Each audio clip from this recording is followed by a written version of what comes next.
Hi, everybody! Welcome into today's stream. I hope you didn't miss me too much. Today, we're going to be tackling the Silver Whispers event and more Girls Frontline stuff that was added in last week, but I wasn't able to take on due to some minor health issues.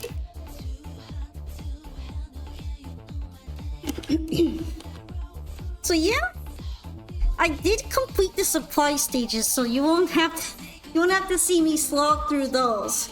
I wonder if they accidentally spoiled me a little bit though, because this robot now seems extra sus now that I've gone through that. Gotta say, it's kind of strange to be hearing vocals like this in a main menu theme. I was actually a little bit surprised to hear them in here. I feel like I might like the song that's in here more because I've heard a little bit of the song and it seems really good. How did everyone like the new content so far? I do want to try this out for sure. Oh, he just auto jumps, huh? I'm going to assume it starts really easy. Oh, space is to attack. Man. I don't know if it's because this is meant for mobile, but it feels like it's really, really sensitive whenever I tap any of the keys. Wait, I died? That's so sad. Is it because I hit the fan? Apparently I can't touch that. I'm not actually sure if the attack button works or not. I do press it, but it doesn't seem like anything happens.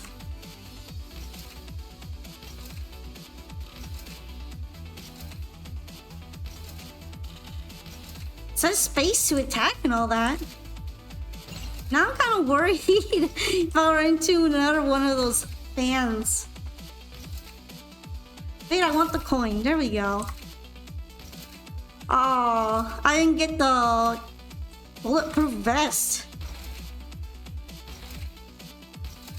Uh-oh, why are those oh no! Scary. I thought the fan would kill me if I instant touched it. I think it just blocks you.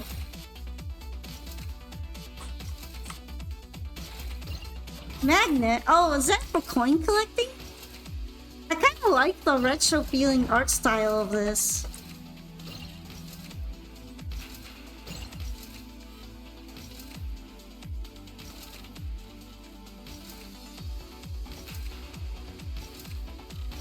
Oh, it's like if you pass through them, they start disappearing. Wait, why am I suddenly getting a debuff? What did I do to deserve this? So yeah, this is the new minigame that's part of the mode. I was kind of interested to try it. So usually the minigames that come with this game are pretty solid, and although they might not be the most polished, they tend to have some nice ideas behind them. I wonder if you like hit the fan too hard, you get knocked downwards.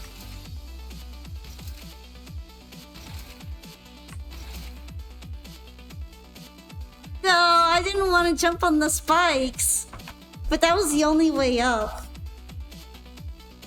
Hello, TJ. You've been really active here, haven't you?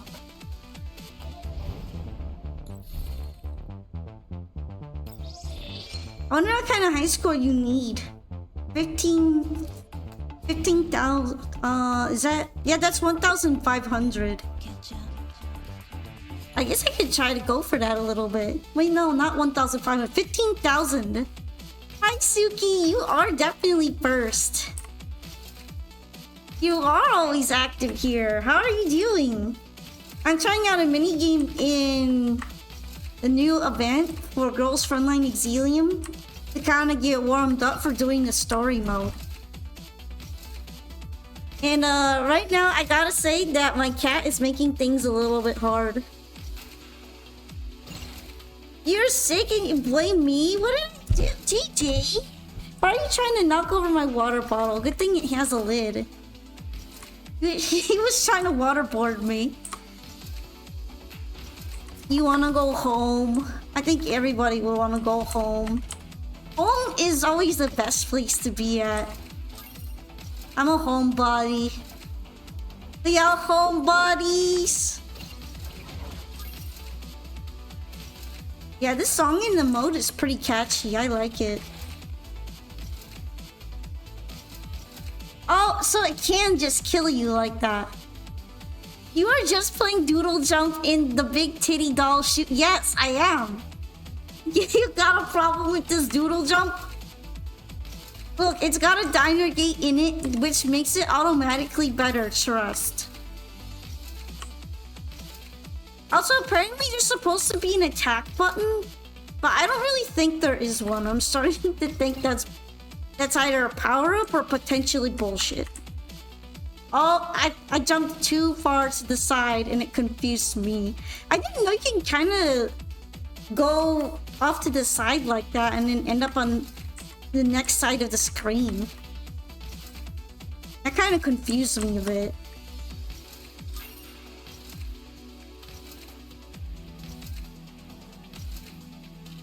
I gotta say that it's kind of nice that the background changes a little bit. And it's not just the same repeating background. You get some nice pixel art over there. Kind of reminds me of Metroid pixel art. I don't think they're going to make any of the girls dinosaur themed, but they could try including it in the survey for you.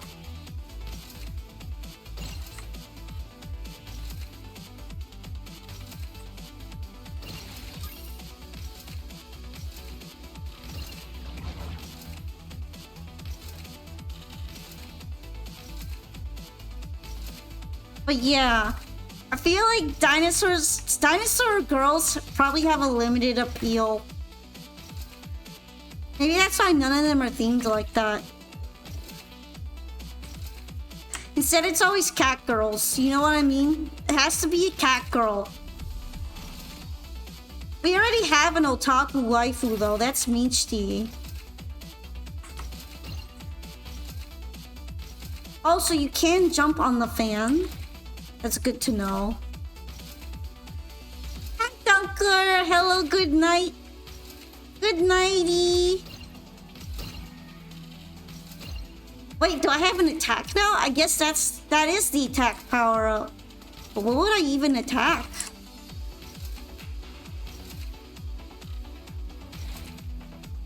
Are there enemies? Dinosaur otaku. Somehow, I still think that would be limited appeal. Is that just your ideal waifu? Are you telling us what your ideal waifu is?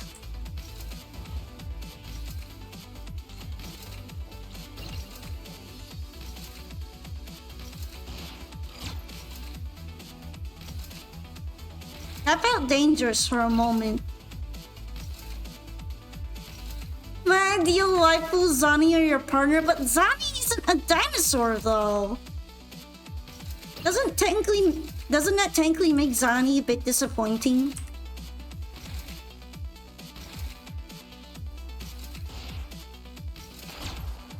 Oh, I got rid of him. Nice. The bad guy died. Seems like shooting them is probably going to become more important. Zani has horns and a tail. Yeah, but let's be honest, those are not dinosaur features. Also, dinosaurs don't really have horns. That's a dragon feature. Ah, I messed up. This is Girls Frontline 2 Exilium. Although this is a mini game within the game for the event, and isn't what the main gameplay looks like. You have horns. Doesn't it make you a mutant dinosaur? Yum, yum, yum, yum, yum, yum, yum. I'm pretty sure that makes you mutated. Are you sure you're not secretly half hybrid dragon?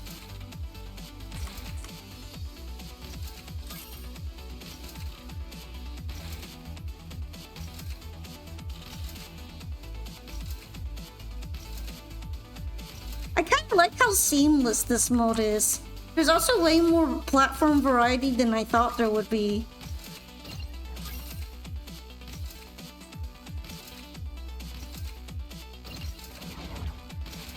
Go, little guy, go, go! Tanukis are meant to be cool and mystical, but you look like a trash panda. I like how you and Tyriel had the same thought process.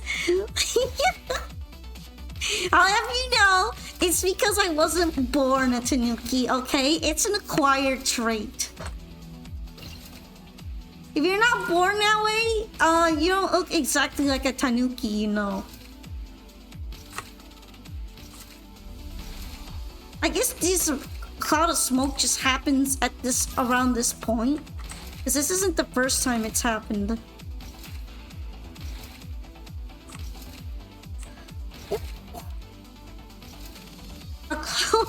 Acquired take. She's a trans Tanuki. But it wasn't my choice. It wasn't exactly consensual. She bathes in garbage and soup. That's going a bit too far. I bathe like a regular person, okay? You shouldn't take what happens in Zomboid as a true depiction of what I'm like all the time. That one's just going through hard times.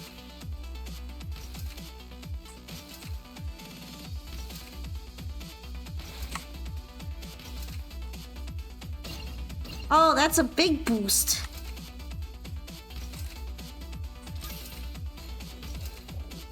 How sweet you are. I wish you a happy day. If you go directly Friday or Saturday, you'll stay longer. No! Hard times are like fun times. Hard times create hard podcasts. Also, I'm very normal. I'm the normalest normal person you've ever seen. Trust me.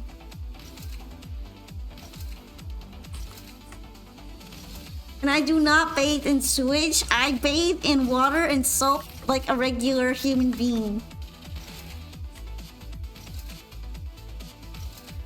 Wow! You guys are so mean to me, you know. That's what every abnormal person says. I will release upon bathing in trash photos.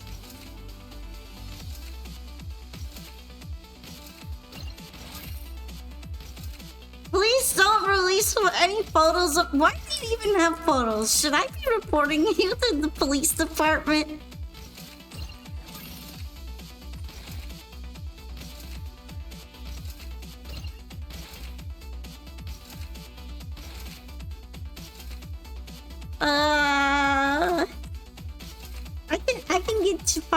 I can get to 15,000 points, I believe. It always ends up getting smoky around 2,000 points. Yeah, but I don't live in zombie land though. That's just a fictional depiction. I could call the police if I want.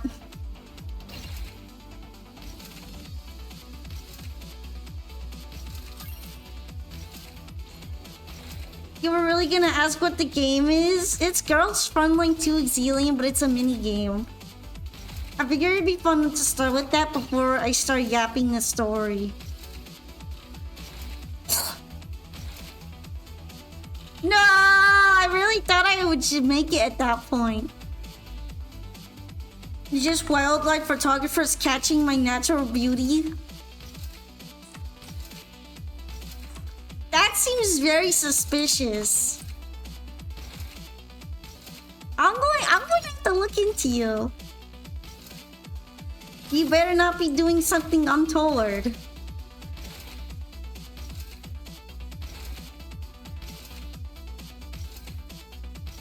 No, I missed the high jump shoe. I'm sad.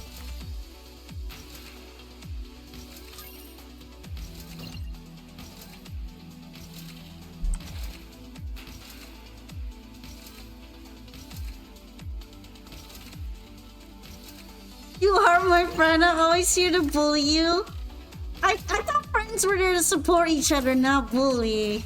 I'm starting to think you might not be my friend, and that's just a claim. Well, yeah, of course you have video evidence. I fail at games on the stream all the time. There's the evidence. It's recorded.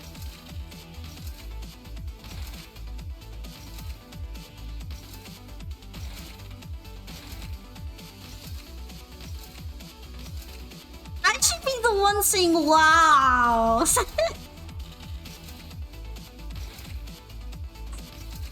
Hi, Dragon.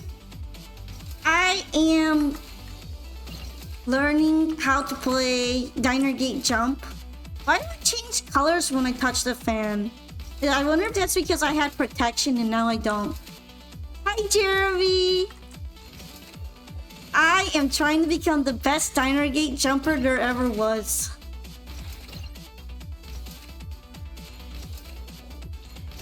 This game is deceptively hard. It also doesn't help that the controls are really finicky on the keyboard. I have a feeling they weren't made with the keyboard in mind.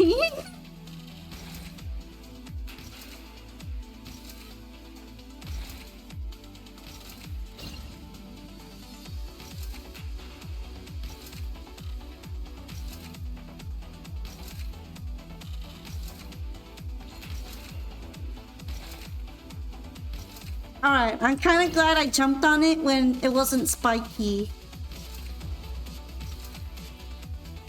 Otherwise it would have been really scary.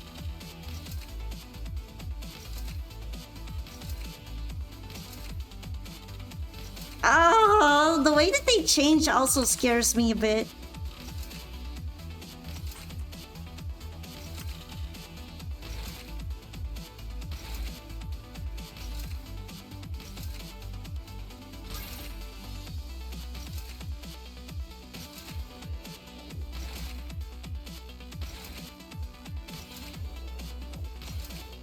I haven't seen any enemies during this whole run. No! I was betrayed by the platform! How could you do this to me? So I guess that's like super armor? Because now I'm a lot buffer looking. Have you ever just been betrayed? You're just walking normally and something just falls beneath you. Yoink! The rug is pulled. What do you mean, shooty pew pew?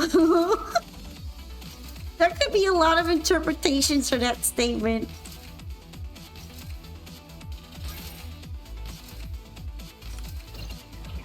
Also, I need to get a certain high score in order to get all the rewards. So I will most definitely be Diner Gate jumping. I'm confident I can do it soon, though. Doodle Jump looks different than I remember. Everyone's talking about this being Doodle Jump.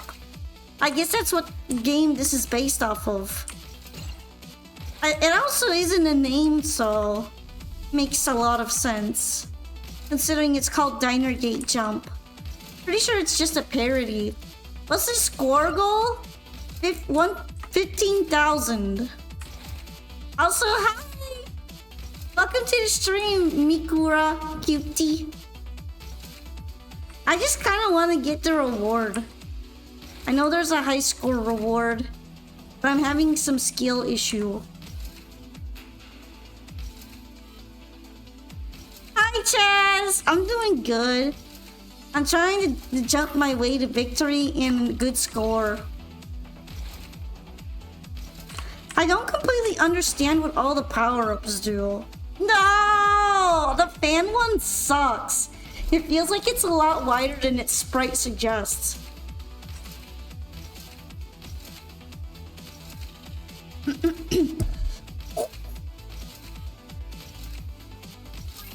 Also, what's the point of getting the armor if it doesn't do anything?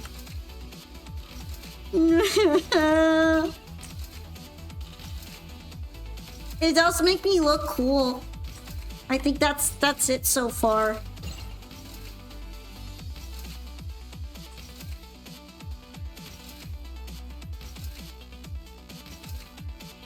I really like the way that the green platforms work, but they scare me so much.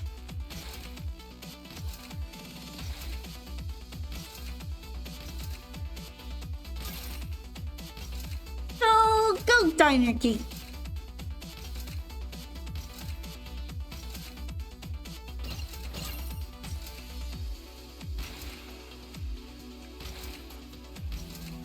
I wonder what kind of facility this is meant to represent in the background. Maybe a production facility for diner gates? No, we're escaping. Because we don't want to be stuck here anymore. It's too sad looking.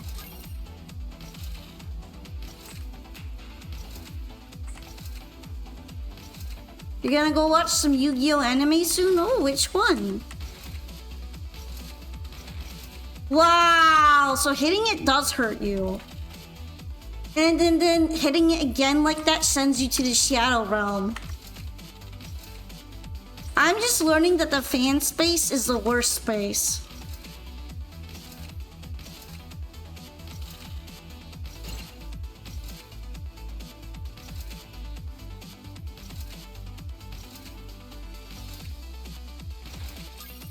I feel like I almost fell there for a second.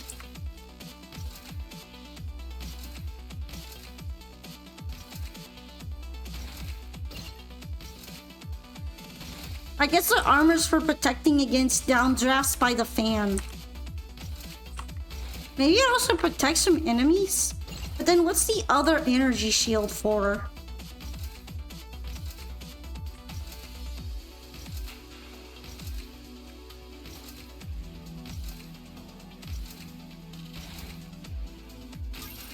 At least the fan, I got protection from the fan there. I had to do some real acrobatics to avoid that shit. I wonder if like moving to the very side of the screen and ending up on the other end is like cheating. It's only possible to the desktop. I don't know how we use it to its full advantage though.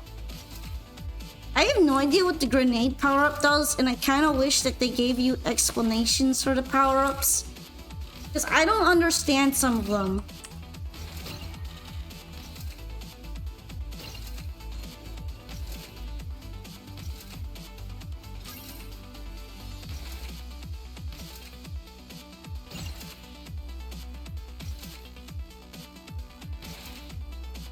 Oh, I could destroy that one if I want. If I'm like, I hate the fan one, I could blow it up. Oh no, I took damage. Sad. I thought I won in that altercation.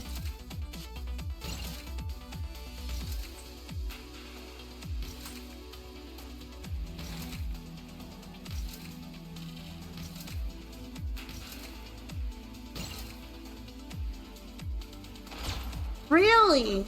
That spring actually feels like it messed me up more.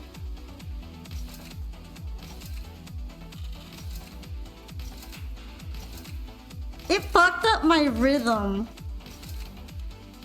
How do people get to 15,000 points in this? It feels so orangey.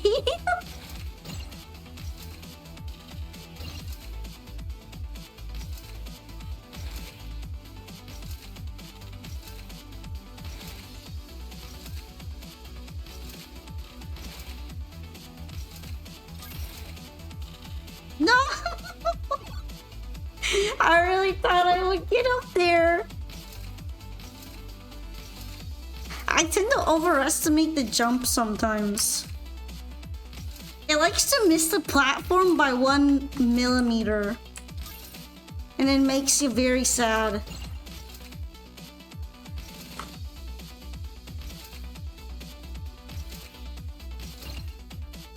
Hi, Delta! Welcome into the stream. We're playing Diner Gate Jump inside a Girls Frontline 2. Because I feel dedicated to getting the high score.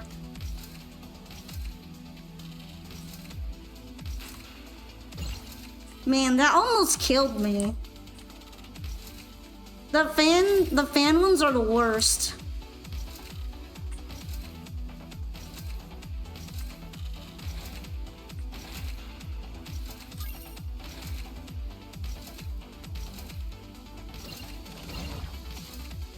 I like the magnet power up.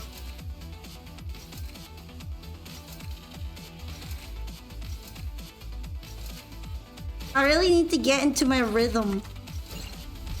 That stupid fan.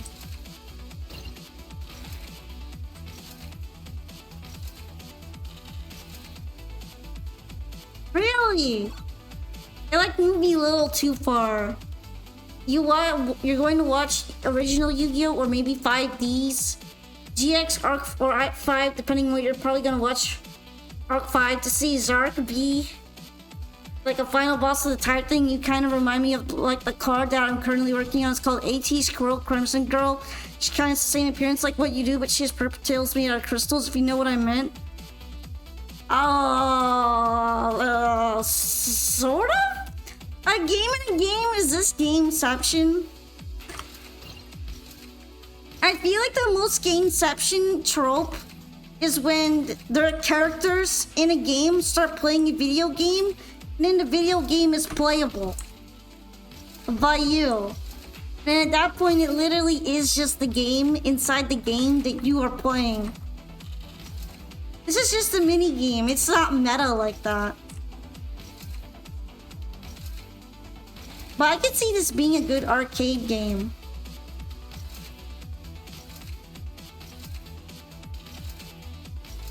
Just one more credit.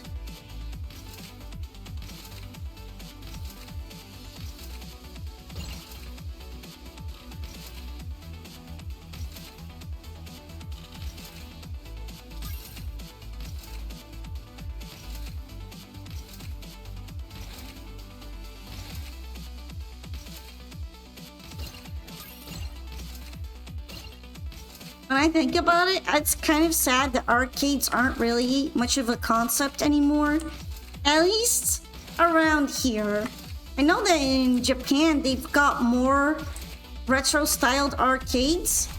And even ones that have modern arcade games over there, because they just really like arcades. But other countries don't really care for them.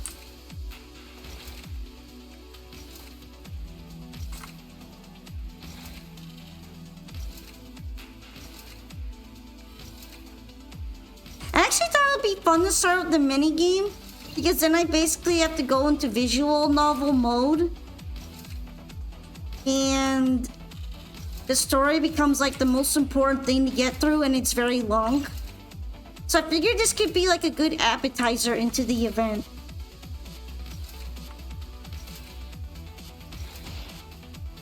It was either do it first or do it last.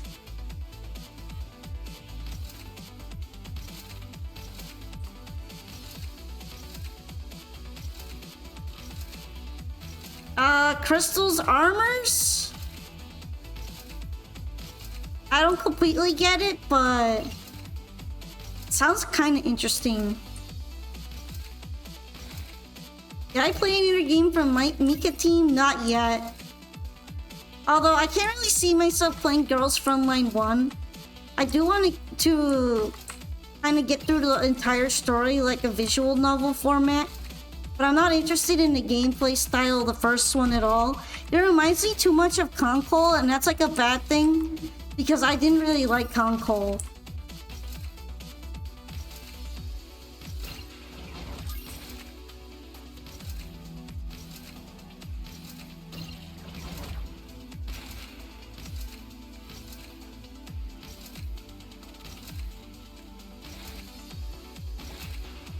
Although I know they've done non-gacha games, and those might be fun to tackle.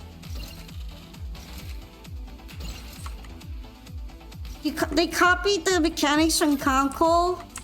Yeah, and I don't like most of those mechanics. I actually really played Control for a while, but ultimately I never got anywhere because I wasn't willing to stick to the exact formula of clearing every single stage that you're kind of supposed to. And it made me kind of sick of the game because I like experimentation. Do I play Nikkei? I don't play Nikkei.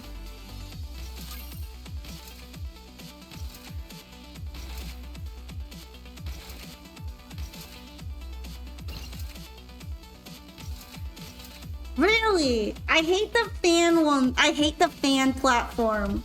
Do you see that shit? Guys, do you see that shit?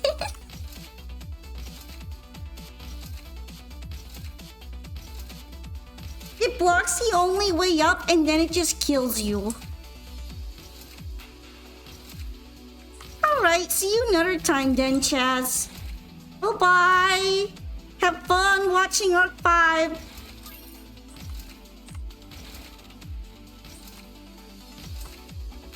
There's visual novel interpret. Yeah, I know. That's why I meant it is reading it in visual novel format. So I don't want to play the OG Girls Frontline 1. I just don't really have a lot of time to sit down and just read it like that.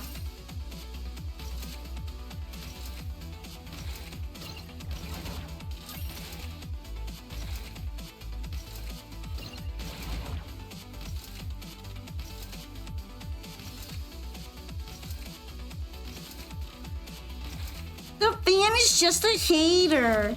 He's the anti-fan. The anti-fan fan. He hates when you're winning.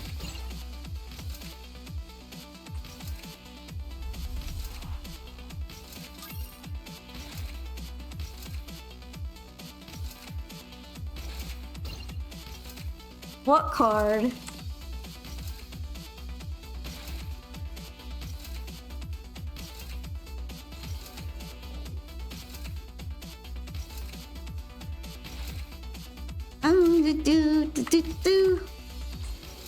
See, I don't even know what this energy barrier thing does. Maybe it protects you from projectiles? I know it protected me from that thing, so I guess it's just anything. Why is it so wide? And I don't even have a weapon, so I can't even shoot it.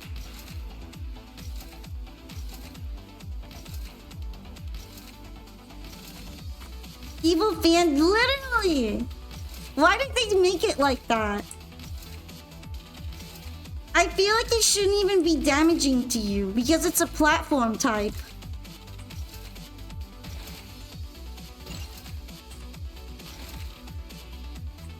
It's already bad enough that it bounces you downwards. And then they had to make it hurt you as well. And doing God's work, stopping Polka from winning. I knew you would be on the fan side. And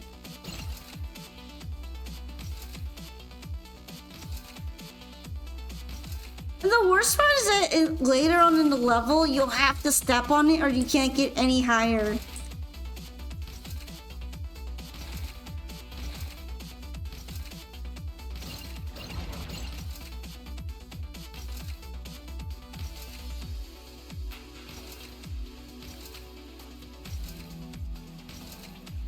At least the song is really good, so I can't feel that unhappy.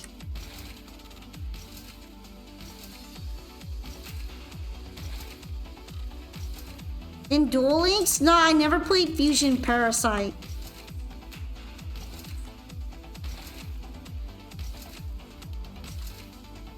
I did play the Luna Light deck though. It felt like one of the first decks I was actually good at.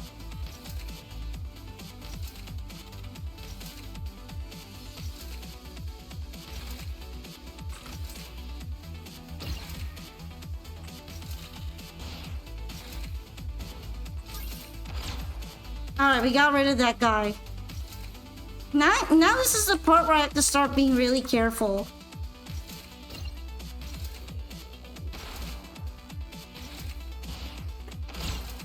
Oh no, it still hit me. That sucks.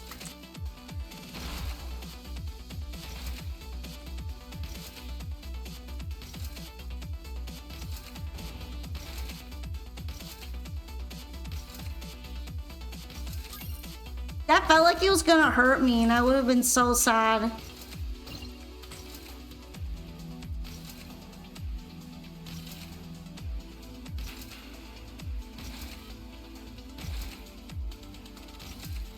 Come on, Diner Gate, we got this. This is it. This is the oh! I shot it. I shot it. It still bounced me downwards. That's so stupid.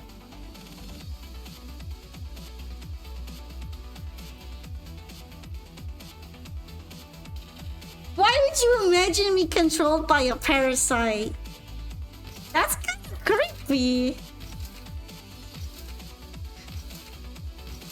You personally prefer Master Duel because of the versatility of the field zones? I kind of like the way that the Duel Links fields kind of look though. I miss them sometimes. The way that they got like anime pictures and stuff just feels like having a desktop background, but it's your dual zone. And because of that, they had way more styles of dual field too.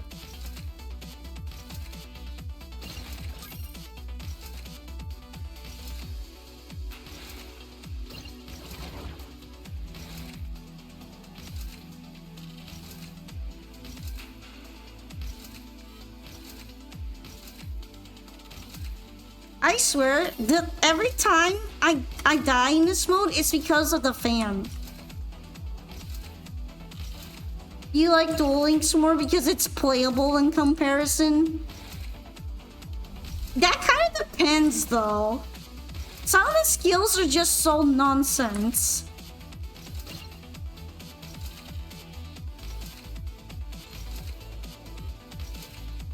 The offline Yu-Gi-Oh game that was like Master Duel. I don't know which game that is. You're gonna have to enlighten me.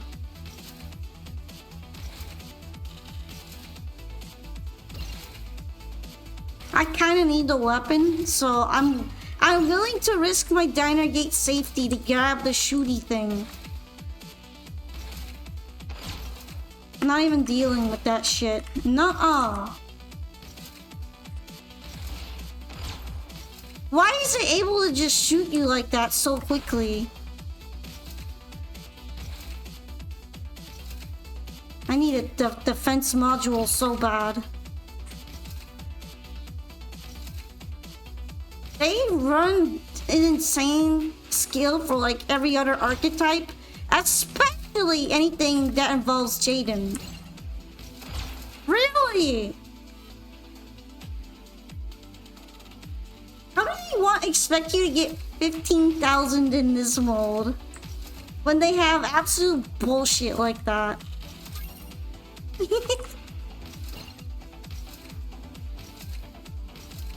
And apparently you gotta wait a second after shooting something, or else you'll still run into its hitbox.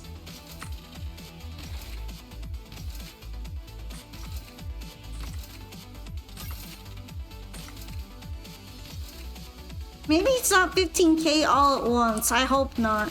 I'm gonna go check it after this to see if it's just cumulative. So I don't know if I'm gonna make it otherwise. I might not make it. I'm not gonna make it.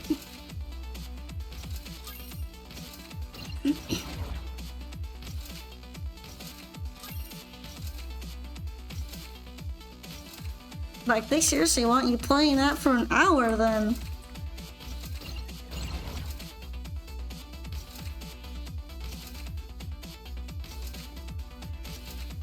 Hi, Braga. Hi, Gary. It's called a gacha for a reason. The RNGs and the mini games as well. I kind of expected there to be RNG. The problem is that you can tell it's really unpolished. And these fans have a way wider touch box than they really ought to. Also, it's very finicky. I think it's because this was designed with phones in mind. But tapping it makes me move a lot. Like, tapping my keyboard makes me move all the way to the side. So I had to micro tap here. And it feels dangerous.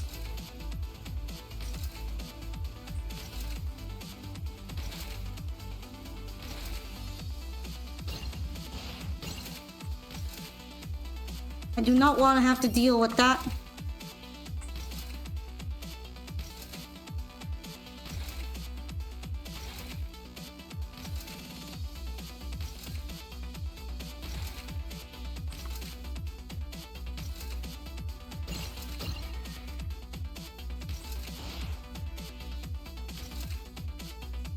Oh, at least I can jump on that. I was kind of worried that I would die because that might not be hoppable, but it's hoppable.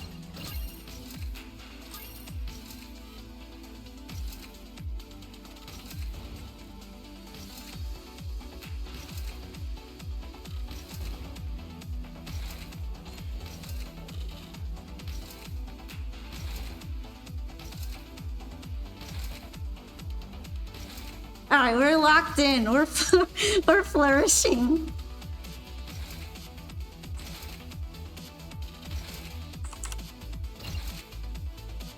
There are barely any platforms left.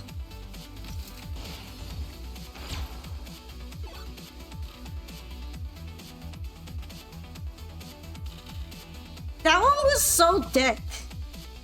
Just putting in the one that explodes after a while and then gives you no options around it as well. Okay, it is just 15,000 total score. Thank goodness. Otherwise, I would have to go ham in that mode. I think I'm good on it. Yu-Gi-Oh game is called Yu-Gi-Oh! Dual Generation. I absolutely love that game, but now it's not available in game stores anymore. What platform was that for? I'm assuming a console, right? But yeah, my verdict on Diner Gate Jump, it's kind of fun, but some of the things that happen in there are not fun. Some of the platform types are extremely not fun. And they probably should have put it a little bit more in the oven, but I could say that for every single mini game they've made. It needed more time in the design oven. You know it's going to be good when they give you VN story right beside your VN story. Mobile? Oh, isn't it the one that had like nice animations and stuff? And it healed over extremely quickly?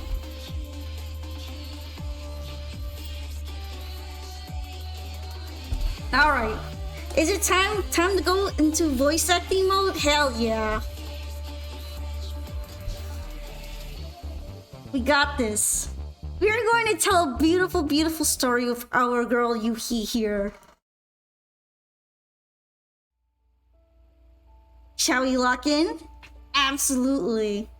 Elmo, the dormitory. As the music's final beats conclude, Yuki finishes the dance practice with a perfect motion. I cannot help but clap at this mesmerizing display. Commander! Oh, it's not voice? That's kind of a letdown. I wanted to hear what Yuki sounds like. Now I kind of have to guess. I'm a little surprised that they didn't put in any voice acting at all. I know that they didn't do it for Diane's event, but that one was because they had to rewrite the story in it. For this one, I don't think they had to do that, right? So it's just confusing. When did you? Oh, it's this late already? Yeah, but I can wait. No rush. No, that won't do. I was the one who invited you. You're here to help me out too. Okay, sit down. Have some tea. Yuki expeditiously carries over a chair, stuffing a mug of steaming hot tea into my hand. A flowery fragrance hits me, emanating from the cup's contents. No need to go so far. You told me before that you wanted me to help you tidy up some neural data, right? Yes! The records I wanted you to go over with me are from before that special day as well. A time not unlike now. A memorable experience, yes? Yeah! It wasn't exciting or frightening, nor anything that changed the world. Still, I look back on it fondly, and it taught me a lot. Alright, I'll do my best to help you. Shall we begin? Oka's voice is so small. Although I'm probably going to do a whole bunch of different voice types during the stream, so I hope that it will continue to stay soothing as we go and read through the story. Yeah, I'll be in your care. Like in this case, I want Yuki to sound really bubbly. Oh, is that what she sounds like, maybe? Commander! Commander, I'm over here! Connection is good and visibility is clear. Well done, Yuki. Right! Let's have a look. This place looks familiar. It should be. Zoo Carol's nearby, right, Commander? That's right. I think your first time should be done in a familiar place. Well done! You thought of everything. When you're guiding your juniors, you should also pay attention to... Ah, this isn't the time to be thinking about things like this. I should use this time to properly sort out my neural cloud. I'm ready. Alright, let's begin. I honestly don't know where they're going with this right now. Are we just going and poking around in her memories? I feel like I don't know her well enough to be doing that. I barely know who you are and you want me to do all this? Looks left and right, all done! I feel like they're banking a little bit too hard potentially on you knowing who she is from the previous game.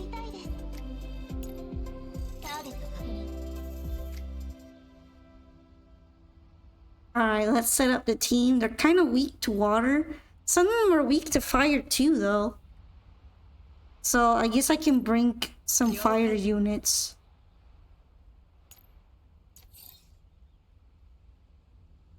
And they all share the weakness to like rifle ammo.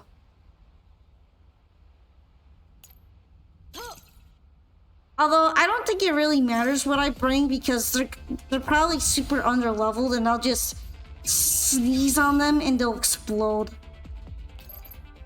What level are you? Level, yeah.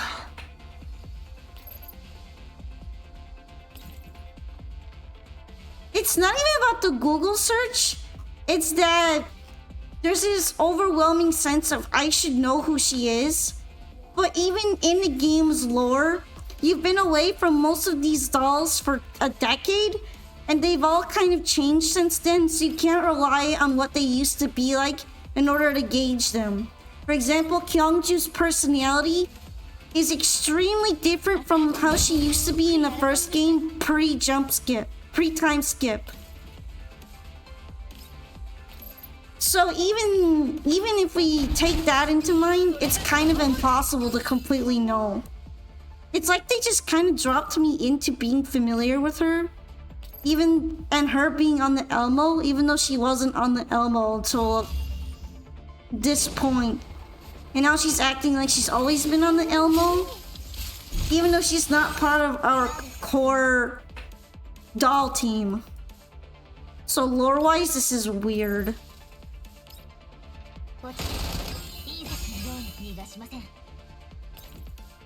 I feel like it should be on the onus of the event to explain to me why we're doing this before I'm doing it.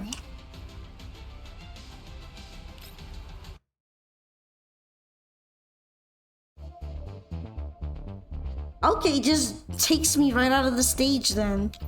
No post-stage story.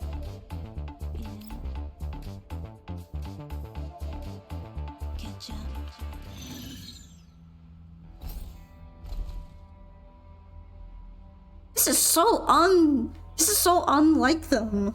They're usually making me read through 30 minutes of yap before I actually start fighting anything. And here they're just directly putting me into the stage. It's kind of scary.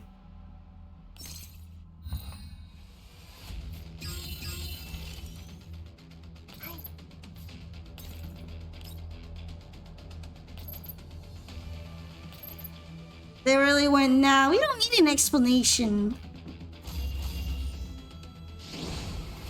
Are those kiss symbols for the stars?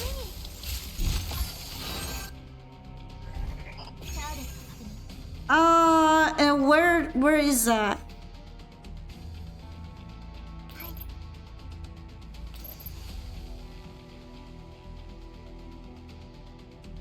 machine, welcome. So I haven't noticed what you're trying to point out to me. You might have to tell me where you're seeing them.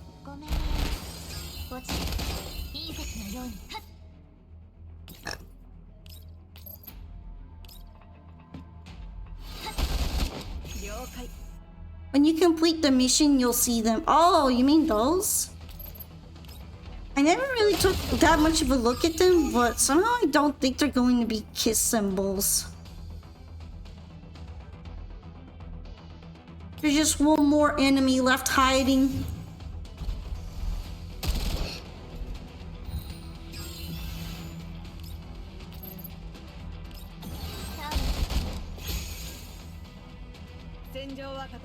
Oh, you mean these? I don't really think those are meant to be lips. They have these kind of slash diagonal lines. And they're also not really unevenly shaped like lips are.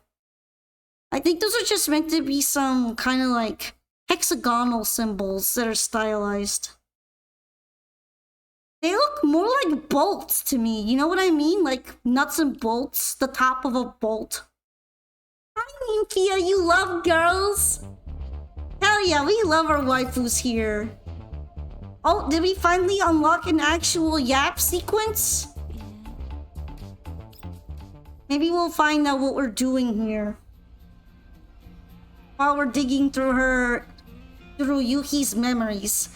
On a bright and pleasant morning, pedestrians begin to filter onto the satellite city streets. The shops on the sides of the street hang up colored lights and put on displays of bouquets, dyeing the otherwise monotone cityscape. Yuki stops in front of one such shop, lightly touching a pedal as shock makes itself apparent on her face. Wow! These flowers are real? I thought they were plastic. Plants for viewing pleasure are expensive these days. Well, it is the time of year to express your wishes by giving flowers. Right, Chakri Sionbei's response? What? That was such a weird thing for her to say. Yuhi inspects the message records on her phone. She scrolls up and down, failing to find Chakri's name. You know, I wonder if she says that because she's a Korean doll. Oh, there's nothing. Would it be that she didn't see my message? Makes sense as like a bolt symbol. I could kind of see where you're coming from because of the way that the middle is shaped in the symbol, but I feel like they're not exactly close enough to the lip shape to really be read like that. I think that's just coincidental. Beep beep. As Yuki feels anxiety creep in, her phone begins to ring. Chakri Sionbei is calling? Hello? Can you hear me? Good morning, Chakri Sionbei. Morning. Chakri saw the message. Compared to the previous version, the changes worked really well. Dancing with the falling snow with the audience's full attention. Jeez, all this talk makes me want to get on the stage myself. Really, Chakri Sionbei? Sparkle, my doll dance squad, will welcome you with open arms at any time. Sparkle, to think of it, that sure is a passionate name. I must apologize though. The cafe's been really busy recently. That young mistress is no help, and since our races raise the standards of service again. But it's alright. No matter how busy it gets, Chakri will always keep the customers happy. I see, and here I thought you'd finally agree to join. But with your approval, I'm much more confident in the changes to the routine. It's a bit early to celebrate, you know. The plan might have been perfected with Chakri's help, but where will you get snow from? You know, I really feel like this event happened a lot later in the CN timeline, than our timeline. Because in the current timeline, I don't even think Sharkry has met Yuhi. So this is really, really weird. This is so weird. The technology's only gotten to a refined enough stage to only emulate rain, right? And it's limited to the White Zone cities too. Though we get a few scraps in the satellite city occasionally. Don't worry, I've gone over the files already. Oh, before anyone asks, I'm like fairly pretty confident that Sharkry is an original character to this game. Even if Yuhi's probably not. So I can't just say, oh, it's because they knew each other in the previous game. Nah, Sharkry wasn't even a thing in the last game. So them knowing each other like this and being over familiar without the context feels weird. LUB-01 has a scientist researching artificial snow. I'm already there on the way to their laboratory. Hey? Are you TRY-01? We sure move fast. Yeah, Sharkry is from GFL 2. Yuhi K2 had a major role in a collab event with DJ Max in GFL 1. Problem with doing events before finishing certain storylines? The funny thing is that I've completely caught up on the main story. In fact, they've been continuing the main story in events. And they kind of just completely chose to go off in some random point in the timeline with this one. Because this doesn't connect to the previous main storyline events whatsoever. Like, I'm pretty sure we don't have Yuhi on the Elmo. At least, not at this point. She's probably going to be there in the future. But it seems so out of place all of a sudden. The only thing left to do in PR-01 is to practice before the performance. With the changes locked in, there's nothing left for me to do there. Once I got news about the artificial snow, I sent it right after sending you a message. I heard that LUB-01 has an excellent dessert shop, and they say that their sweets are all super cute. I really wanted to go take a look. Since you're an LUB-01, did you go and take a look and snap some photos of the sweets? Sharkry would be so very grateful. Dessert shop? This might be a good chance to get closer to Sharkry's Sanbei. Oh, I couldn't quite hear that. Was there something you didn't want Sharkry to hear? No, nothing. The signal got a bit bad, that's all. Send me the shop's name, please. Give me a second, it's on the tip of Sharkry's tongue. What is it, manager? I'm on the phone with Yuhi. What's up? New coffee beans. Springfield's voice comes from the other end of the call. Sharkry has to help carry some stuff. Be right back, sis. Photos of sweets? I would want samples personally. I wonder if Sharkry even has the gustatory module installed, and the reason she wants the pictures over the samples is because she can't actually eat anything. I know that not every single doll has a stomach. It's kind of like an upgrade edition that doesn't directly help them in any way and is just for the love of the food. So not all of them have it. It could also be that she doesn't want Yuhi to carry them around in case they might be easy to go bad or they might melt. Yeah, it's something to think about. She might not even be able to eat sweets. Maybe she just wants to look at them. It's kind of important to note that most of the major characters in this story are androids. They're artificial human-looking robots that mimic real-life human functions, but not all of them have every single feature installed, and they're in different models and generations. They can actually turn food into energy as an alternate way to not have to plug themselves to a wall. Yeah. But a lot of them also just get that add-on because they want to try food since all the humans are doing it. I mean, just look at Sabrina. I don't think she's just eating for the energy. I'm pretty sure she's eating because she wants to emulate the experience of being a gourmand. Also, I'm not an android. Come on. I'm human. Just because I have some additions due to my possession, my little possession problem, doesn't mean I stop being a human being. No problem. Do what you need to do. 5 minutes later. Here's the encore. TVs, we're going through the story of the Yuki event. It's kind of just a story because it seems to be more like a character, kind of like a character flashback, so it's been a little confusing to get into. Yuki, you still there?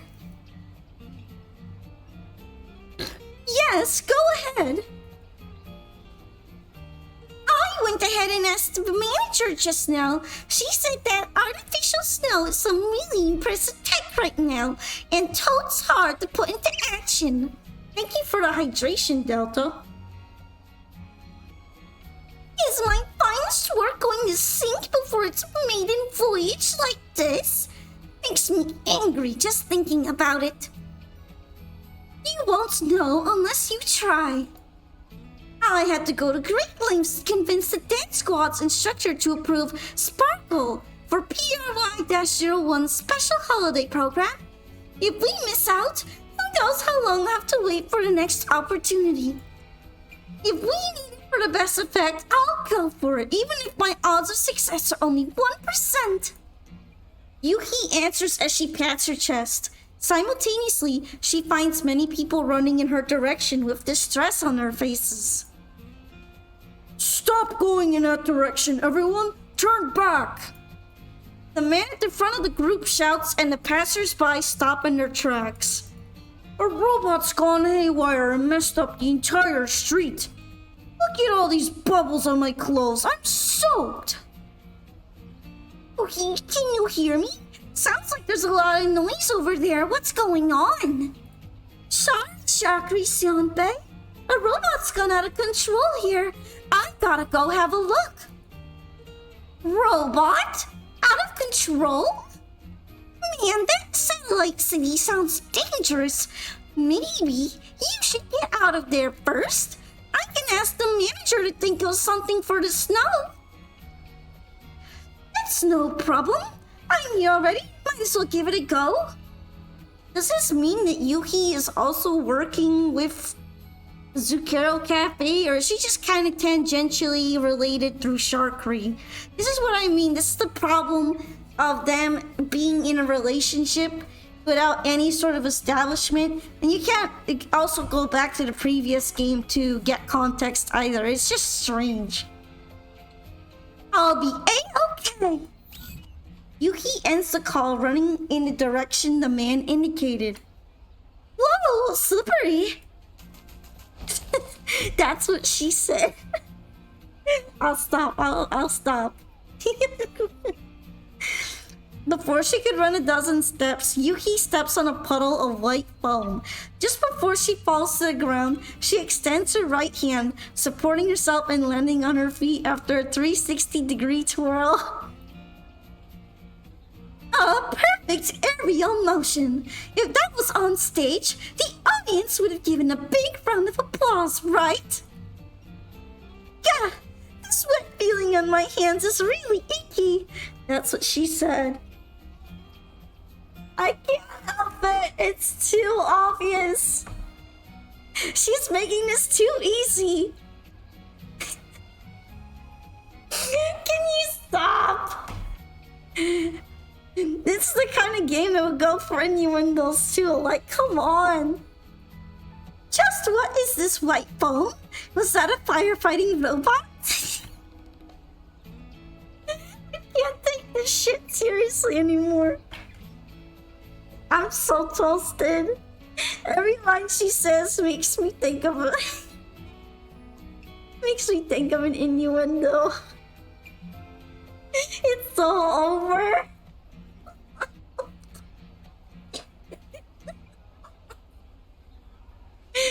Okay. Serious game face on, okay. Snowing.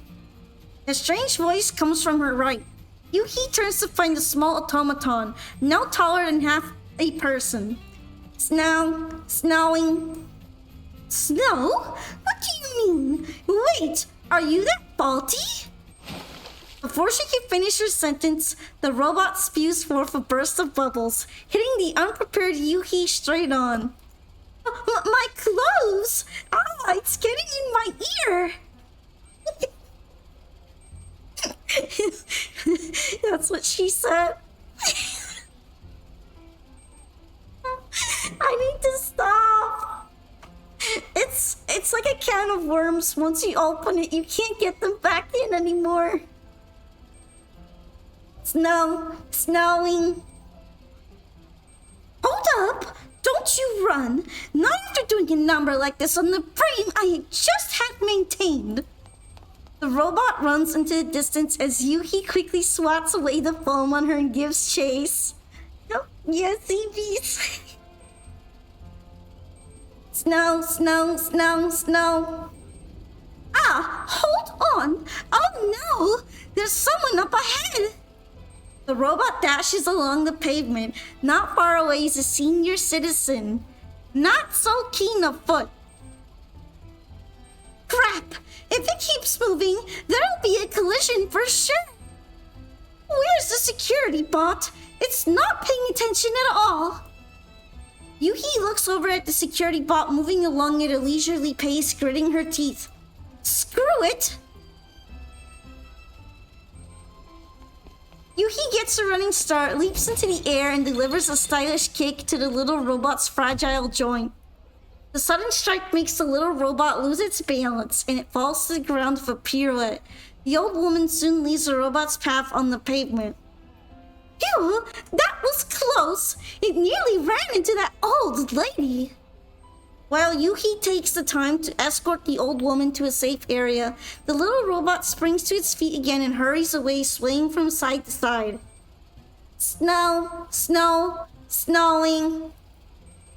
Don't just run off. Yeah, it's spraying all over the place again. If this gets out of hand...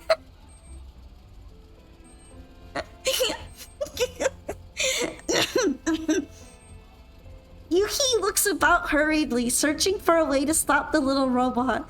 It keeps spinning around enthusiastically not far away, continually spewing foam. Hey, aren't you okay too? Hi, Marty. Hello. You came in at just the right time. We're in a yap session and we're reading some story from Yuki's memories. Yes? Yuki turns around to answer. Two familiar faces stand right behind her. M1895 and Stechkin! You? Why are you two here? Look, it's complicated. We have some business to take care of. No time for that now. Why are you wet all over? Is it that robot? Did your robot go haywire? It's not mine. I don't know how to explain, but we need to stop it right now. If we just let it run around like this, we'll have an accident on our hands for sure. Can you help me out? You know, I don't think we've seen Nagant in like a full-on event story yet, so this has been pretty interesting. And not surprising, she refers to Nagant by her old name. Her pistol name, if you will.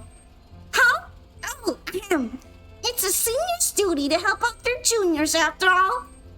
Wait! Don't shoot at us! Look out, Ksenia! And Nagant's reminder, Ksenia unhurriedly bends downwards as a glob of foam flies by just above her head.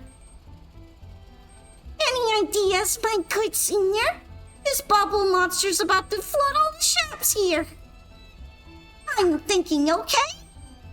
On at least. Don't just stand there playing games. Okay. Your wish is my command. Ksenia puts away her terminal, following Nagin's footsteps and taking cover behind a toppled table. Still thinking? Of course not. We need to prioritize getting the source of the chaos under control. Right? K2 and I will pin it down so it doesn't move as much. You look for its timing and grab it from its bubble-spewing dead zone. Why's the hardest part being left to me? Ksenia? Okay, it's in order, I get it. An extra hour of my break times from now on. Oi, no haggling. Any questions, K2? No, let's go.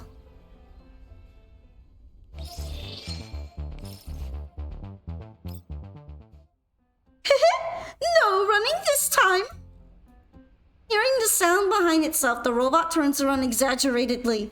Before it could focus its camera on Yuki, Nagin had already restrained it with the rope she had on her body. Scary, lawbreaker. You're the one causing all this ruckus, and you dare yell that at us? Oh, right. M1895, Stitchkin, thank you. Without your help, I probably would have never caught this little guy. Don't worry about it. Of course you gotta give an old friend a hand. Speaking of which, you're still the exact same as before after all this time. Really? The exact same? The exact same. What? But I tried so hard for so long. The news seems to hit Yuki hard. This is our first time meeting after we left Griffin, right? Oh, right. Stitchkin changed her name, goes by Ksenia now. Nagant here hasn't changed much. Just like you, still good old Nagant. Us elders gotta respect tradition. You whippersnappers wouldn't get it. And going from Nagant M1985 to Nagant is still a difference. Sure thing, buddy. I'm called Yuki now. Seemingly still recovering from the shock, Yuki looks like she is still coming back to her senses. Yuki's your new name? It sure has a nice ring to it. Yuki, do you work around here now? No, I work in a performance troupe. I came here to look for some technical assistance with artificial snow. A performance group? In need of artificial snow? Yes, I put together a doll dance group called Sparkle. The troupe recently took on a major contract, and Sparkle will be responsible for part of the program. To add a bit of atmosphere, we're looking for some help with artificial snow. As the topic shifts to her field, Yuki seems to ease up a bit. Whoa, sounds impressive, unlike us. All we do is some grunt work to help with city security. Basically, no holidays, too. We finally got a few days to rest and recover, but the first thing we encounter is a public incident. Whoa, say, do you think I could get a bonus for overtime? Sure, it's one hell of a holiday you're having. Aren't you here for the competition? Competition? What's competition? Is there an event or something going on around here? A holiday event of sorts with a sizable prize pool to boot. I hear there are rare flowers up for grabs this time. The type that don't wither even if left alone for ages. It's a waifu game. It's full of waifus. Hello. We're currently going through the VN part of this waifu game, and they are talking about their jobs right now. These waifus are extremely employed. And they're hard at work. Unlike me. Just kidding. It's been the talk of the town. How come you haven't heard about this, Yuki? Well, I suppose I've been rather busy with putting together a dance routine and didn't have time for much else. Are you guys here to win the cash prize and take home beautiful flowers for a special day? Got half of it, right? Ksenia's planning to sell the flowers off instead. Old and gray as I am, I have little interest in money. I'm here to help out at the request of my juniors. Well, I suppose all of the funds from the flower sale shall go to me then. I might not be interested in money, but it's never bad to have a bit of money on your hands for the holidays. Well, there's my good senior. That expression of yours is adorable. Wish I had a camera on hand to capture this. Yeah, how many times have I told you not to tease your seniors? Anyway, we're already helping out, so we might as well see it through. Let's help Yuhi tie up these loose ends. Yuhi, what do you plan to do with this little guy? I have no idea who owns it, so I suppose I'll have to go to the security management department. Snowing. Looks like its operation logic's well and truly gone out of the window. Do you want to be slow too, like me? Yuhi bows down, lightly tapping at the little robot's head. It struggles defiantly, still bound in place. Is it upset? Why does it feel like this little guy's AI is actually pretty advanced? Let's hope that the management department can get a read on its owner then. A moment, please. A middle-aged man runs toward the trio, waving his hand. Thank goodness I finally found... Uh-oh. The man steps in the foam emitted by the robot, slipping underfoot and leaning backwards till he crashes into a pile of foam. Why does he look like that one Mega Man... That one Mega Man professor? Hold on.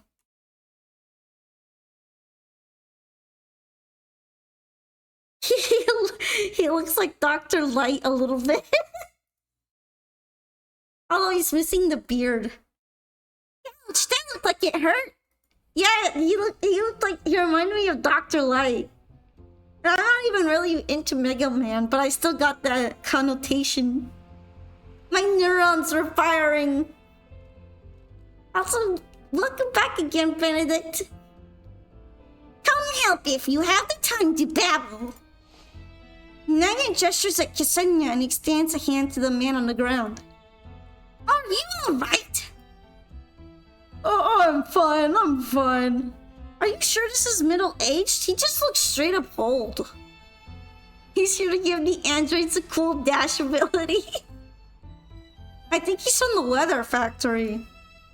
The man begins to get to his feet with Nagin and Ksenia's help, but he stops as he leans on the ground with one hand and looks at the foam on his hand of glee. This feeling! The low temperature was successfully maintained? Fantastic! This isn't too far off from real snow. Snow? Isn't this just foam? Not at all. This is no normal foam. I'm trying to emulate the texture of snow with some special materials, but I must first make sure that its temperature and melting sensation are approximate to actual snow. Its texture is indeed closer to foam in its current stage. But if this simulation is successful, I only need to add a cementing agent and adjust the formula, and it will be complete in no time. The man wipes at his face happily, observing the half-melted foam in his hand while still sitting on the ground. Contemplating the man's face, Yuhi falters for a moment before furrowing her brow and observing carefully. How convenient that she was looking for something related to artificial snow, and then this little shit robot showed up and brought Dr. Weatherlight with it. Are you Professor Bowen? Oh, yes, you know me. Ah, so it's you. I saw a picture of you in a magazine, in an interview about artificial snow. I came here to look for you. Oh, a doll with an interest in snow. Nagant extends her hand again and Bowen takes it, standing up. Thank you. There's more foam up ahead. Be careful. Oh, don't worry. Waving a hand, Bowen proceeds to the robot's side, undoing its bindings, gently rubbing its head. Allow me to introduce you. This is Lumi, the artificial snow dispersion robot I've been working on. Recently, the programming's gone a bit off, and it often runs about like that, creating trouble. Whether it's compensation or apologies you want, I shall bear responsibility. The programming error will be rectified as soon as possible. Lumi.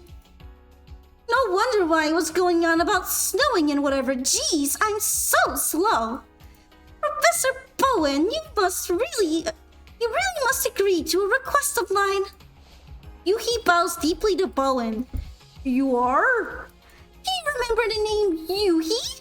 I sent an email to you a few days ago looking for technical support with regards to artificial snow. Email? I remember now. Sorry, the past days have been busy. I haven't had time to reply yet. It's alright. I came here to talk to you about the matter for similar reasons. About what I mentioned in the email. Yeah, I'd like to help you, but you can see Lumi's current state. It's not the time to commit it to the market yet. I see. Yuhi's head droops despondently. Bowen frees Lumi from being entangled in the ropes once again. But do you mind telling me the details of what you need? Perhaps it could be managed without Lumi.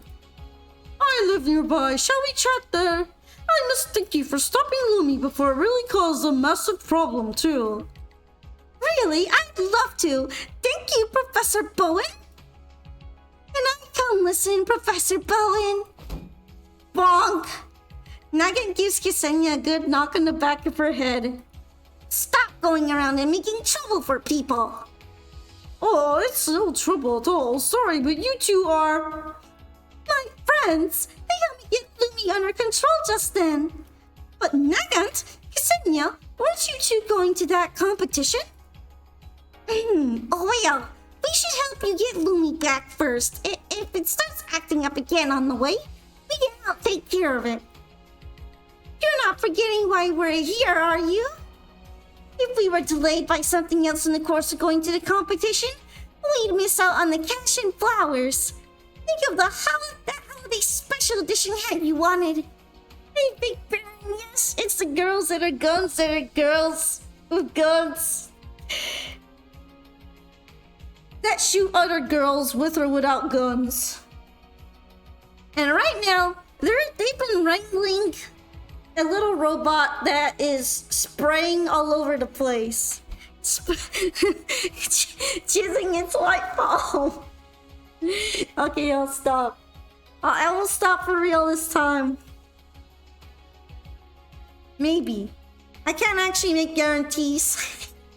I've been into window brained ever since some lines were stated. Also, a time zone. It's almost midnight, so this is pretty normal though.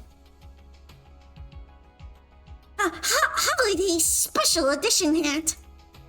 Wait, weren't you talking about going together just a second ago? Just kidding.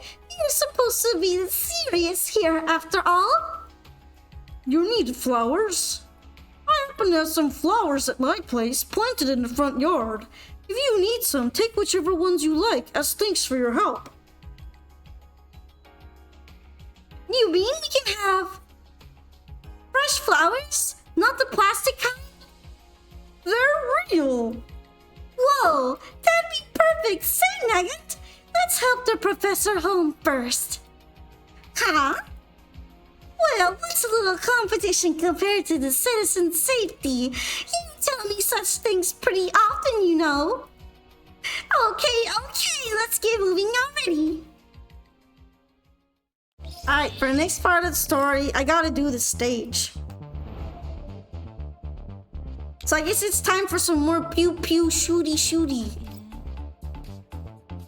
Which apparently unlocks the memories and the actual story on the side instead of it being integrated. That's kind of a weird feeling, right?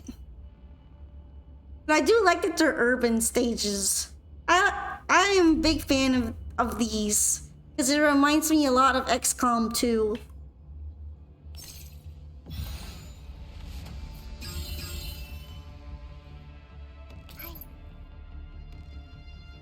Alright. I'm pretty sure they're gonna be under-leveled again, so...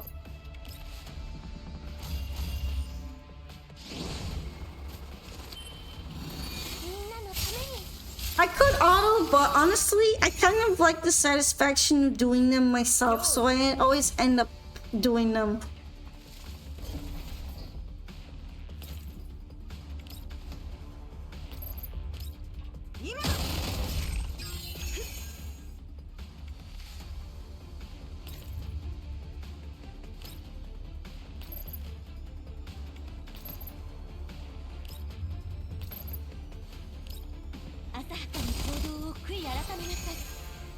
Alright, easy. Easy.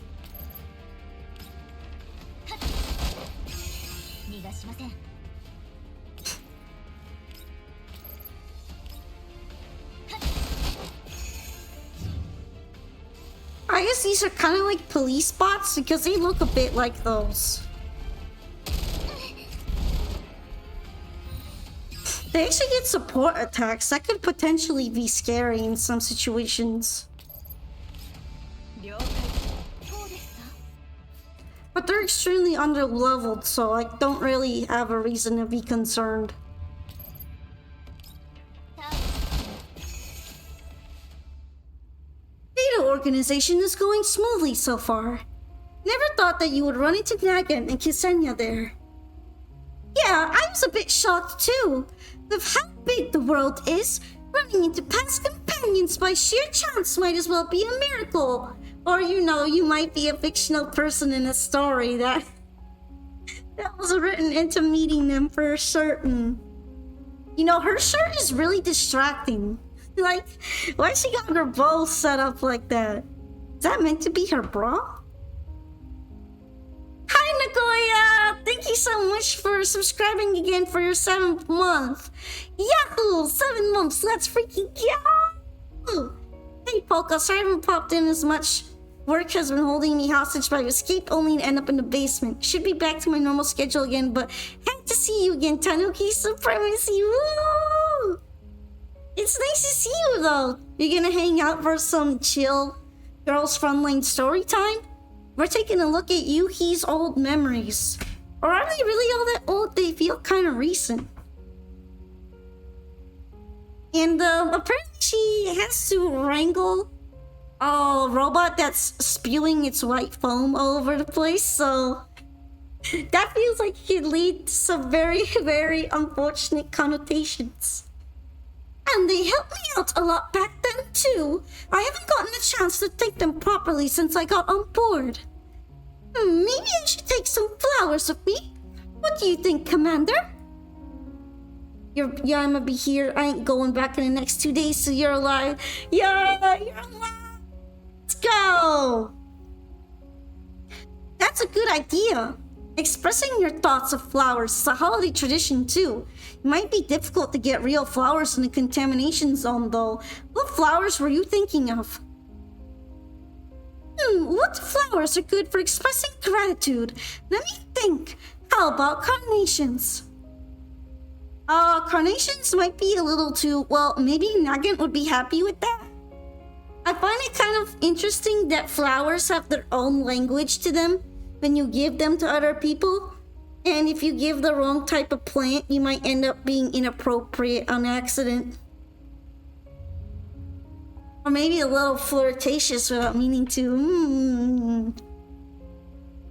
Right! Carnations express both gratitude and respect.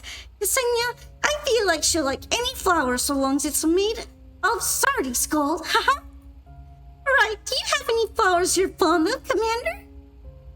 Flowers I'm fond of? I have a few, but I can't exactly pick out a particular favorite. It's alright. I'm just asking for the sake of it. You don't need to think too hard. Here, let me fill up your tea.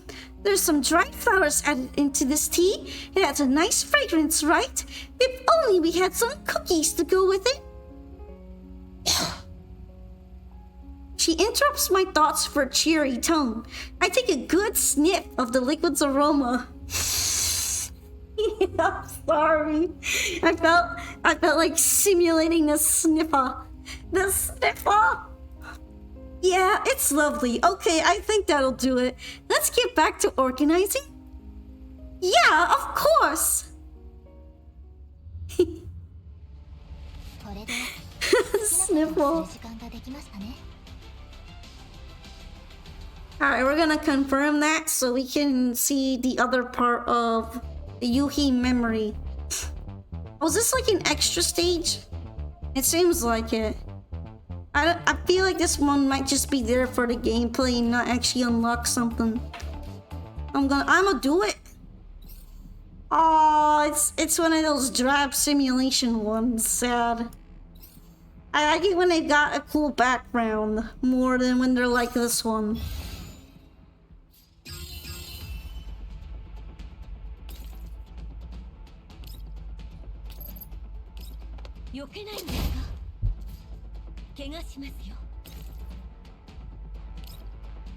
Why are they smiling like that?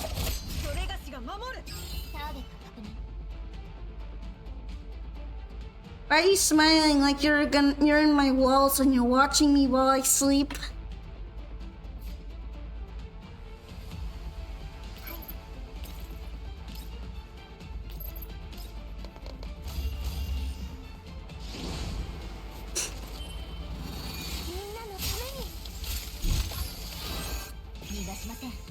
Alright. Easy so far. Oh, they're kind of far away, so I'm gonna have to wait for them to come towards me. Oh, look at who can't jump over the barrier. What type of nefarious actions are they plotting? They're probably gonna pull out a knife and start stabbing. I feel like there's only one way this will end, and that's in the horror genre. Getting rid of those guys is probably community service.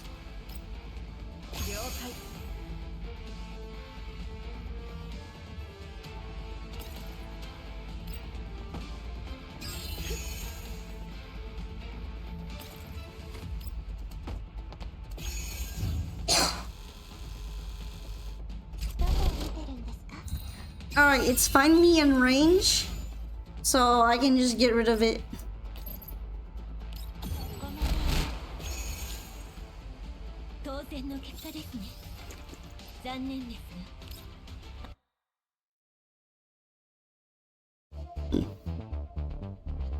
Yep, just like I thought. I don't think it had any story relation. But we do have a story bit unlocked, so...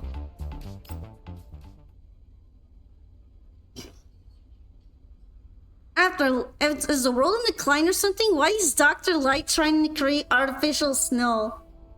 I mean... The world is in decline, but I don't think that has anything to do with his artificial snow work. I think he's just interested in it because he wants to manipulate the weather. After less than 30 minutes on foot, the group arrives at the Boland's residence, a two-storied house with a yard of average size. Maggot, you see, there are so many flowers in that yard. You weren't kidding. Haha, of course, take whichever you want when you leave later. I remember when I was little, real flowers were all over the place, but now that there's no more, Ellie must make do with the artificial ones. Whenever I think of the children that never got to see plants in their natural forms, I can't help but feel it's such a shame. Yeah. The texture of real petals can't be matched by plastic copies. We'll make good use of them. Imagine snow that isn't cold. Well, he did manage to make it cold feeling. But I think we kind of already have snow that feels like that, right? It's kind of like the decorative snow that people put inside around Christmas. That doesn't feel cold at all, but it's just powdery. I'm pretty sure that's a thing, right? Like, I'm not making it up. It's just that they don't stay in bloom for as long. Looks like my resale profits are gonna go down a bit. Bonk. Nagant knocks Ksenia's head again. Stop thinking of that stuff all the time. Decorative plants are expensive and difficult to find for sale nowadays, no? Why do you plant so many things, Professor? Yes, you add water first and it puffs up. See, it does exist, so we don't even need to go into the dystopian future to find that. We've already made some. Well, that's a long story. My wife used to be quite fond of flowers and she tried to plant them many times with little success, but I managed to get it right. It's thanks to the temperature of the satellite city being so stable, though. It's only because the temperature barely changes season to season that these flowers can be in bloom at this time of the year. Come in, let's not stand around. The group entered a building behind Bowen. Sit wherever you'd like. I'll go get some snacks and drinks. No need. Before Yuhi could turn on the offer, Bowen proceeds into the kitchen, but not before putting on the record player next to him on the way. A gentle tune fills the room, and Yuhi cannot stop herself from lightly swaying her body to the rhythm. What a cozy song! Let me see. Dance in Dreams, I think. A rearrangement of a classic piece. What was it called again? Wait, let me have a look. Yeah, that's the name. A rearrangement of the piano piece Rêve d'amour. And it's quite popular as a holiday song these days. How do you know this stuff? It's played in the shop I part-timed at. Yuhi reads about the piece on her terminal as Nagant and Ksenia chatter, taking in the living room's furnishings. Soon after, the rich aroma of butter and cinnamon comes drifting forth from the kitchen. Wow, my man can do anything. He's even making the Cinnabons. Man, does he know? Ooh, that's butter cookies and cinnamon biscuits. Impressive, being able to tell from the smell alone. You don't like where this is going? I don't know, they're acting pretty normal to me, right? I'm pretty familiar with what different sweets smell like.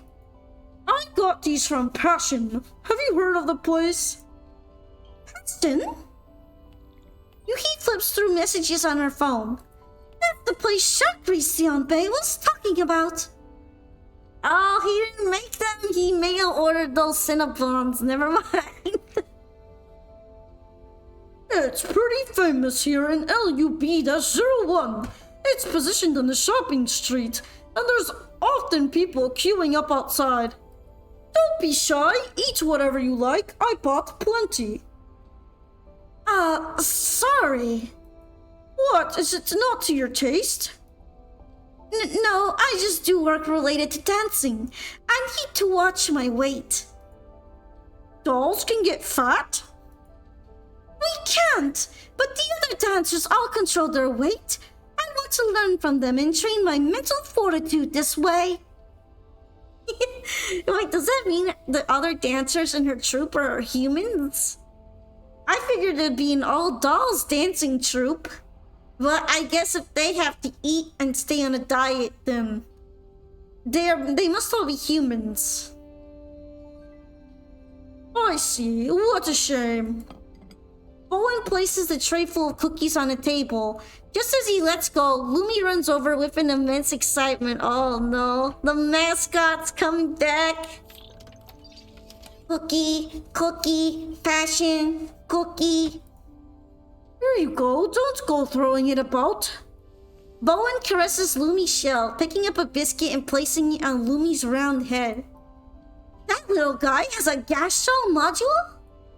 Oh, no, I just like to sate Lumi's curiosity. It can't actually eat. Feels like you two get along real well. You don't treat it like a robot at all with the way you touch its head so often. Haha, is that so?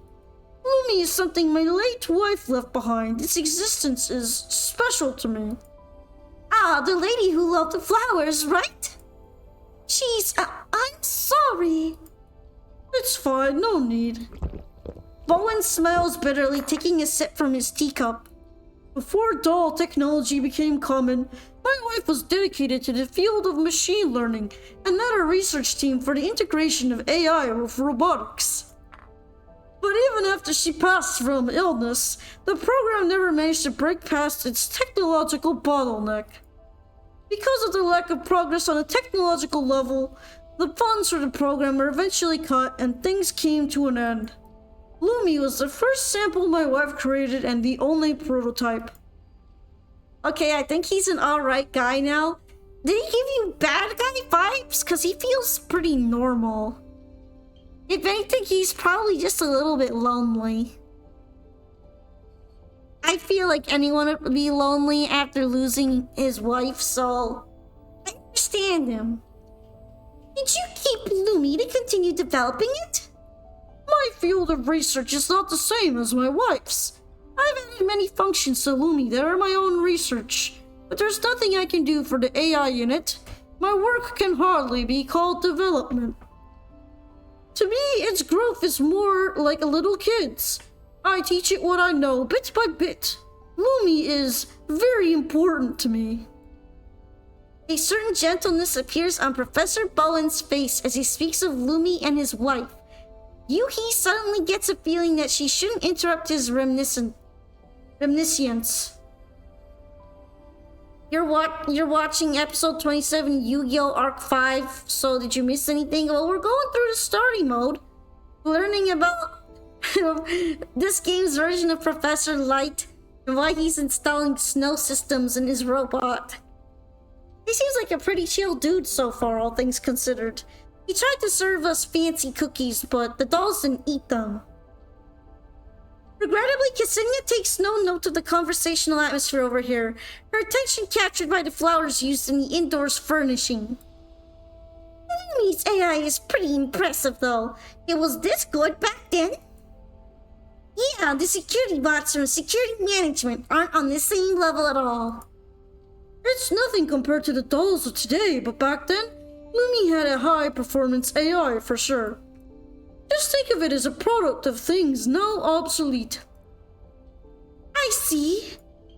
Right, I nearly forgot why I was here. Professor, about the artificial snow. Could you tell me why you need this artificial snow and what you plan to use it for? Why?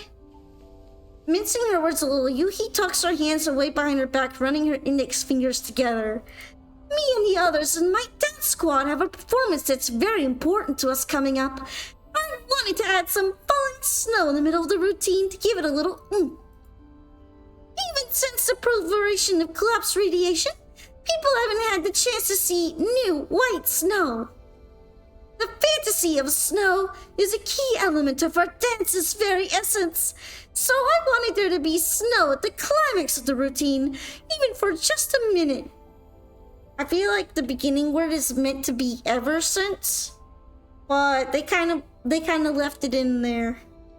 Sometimes this game has some pretty obvious typos. It felt like it was the worst of tie-ins event for several obvious reasons, but it seems to be poking up again here a little.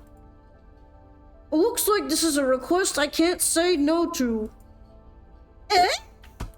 Yuki looks at Bowen in surprise. If it's in a small radius for a short time and I can be there for tech support, I think Lumi should be able to manage it. I can use this chance to get another round of experimental data. I'm sure that data gathered in a practical scenario will be valuable. Perfect! Thank you, Professor! Yuki jumps of joy, a blush spreading across her cheeks. Not so fast. My agreement alone is not enough. It might sound a little silly, but I would like to respect Lumi's wishes. As a doll, I'm truly happy to meet someone who respects and loves machines like you do. So long as you do not mind, Lumi, come here, please. Lumi? I saw it run upstairs with the cookie on its head. Should I help you fetch it? It's alright, I'll go alone. Bowen walks upstairs but descends alone 5 minutes later. Sorry, did you really see it go upstairs? I can't find it anywhere. Yeah, I saw it too. Crap, did it run off again? Let's not jump to conclusions, Professor. You take another look inside, and I'll help a look around outside. Ksenia and I will help as well. The flowers you gave us are precious, and we can't just take them for free. Wait, I gotta go too. What? Are you not coming? Well, my senior's already agreed, so I must follow in her tracks. Sorry to bother you with this again. Oh, I was just joking earlier. Please don't pay it any mind, Professor. If we make any discoveries, we'll contact you immediately. This robot feels like it's going to be a bit of a pain, isn't it? And it keeps running off to who knows where. Why does it even keep running away? What is it interested in doing?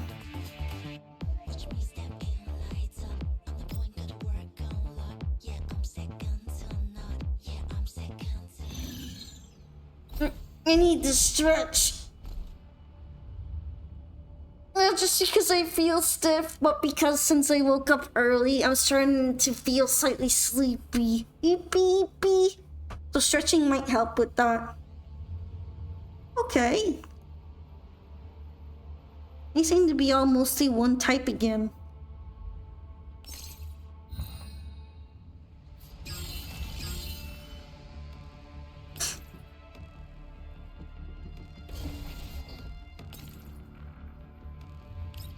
This bomb should like hit most of them, right? Oh, it doesn't reach enough. Sad. If only I could go into where the Skyfire is at.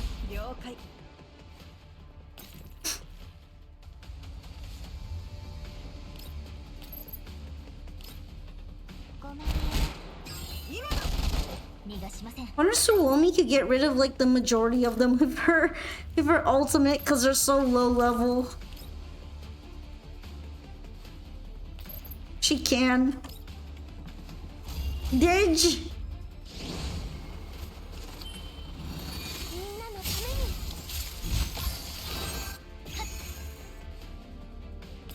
Alright, and Toro just kind of reaches perfect.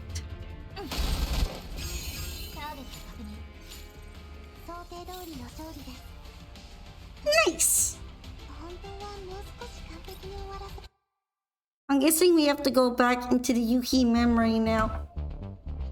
Seems like it.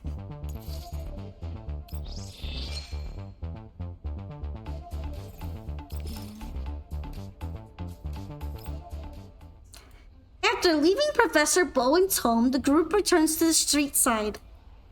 Sorry, excuse me. Oh, I was worried for a bit I couldn't click through it, but it seems like maybe it just wasn't registering. There's so many people here. Just why is this place so packed? This is a commercial district after all. The place ahead is where you sign up for the competition too. The sign-up area is decked out with special decorations. Whether you plan to participate or not, you should go take a look. We're surrounding Lumi in a populated area too, but if it really starts running amok, things could get bad. Lumi asked for a cinnamon biscuit from the professor earlier. Is there a chance it would have made its way to the dessert shop? The shop happens to be on this street too. Probably split up and check both locations.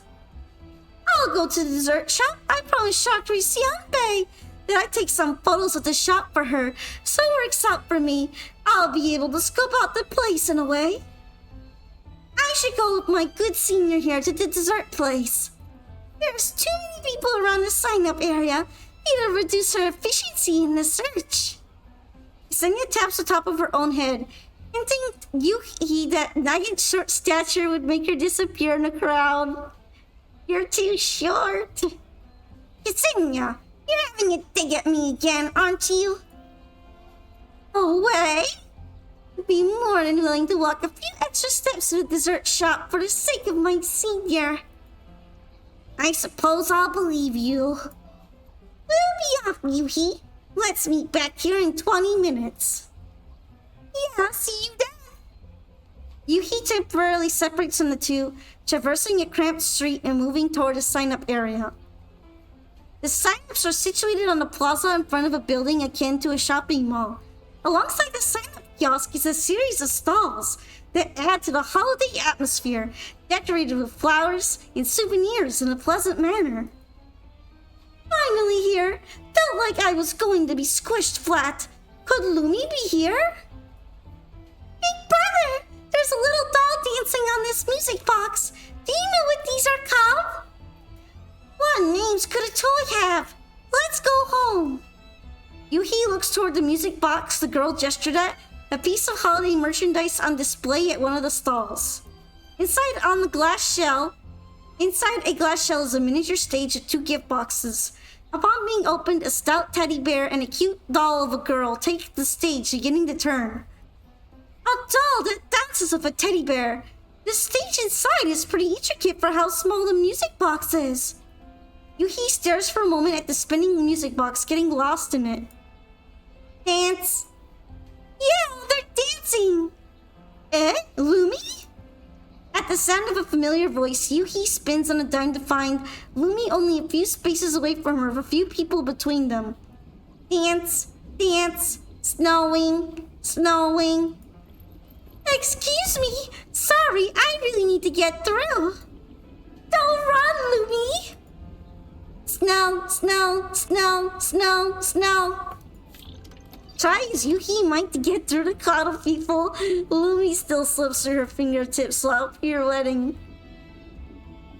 I really like saying pirouette in this story, huh? Also, I kinda like doing the robot voice.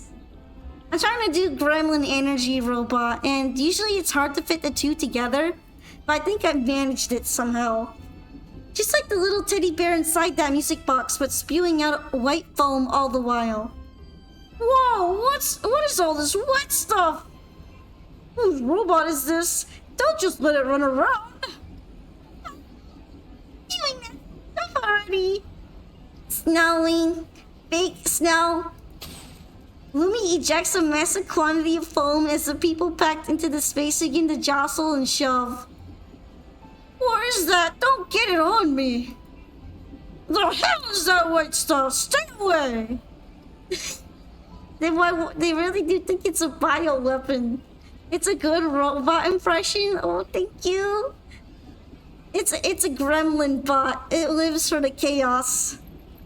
Sorry, I'm sorry. That's like, please, excuse me, thank you. Executing a perfect series of maneuvers, Yuhi manages to pin Lumi to the ground without injuring anyone nearby. Before the security robots could notice and arrest Lumi, Yuhi manages to make her way out of the crowd still covered in foam. For the sake of keeping their clothes clean, the passers-by manage to clear a path. Keep a proper eye on your robots for the love of... Be sorry. Criminal. Snowing. No snowing. Just hold on for a second, Lumi.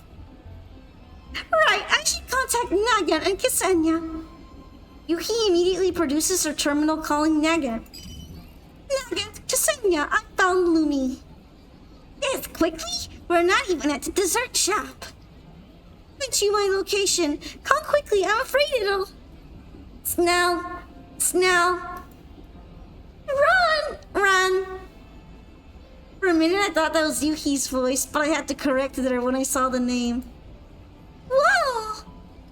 What happened? Are you alright, Yuhi? You ran away again.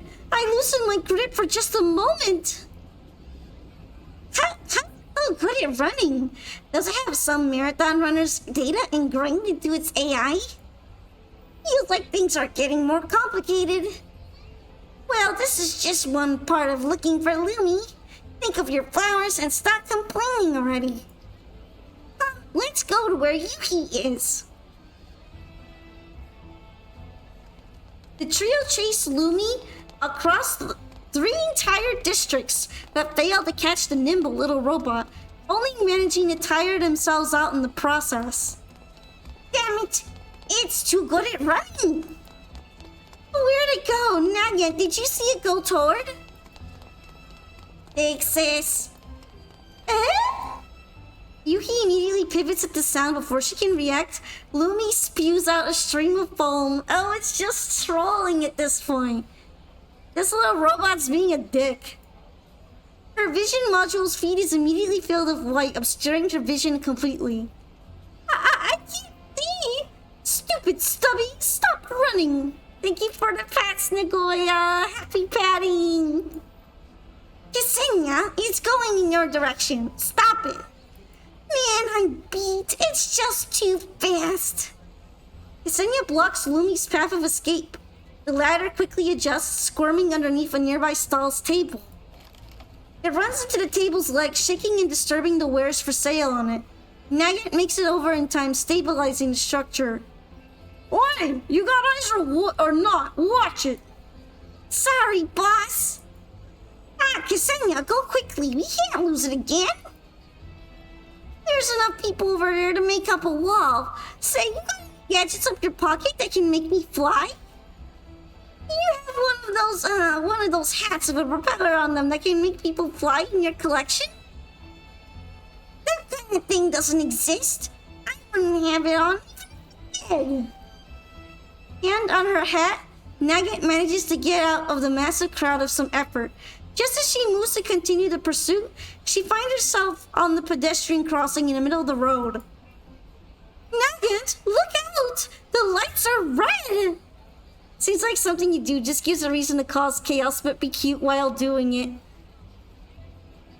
Yeah, this robot is living the good life. It has a dad that forgives it for everything, and nobody takes it too seriously as a criminal mastermind because it's a small, silly little bean. And it also has free range, apparently. So it's just going around causing shit, and it gets away with it every single time, too. Also, why is it so fast? Huh? A car blasts by, almost blowing Nugget's hat off her head with the wind in its wake. You got a death wish! Sorry! Nugget apologizes, moving back to the side of the crossing. Yuhi and Ksenia make their way over. This is bad. The little guy is nowhere to be found. Nugget, did you see where Lumi ran? I didn't see, sorry. The phone trail's gone too. This is bad. The city's so big, it's going to be impossible to pin it down. Well, I'm sure there's another way. Let me think. Hey, isn't that a camera over there? How about we hack into the city's CCTV and see if it's caught Lumi? What are you thinking? That's illegal. Well, our circumstances are unique. As long as we're careful and don't get caught, it'll be fine. No, it won't. How can a law enforcement officer like you know the laws and still break them? Well, we're not doing anything bad with the CCTV. So long as we don't get caught, no one will know we ever access those systems. If no one knows, then have we ever really been there at all? No means no. No more of your delusions. You just let Lumi roam the streets, it might cause even more trouble. Isn't just letting it be a dereliction of duty? Well, it's not like I mind. Easier to do nothing. Nugget furrows her brow. Of the action movies. In order to defeat evil, the protagonists must step into the shadows, pitch black as they may be, right? I suppose that's how it goes, but... Well, certain someone has been fence-sitting. He's already on the move. Yuhi nods, already working on a hacking program. I filtered a series of suitable injection modes. I'm willing to try anything that can help us find Lumi. If the security system catches us, then I'll just hack the security system too. Why is she so scary all of a sudden? I think she's filled with the desire to fight, my good senior. Well, since we're here already, we might as well help. Supervise her. We can't be using the CCTV for anything other than finding Lumi.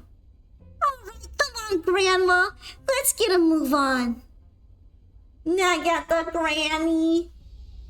Inside level 2. I have access to the CCTV systems. Good work. Ksenia, you help look for Lumi. I'll keep an eye on the security. We need to be careful. Even more work. Please do remember to pay me for overtime. As if I can afford to. Keep all the money from reselling the flowers if you really insist. No, I was just kidding. Yet more of this goody two-shoes attitude. Unbelievable. What are you supposed to do about this? Everyone, I found something. You found Lumi? No, just some videos of Lumi from a few days ago by the looks of it. Can I have a look? Oh, of course. Senya begins to individually inspect the files sent over by Yuki. Look here, that's Lumi hanging around the sign-up area in the commercial district, right? It's just doing donuts there. It's shown up there several times, too. What a strange system error to have. Nothing's out of the question when it's an error, I suppose. It's going to bother those pedestrians again. Look at the foam on those lawns over there, too. That ought to be Lumi's work. The professor's probably spent a pretty penny paying off fines for its sake. Old dad that really loves his kid, huh? But why does it move in a pattern like this? Yuki goes through the possibilities of a hand on her chin. Before she can come to any conclusions, Nagin's warning arrives. Security's onto us. Yeah, it's no good without some proper espionage tools. Espionage? That's the first thing you think of? Ew, really? Is it really the time to berate me for this? Think of something quickly, or we're going to be busted. Security program's about to find us. Yuki, have you found Lumi? 2 more files left to check. I'll be done in just a moment. And then they're going to be the ones with Lumi in them. Just you wait. I bet she won't even be able to check them. There, Lumi's last location, an abandoned building in Zone E3. Looks like I was wrong immediately. Alright, let's get out of here, quickly. The moment before the security program raises the alarm, the 3 cut off their connection, making a clean getaway.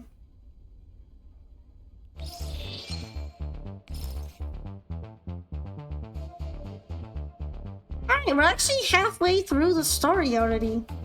At least for the Yuki memory bits. Before I continue though, I am going to take a mini break to grab a quick snack and use the bathroom, so it should only be upwards about 10 minutes at most.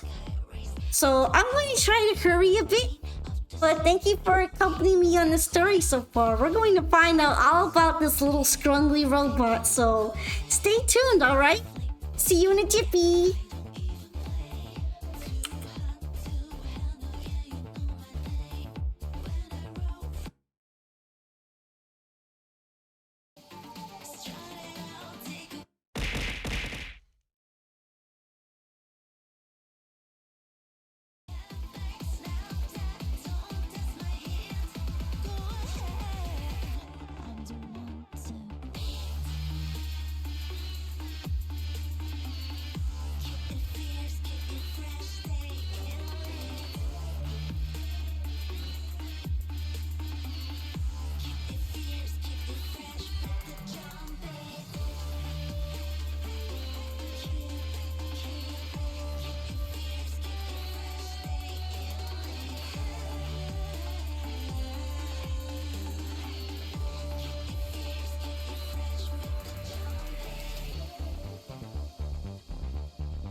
Well, welcome back, everybody. I returned. I have a banana. And JJ was here too. He stole my seat. But seems like he is relinquishing territory to me. So it is time to continue the Great Yuhi storyline, of which I still don't know where it completely fits in with everything else. Gotta say, that part's a bit confusing. But shall we continue experiencing all the more problems that this robot has been causing? You heard something? So that was JJ, huh? Oh, what was he up to? I had my microphone off, so I'm kind of surprised that he managed to make a noise that you guys all heard. Hopefully he didn't cause you all too much trouble. Right, JJ?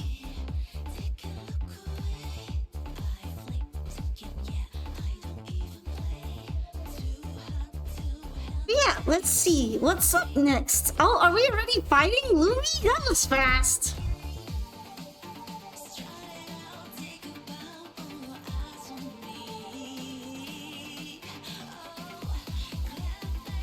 I thought it was going to be more of a final boss, but we're just messing with it right now.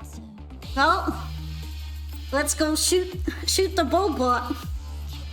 You almost sniped me, but you were gone by then. I mean, nothing stops you from continuing to snipe me while I'm taking my nap. Yum, yum, yum. Commander, the situation calls for it. Even a not-so-proper method should still be used, right? You mean when you hacked into the city's CCTV? Well, you didn't use it for anything malicious, and everything ended well. I know, right? Commander, break the law when you have to, and it's convenient, guys. This game's moral of the story is that you should break the law if the law isn't helping you at the moment. Thank you for the hydrate and the posture check, Baron. Also, wiggle, wiggle, wiggle, wiggle, wiggle. Next stretch, wiggle.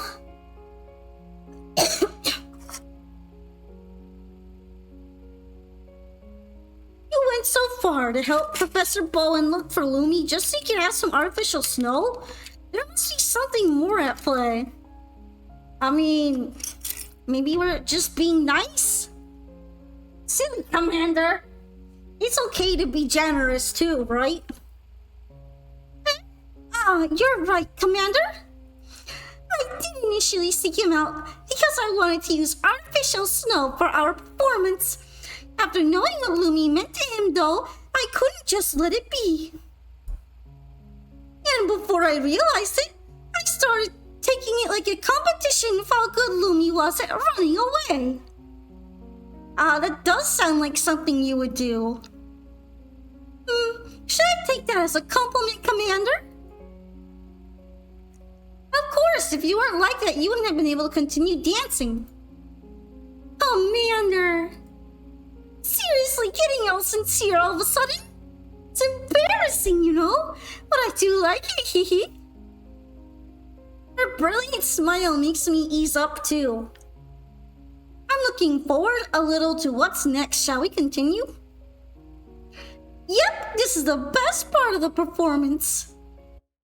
So are we really just neural organizing, or is Yuki just using this as an excuse to tell her story to us? Also, this angle, wow! She really has her outfit open up like that, huh? Here, come quick, over here. What's this music? Don't you want to take a break? You've been at it for so long. Does that mean I get to enjoy your dancing again? I just can't keep anything from you, can I? Very well, as you wish. I only just finished arranging the steps of this dance, so you'll be the first person to see it. I see I joined stream with a perfect timing. Yes! We're enjoying a view here. That ribbon looking kinda loose. I would say that ribbon looks super tight.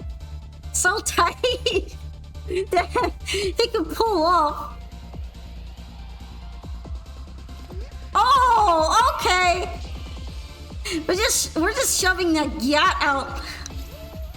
Oh, again.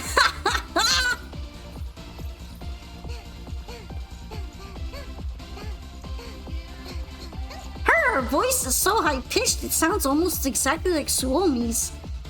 Commander, what do you think? When I watch people dancing, I feel happier. Does this mean you like it?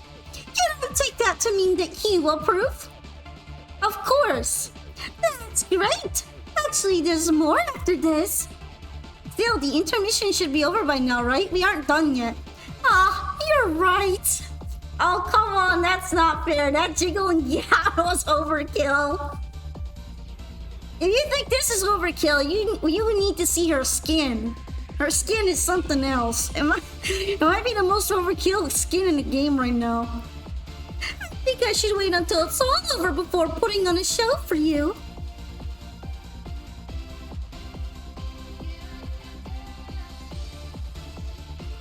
Alright, so we are fighting the Bobot.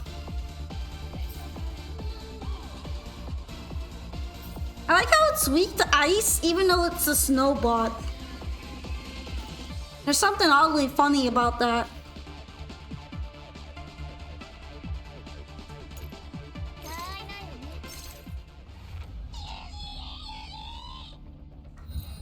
Oh wow, that is a very silly, high-pitched kind of voice, huh? Why is it so serious though? Why is it going serious mode on me?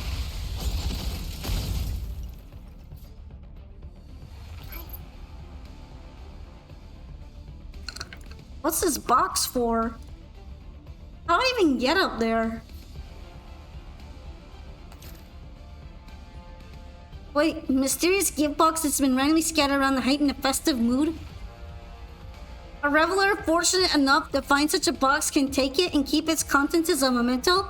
However cold it might get, it won't dampen the fire of this festival. A gift for investigating that can grant hidden supplies. How do I get up there though?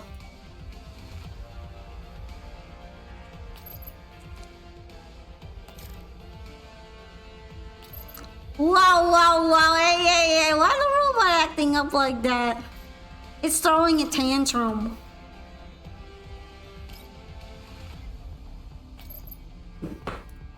I honestly don't know how I'm supposed to grab this box. Am I supposed to float?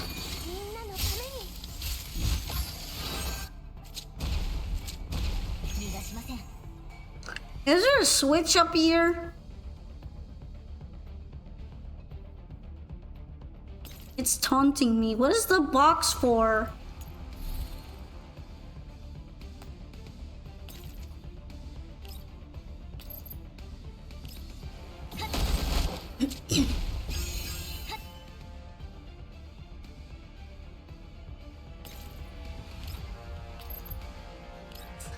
I kind of wish it had kept the dancing music. The serious music doesn't really fit in this style of event at all.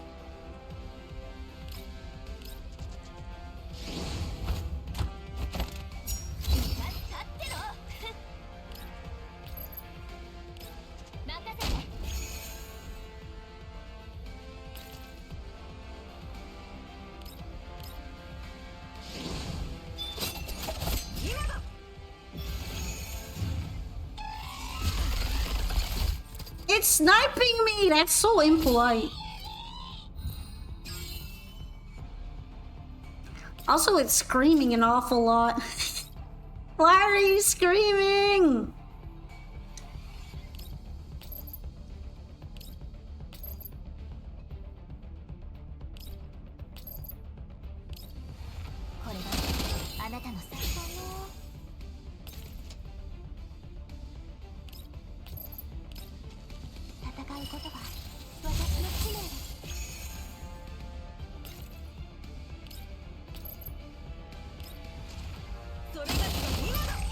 Didge.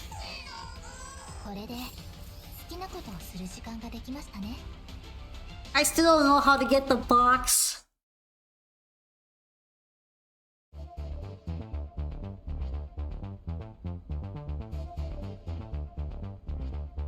Alright, looks like there's another little mini stage offshoot from here, so... Oh, simulation one.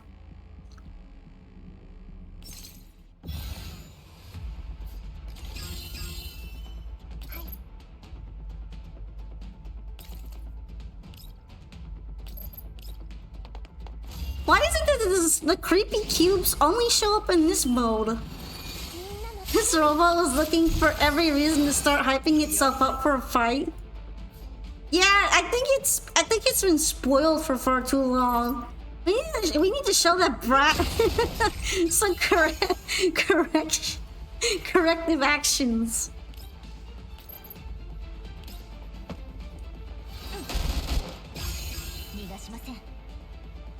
Don't take that the wrong way. We're not gutter brained here. I say as I make another "that's what she said" joke for the umpteenth time.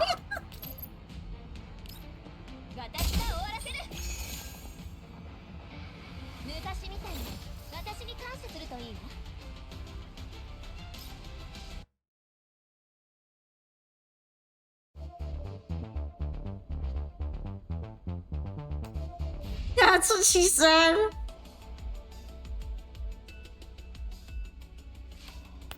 By the way, this is what I mean by saucy skin.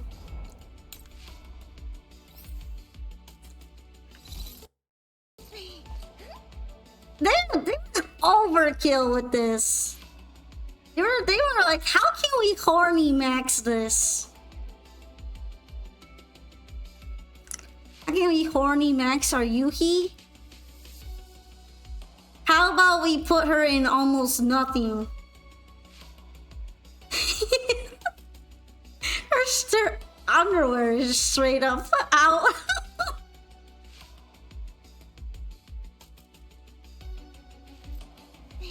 Oh no.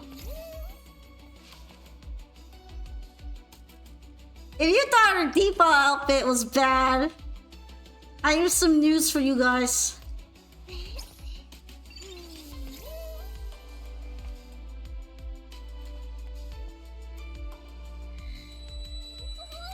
Nah, I'ma just look at you and said she ain't Sage for me.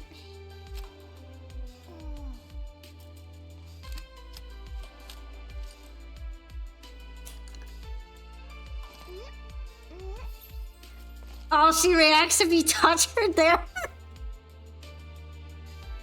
I've been bad. I've been bad and filthy.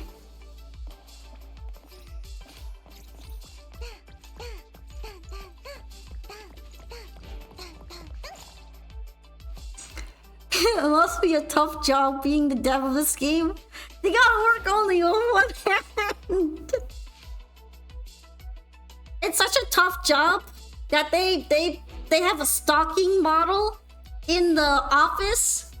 Like they take a stocking and they rip it over a mannequin's thigh so that they can get some accurate stocking ripping physics on the doll's legs, and they patent that. They're very dedicated to their craft, as you can tell.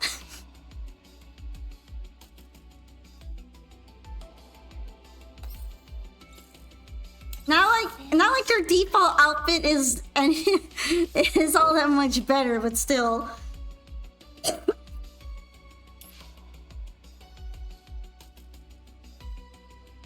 I mean, that ribbon is hanging on for dear life.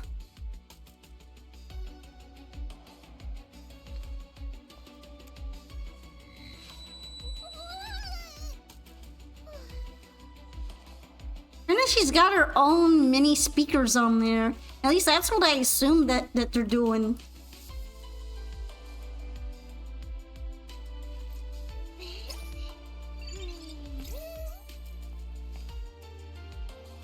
I forgot to try to pull for her.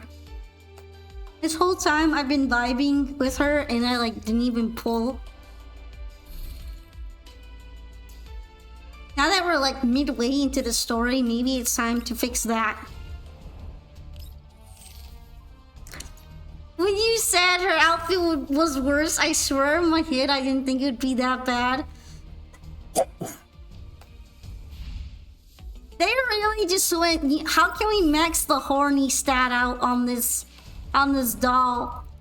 How can we crank it all the way up? I know. Let's give her an extremely girly maid outfit and then have her wear almost nothing on her butt. Her bottom half's got almost naked apron. Oh yeah, it's in here. I forgot. Let's have her be naked apron. That'll work.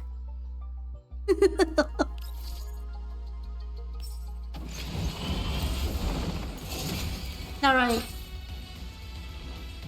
This one's kind of disappointing. I guess I got the Ksenia dupe. I don't have a lot to work with here though. I got banked out by Vector and getting a dupe of her. So now I'm just in poverty. I'll have to wait for later on.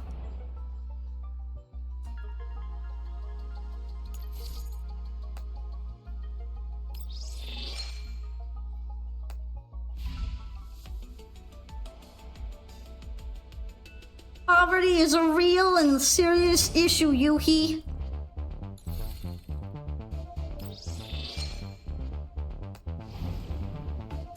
At least I'm getting a bunch of stuff. I also kind of like these skins. They're kind of nice. Ice skins.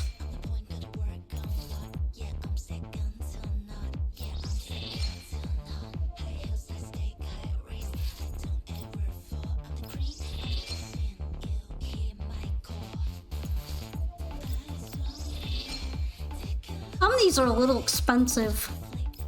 I'm sure it's gonna be worth it.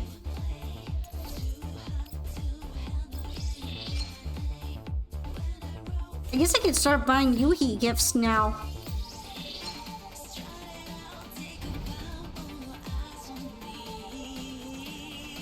Did I get enough for another temple, or am I just too poor? Oh, I think I got enough, so.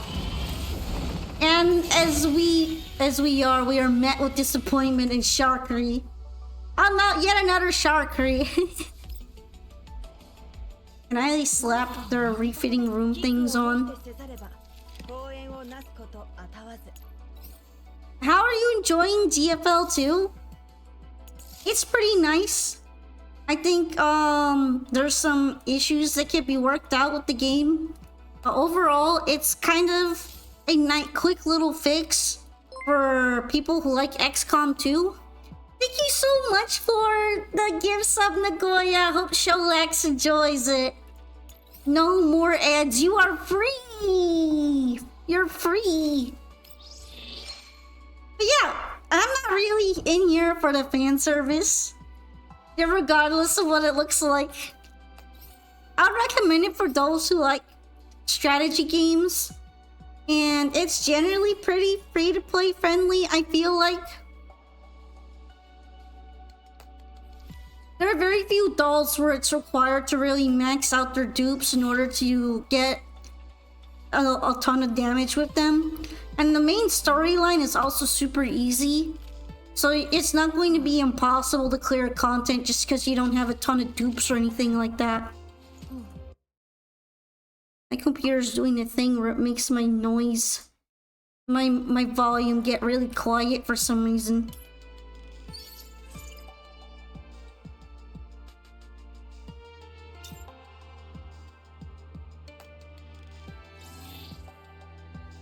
And it's also kind of chill with its update schedule. Although I do play it on the computer because every time I try to play it on my phone, it starts overheating and I get extremely worried. I also do generally like its story because the main character is a lot more developed than most player insert characters.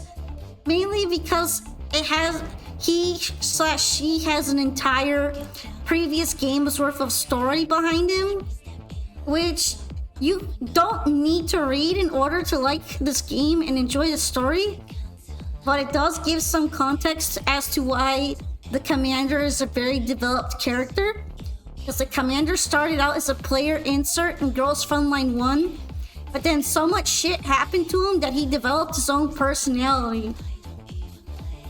And now it feels like he's extremely interconnected with everyone else in the world, and it's not just because he's the player.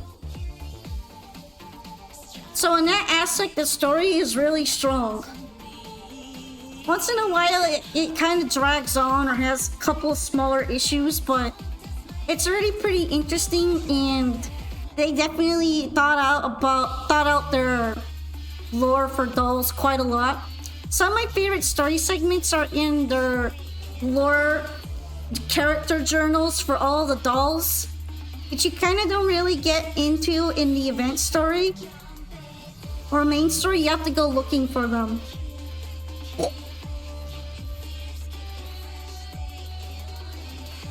But yeah, these people have written a lot of Girls Frontline story. Not just the anime, but they've made several other games besides Girls Frontline 1 and 2, including some non-gacha games, which is pretty surprising. So there's definitely an entire franchise, and they're very proud of their work. It's also kind of a classic series at this point because the original Girls Frontline 1 is pretty old by now.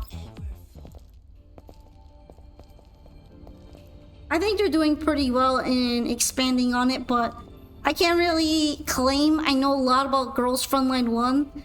I know some aspects about it, but I didn't sit down to grind through the entire story yet, of which there's quite a lot of, so I guess you can't really judge me too hard for that one. It's an entire novel.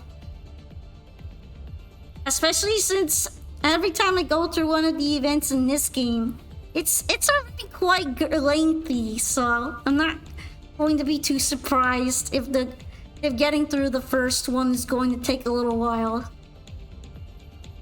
Oh, the gameplay loop is the style is completely different in the first game. So you can't go into that one thinking it will be anything like this one. The first game kind of copied the gameplay style of Conquer. So it's more of an auto battler, where you proc skills sometimes. It looks a little bit more involved in Conquer, but still not the kind of game that I would be interested. Which is why I don't really plan on playing Girls Frontline 1. Although maybe I could consider reading the story on here. Ha! Fending off annoying security programs and climbing abandoned buildings at this advanced age of mine. My goodness! You say it was good to get limber every once in a while? Yeah, an appropriate amount. But not to this extent. Are you sure Lumi is here? Yeah, its last appearance was entering this place, with no records of it leaving. I think the chances that it's still here are good. The building's construction seems to have been cut off right after its roof was erected. Unfurnished windows adorn the mottled concrete walls like black holes, and the structure's reinforcing iron framework is visible in countless places. Ah! I see some traces of the foam. This should be the place. Who knows where Lumi is hiding? This building has more than a dozen floors. We'll just have to go floor by floor. These stairs are the only serviceable ones here. If Lumi hasn't left the building, we'll be able to find it. Does the professor know about this? I sent him the coordinates just a moment ago. He said he'll be here soon. Let's move up a floor. There's nothing here. Wait, over there, the stairs. Is that Lumi? Snowing. Snowing. Lumi leaps at the entry to the stairway, running upwards after Nagant looks over. Stop right there! Nagant gives chase. Lumi runs away, spewing foam upon the stairs as it moves. Damn, Stubby! I'm gonna catch you! Ah, look out underneath you! Huh? Underneath? Why am I off the ground? Whoa! Slipping on the bubbles, Nagant tumbles down the stairway. Yuki immediately approaches, helping Nagant up.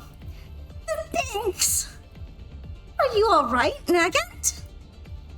I'm not young like you lot are. It's just a flight of stairs. I don't break that easily. Nagant touches her own head, lightly giving her hat a pat after making sure it's still in her head and exhaling a sigh of relief. Jeez, be careful. I really must be old. Can't even avoid a trap set by a little kid. If we go by when the systems were created, Lumi might actually be older than you. I mean mental age. Mental age. I can't help but worry a little. Nagant, are you really okay? Look, all my limbs are perfectly good. Nagant stands up, flexing her body and hopping on the spot. So long as she still has her hat, she'll be alright. Come on, let's go catch that nasty little kid that doesn't respect their elders. The trio carefully move upstairs, following Lumi to the abandoned building's roof. Imagine just falling down an entire flight of rock-hard stairs and then standing up and going, nah, that was just a little bump. If only we were built like that. Snowing. Lumi walks in circles around the empty space, quickly running toward the edge at the sight of Yuhi. Lumi, no more of this nonsense. The professor's been worried, looking for you all over. Come back home with us. Snowing. Lumi ignores Yuhi, edging ever closer to the edge as it spins. Without any safety railings in place at the top level of this abandoned building, Lumi's only a few steps away from falling off the edge. Come back, it's dangerous. We're on the 12th floor. What to do? Okay, we need to draft up a rescue plan and ensure Lumi's safety. A rescue plan? I don't think we need to railroad ourselves like that. It's easy enough to get it to come over here. What's that head of yours come up with? Well, Lumi's a little kid. At the end of the day, all we need is something it's interested in to lure it over. Ah, then what is Lumi interested in? Candy? Candy? Toys? I think that's about it for what kids are attracted by. Those things are a bit too mundane, aren't they? Lumi isn't a real little kid after all. Robots? New batteries? Machine maintenance memberships? Those are just your favorites. What do you think Lumi likes then? Nagant thinks for a moment, seemingly coming to a conclusion. She confidently takes the frontmost position, putting her hands on her lips. Oh, buzz off. That would lure you in too. Hey, I want a McDonald's toy. I want a new toy too. Give me the Happy Meal. All they have to do is give Lumi the Happy Meal. If they offer it the Happy Meal, I'm sure it'll come over.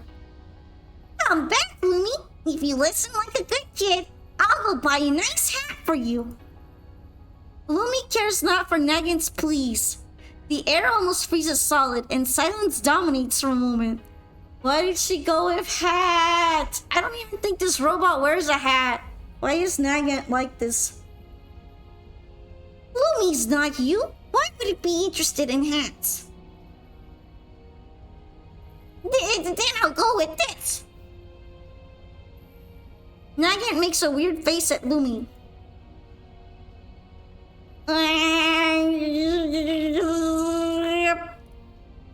Nagant only manages to scare Lumi, who moves yet closer to the edge.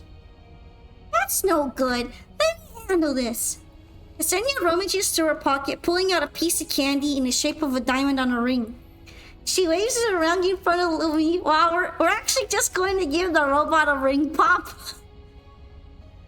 Shiny, shiny.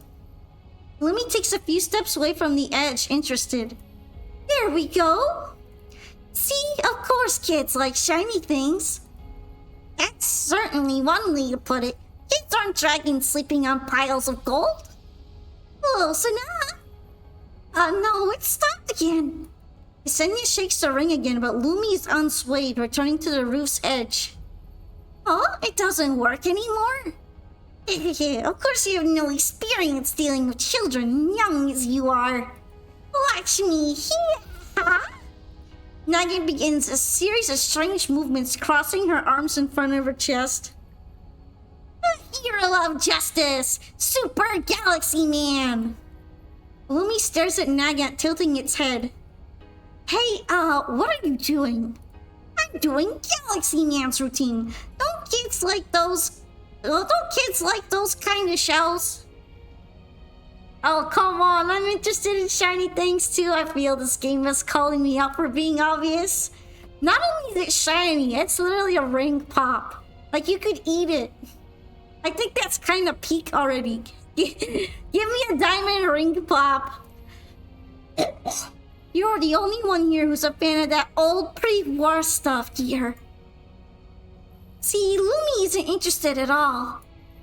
It's okay. I got one more trick up my sleeve. Here, the Earth Defense Squad's badge. Naya produces a pin in the shape of a star, raising it up to her head. The paint's falling off that thing. Where the hell did you get it? Are you planning to try Pretty Derby Uma Musume when it comes to Steam? Maybe. I don't really know anything about its gameplay. But I might be able to check out a trailer. Does it already have a client, or is it just mobile right now? The thrift store. Is that so? Never mind where I got it from. No little kid can resist superhero merch. Come on, Lumi, get over here. Awesome badge is waiting for you. Thank you for the posture check in the stretch combo. Now, if it's mobile only, that would make it hard for me to stream currently, so I'm definitely going to have to wait. I mean, yeah, I could grab an emulator for it, but I don't really like the mobile emulators I've used before. They tend to be full of ads and aren't that reliable. Star! Lumi moves a few steps toward the 3, but it quickly loses interest, returning to its previous position. Another failure! It can't be! What kind of kid doesn't like superhero stuff? There's no rule saying that has to be the case, right? We'll need to use more direct methods then. Let's just grab Lumi. Should I come near the end of June on Steam? No, I'll be trying to keep it on my radar to see if it's something I might like to play with all of you. Thank you for bringing it up, however. Nagant lowers into a running stance. Just before she sets off, Yuhi's terminal begins to ring. Music. Present. Lumi approaches again, far more interested than before. Hold on, Lumi's coming over again. Oh, is it because of Yuhi's ringtone? That's the track the professor was playing on the vinyl player back at his house, right? Yeah, that's mine. I thought it was a nice tune, so I set it as my ringtone. Aw, call from Shakri Sionbe. Don't answer it just yet. Look at Lumi. Lumi stops its steps as it hears the music. It quiets down, gradually beginning to spin on the spot. What's it doing? I can't be sure, but it feels like it's almost dancing. That can't be it, right? I don't have any neural records of the type of dance that's just spinning around. But look, it's spinning exactly to the beat. If that's the case, I'm sorry, Shakri Sanbe. Keep the music playing. Yuhi declines the call, picking up where the ringtone left off on her terminal. The gentle tune draws Lumi in even further like a child in a lovely dream. Yuhi slowly moves backwards with the terminal in hand. Lumi follows as it spins, leaving the roof's edge. Now! As Lumi's distracted by the music, Nagant and Ksenia flank it on both sides. Producing a rope from her bag, Nagant quickly hog-ties Lumi. Phew! Thank goodness I brought the rope just in case! This will only work for a little bit, right? A kid's tantrum after waking up amplifies their normal temper, you know? Just tying it up won't do! Need to make sure that Lumi won't go out of control again. Then the only thing we can do is get the control permissions to Lumi right now. My goodness, am I really on holiday here? 10 times the normal overtime rate would not cover the new effort I've put in today. Yuhi and Ksenia rush to Nagant's side. Despite her very vocal complaints, Ksenia quickly joins the others in level 2, accessing Lumi's systems. Shattered pieces of data drift through level 2. Yuhi extends a hand to touch one such piece, but to no avail. The data fragment passes through Yuhi, meandering into the distance. The ground beneath them, made of coagulated data, begins to fade and ebb. Oh, fluttery and fluffy, like snow. Is this Lumi's world? Level 2s aren't usually like this at all. I say that it comes down to Lumi's model system, and ports being so old they're causing incompatibility with dolls. Our environment here is becoming unstable too. Yeah, we better find Lumi's logic hub and grab the control permissions. Staying here for an extended period might be dangerous. Yuhi's right, my senses are tingling. Everyone over there on the right, are those weird sheep things approaching us? The group looks in the direction Nagant indicates, behind a shining stream of electricity. Information fragments congregate, forming dangerous shapes. Where'd they come from? There's so many. Judging by the shape, they might be viruses. Only viruses can produce such massive blobs of air data. They're not viruses. Look over there. Nagant looks over to see data fragments assembling to become new enemies. These enemies are all converted from normal data, and we happen to be in a cache area in Lumi systems. I get it. It's data overflow. Yes, the fragments are all legitimate data in and of themselves. But because of their sheer size and the data destruction algorithms, they're taking up a lot of the cache. Judging by the current circumstances, these chunks of data are reflowing into Lumi's operational space. Odds are those pieces of data are the reason Lumi's going out of control. Ksenia draws her weapon with a flourish, firing 2 shots toward the enemies formed from streams of data. The shattered fragments spray in countless directions. Well, it's just like in real life. If there's a problem you can't solve, normally just blast it. This is how you fix everything, everybody. Hearing her explanation, Nagant slaps her own forehead. Ah, yeah, that's it!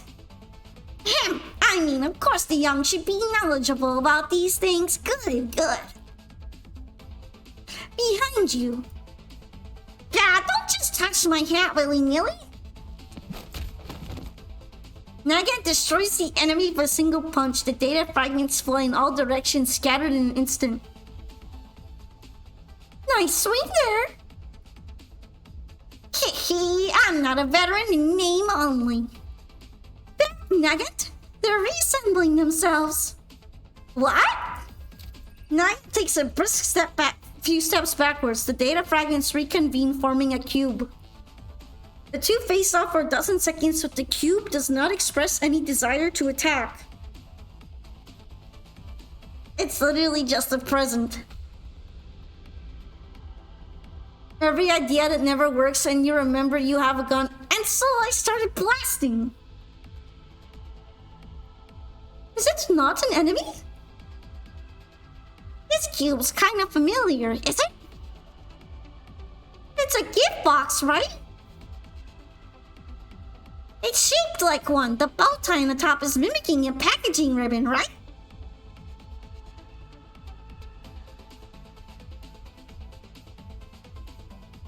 It was attacking us just a second ago. Why is it forming a gift box now? Is Lumi trying to tell us something? Who knows? There's so much erroneous data here. It's impossible to predict how Lumi will act. There might be something inside the box. Let me have a look. Wait, Yuhi, don't touch it just yet! Yuhi reaches for the box. The moment she makes contact, the gap appears on the top of the box. Holographic projection soon appears. I hope that's not a trap. It's a trap. It's dangerous.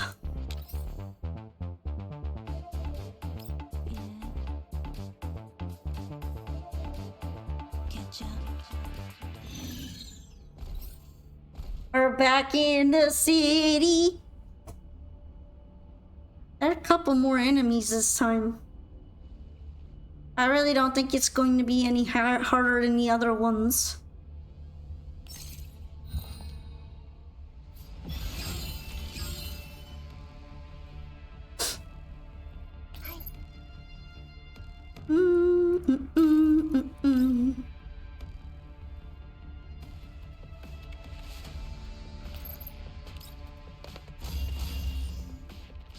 That one, those two felt like the easiest to take out with this attack.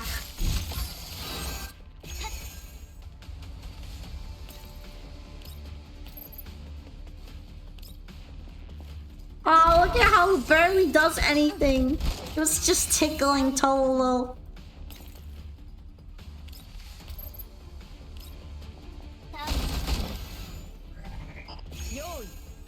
I guess these are meant to represent the weird erroneous data overflow beings. When I take a look at them, they're kind of creepy up close too, aren't they? Maybe they're just simulation dudes and they don't really have anything to do with it.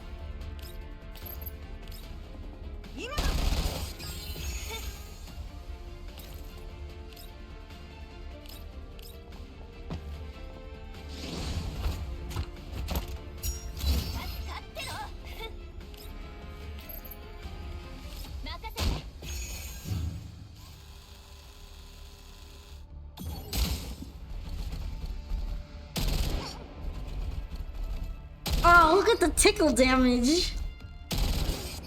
Between those cubes, the cubes and those things, which would you rather take in a fist fight?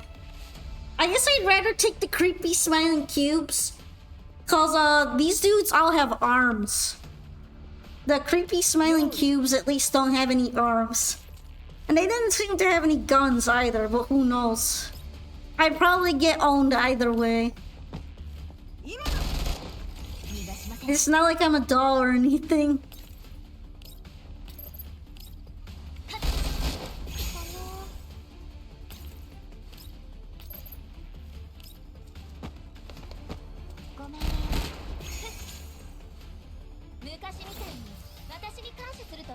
Easy.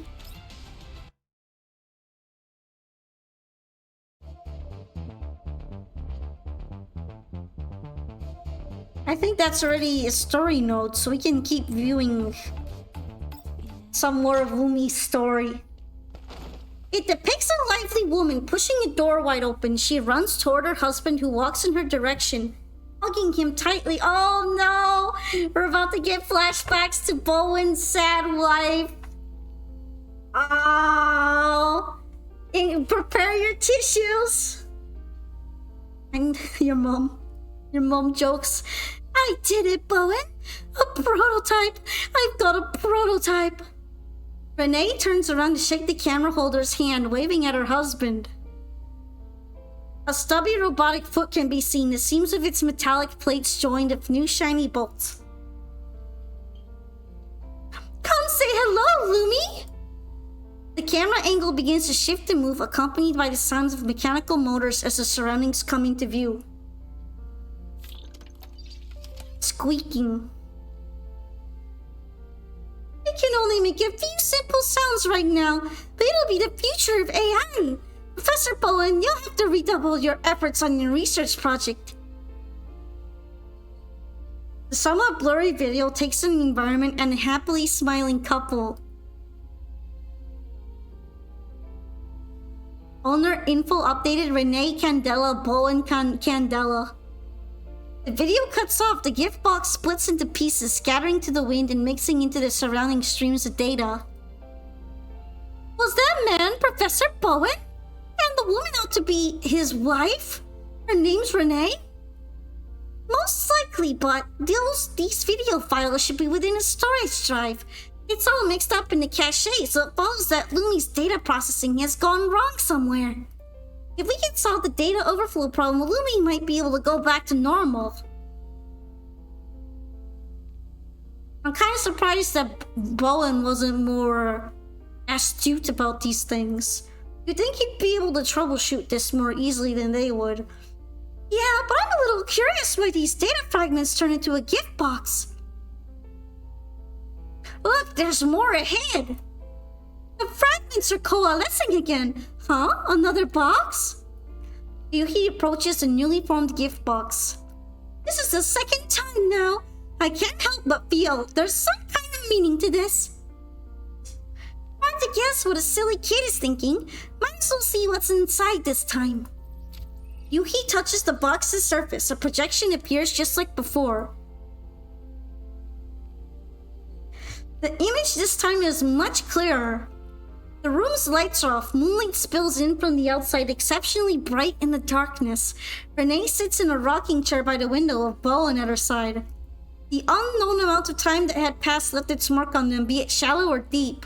Renee appears a little more sickly than before. Sorry, work tied me up a little. Sorry for being late. I brought some flowers. I handed some work over to my assistant.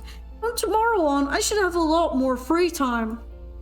Renee accepts the bouquet with a smile, the white flowers inside akin to patches of pure white snow. I know you've been busy. It's alright. Has the project been progressing as normal? Naturally, artificial snow has been established and is now seeking investment. And the project's full of realization. It might still need some time, but there's hope now. I really do miss it, the snow we had when we were little. You think we'll be able to see it again? Of course! We'll have pure white snow falling from the sky again. You, me, Lumi, and everyone else will be able to have this blessing from the sky. It'll be my gift to you. At the sound of its own name, the holder of the camera wobbles a little. Snowing, snowing. Mechanically repeating the word, it approaches the couple a little. Oh, and Lumi and the snow are both my wishes. It looks like I will have to leave it to you to fulfill them. Bowen crouches, taking his wife's hand and gently kissing it. He's kind of a romantic, isn't he? Dr. Light the romantic. There was a time my research went unnoticed by everyone except you. Only you would discuss it with me deep into the night.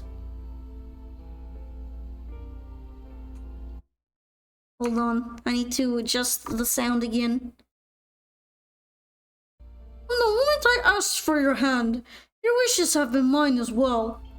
I only wish that this program could move along faster, just a little bit. The camera turns towards the window. The moon had already sequestered itself behind the clouds, and even the stars are difficult to perceive. Command entry.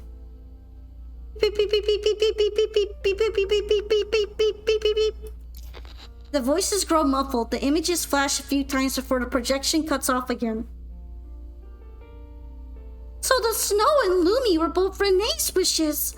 He hasn't stopped in all those years, even after Renee's passing. No wonder Lumi is so important to him. You do realize this was filmed a long time ago, right? Yeah, the professor looks way younger than he is now. I got a good guess. When Lumi was built, the technology wasn't as developed.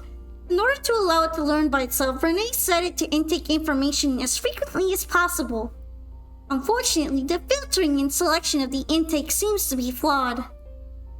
So it cannot judge for itself which information should be retained and which should be deleted? Yeah, and the professor's field of study is different. Chances are he doesn't dare to modify Lumi's programming without a very good reason, and so would never have figured out that the problems are caused by this internal conflict. That would make sense. The professor has been loading Lumi with more and more information these years too. If its ability to organize and tidy up data is far lesser than its intake, the system's operational capacity is bound to be taken up. It follows that Lumi keeps having failures even after repairs each time. So it does address that the professor hasn't been able to take care of it because he apparently is unable to tell these things due to his studies. Takes a computer to know a computer. I'm still confused about one thing though. Just now, these projections have appeared via the form of gift boxes. Ones would be written off as coincidence, but there are countless forms that gathering data logically takes. The odds are just too low. There must be some deeper logic. Could it be that there's a gift Lumi wants? So if we give the correct gift to Lumi like we're appeasing a child, the problem might go away. Do we really need to go down that rabbit hole, my good senior? The data overflow here is pretty severe. The entirety of level 2 is messed up and we can't predict its actions using normal logic. Yeah, our priorities are still to continue toward the control center and acquire the control permissions. Then the professor can run some checks and maybe then we'll have the answers. The control center is right up ahead. It's just way too quiet here. I haven't heard a peep of anything. And the defense systems are quiet too. Those data overflow enemies from before haven't appeared again either. There might be an ambush. Oh, don't just say those things if there really was. Nagant, Ksenia, over to the right. Hulking! Ksenia is interrupted by Yuhi. A hulking beast comes into the purview of her vision models. The great machine spins in place. Ksenia's attention is pulled to the giant gift box floating above its head. A crowd of smaller defense bots gather around the massive beast. Large! I knew it would turn out like this. It's so tall!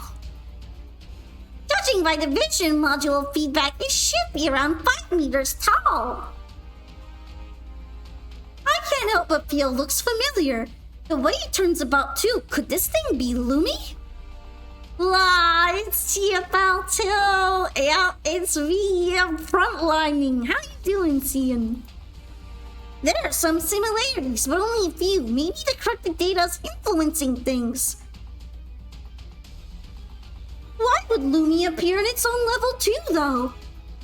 This should be the form the system firewall takes. The gift box then should be the system core.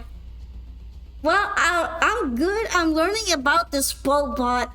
This Lumi bot that is the brainchild of a dead lady and her husband who doesn't know how to fix it. And it's apparently just going apeshit. Now that they're hacking into it, they're going to have to try to figure out its problem somehow. Is this kind of like robotherapy? They're giving it therapy.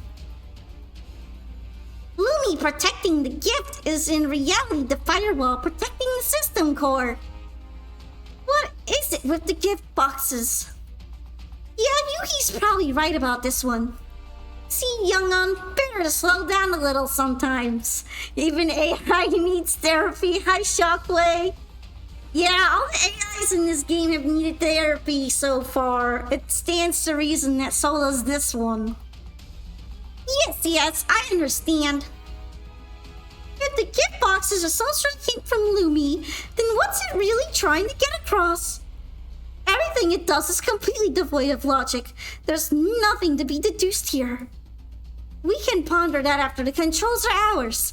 We should think about how to get past the firewall first. Gift. Before the trio close a distance, the massive Lumi suddenly stops spinning. Countless data fragments emerge flying toward it. Lumi's body becomes even larger, affected by the fragments. Damn it, our presence here must be making the system errors more severe. We can't let this continue, or Lumi's original base code will be influenced as well. Senior, Yuhi, let's go. Yeah, we'll deal the defense boss first and then focus on Lumi. Nagant nods and the three approach the defense systems together. Oh, it's so large. You know how big this thing is. Oh, we're fighting it again. We're fighting Giganto Lumi. The Hulky.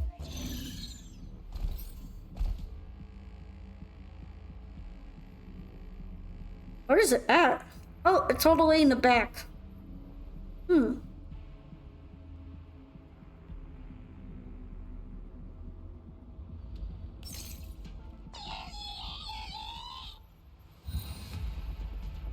I like how it just randomly starts shrinking.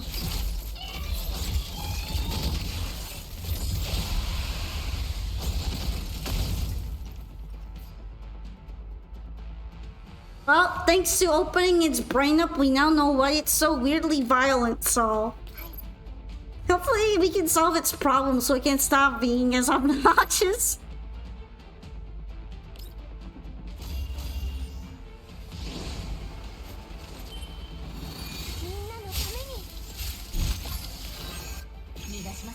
Alright. Gotta clear things up.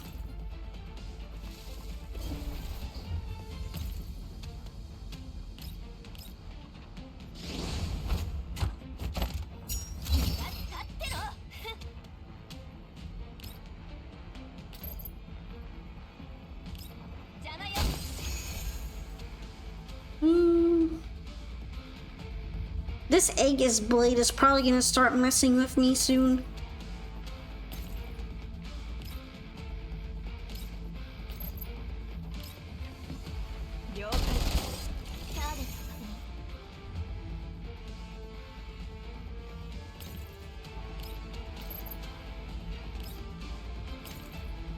I should probably leave her in cover, even if these guys aren't gonna bother me too much. Although she gets a second turn either way, so it's not a big deal.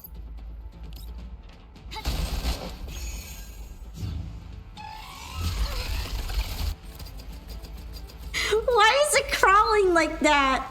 It's even moving its arms in such a weird way. That's messed up.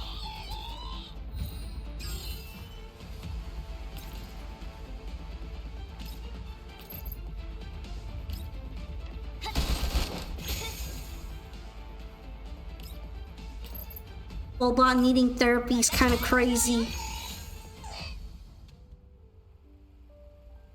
Commander, what's with you getting all serious all of a sudden? I'm just thinking that if it weren't for you noticing what Lumi really wanted, who knows how long it would have been misunderstood for. It was nothing impressive. Alicia Sion told me that a soul dances expression, so I habitually began to observe the people around me to see what they expressed with the smallest expressions and movements. I suppose I ended up in the right place the wrong way. The soul dances expression, an interesting phrase. It's true that when I watch Vepley and Sharkry, I can feel their emotions sometimes. You get it, Commander? That's right. Things on your mind that you can't speak, emotions you can't declare, all that can be expressed through dance.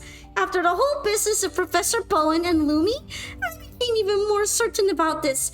Dance can go beyond the boundaries of death and speak to the soul. Yeah, it's so funny when you consider that all of these words are being spoken by artificial intelligences. In this future, they really come to the point of just mimicking humans to that level. You can't even tell the difference anymore. If it wasn't for Lumi's dancing, imagine the regrets the professor and his wife would have had. Don't forget your own part in it. You helped out a lot.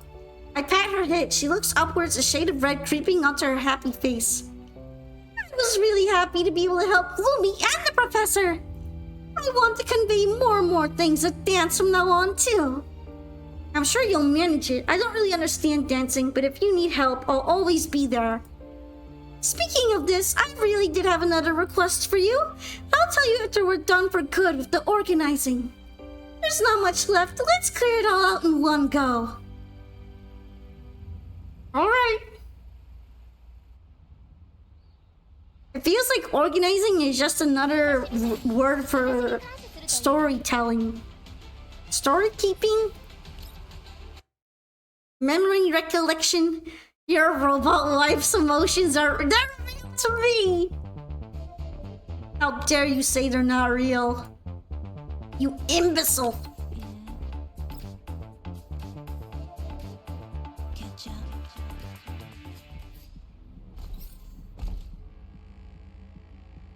Alright, we got a couple more robots to get through.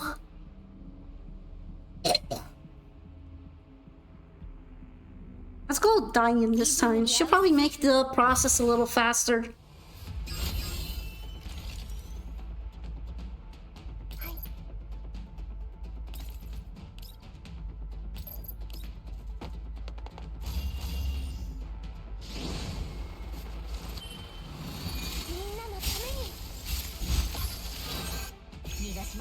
Imagine if they also made robot twinks instead of just girls every time.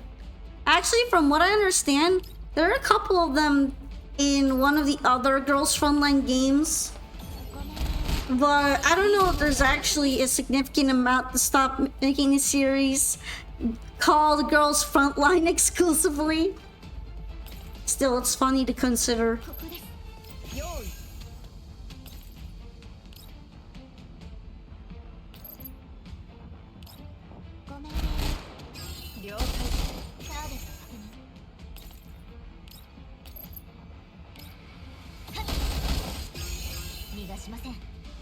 Alright, that should be the last one, but I can't even aim it from there, which is sad. I want girls and nothing but girls in my Girls Frontline. Girls.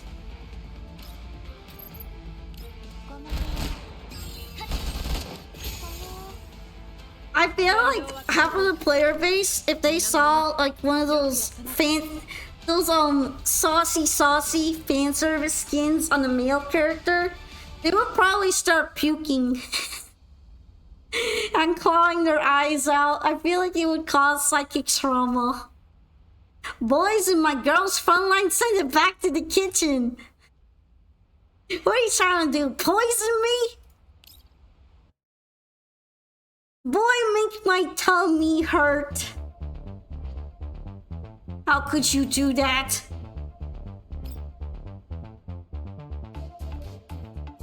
They actually do include men as NPC characters, but they're never the dolls.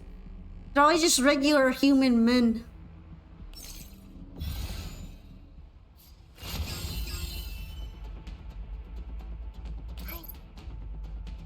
That means that you can't waifu them. So sad. No husbandos here. You cannot have a hubby. Nothing but girls in this storyline. Kudos to the chef.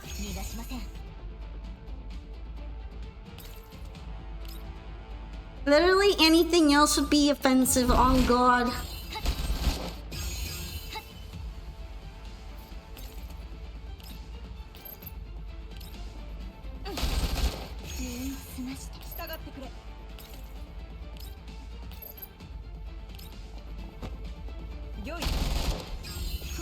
Alright. Can I take out this guy? I think Diane should be able to do it. There we go.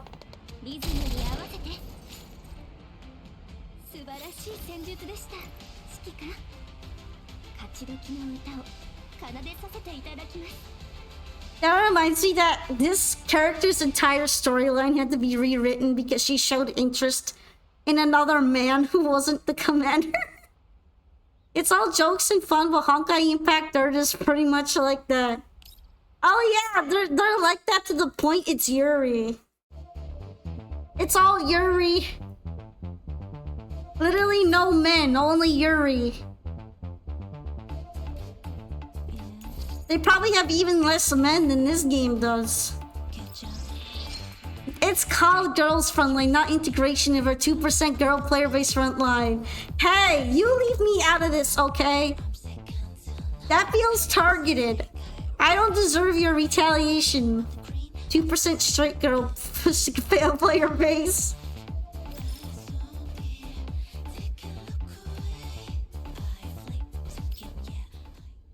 The Gage ones are having a blast. I mean, considering that you can make the commander a woman and it suddenly becomes Yuri coded, yeah, I could see that. Renee looks even weaker than before. The veins upon her shriveled arms pop outwards with a jarring intravenous line connected to it. Speaking of, we're literally looking at a straight couple right now. At least in the story. So that's a bit funny. Renee struggles to keep her eyes open, her exhalations forming a thin layer of mist on the mask she wears. A television in front of her plays a dated recording. In the recording, a girl places her hand on a young gentleman's waist, and the two proceed towards the dance floor. You've heard the die-in propaganda? I don't know if I'd say it's propaganda, it was really just a drama. The die-in drama. Oh, they rewrote the entire event. It was so poorly received that they had to redo it in like a very short time frame. And because of that, the sound effects were rushed and there was no voice lines. I feel kind of bad, but almost everyone seemed to like it more after the rewrite, and I didn't see the OG, so I can't tell you which one's better. No NTR in my restaurant. Every doll is Commander's, okay? They're all the Commander's dolls. Yeah, we're not sharing. I think the worst part about it is that they were expecting us to share die-in with a terrorist. The man that Diane was super interested in was a bad guy. Funnily enough though, they kept the boss from that version of the event, and now he's just a homeless boss with no story around him. He's just kind of vibing and existing. He has no reason to be in here and we don't know anything about him, but he's left over and they use him as a boss sometimes.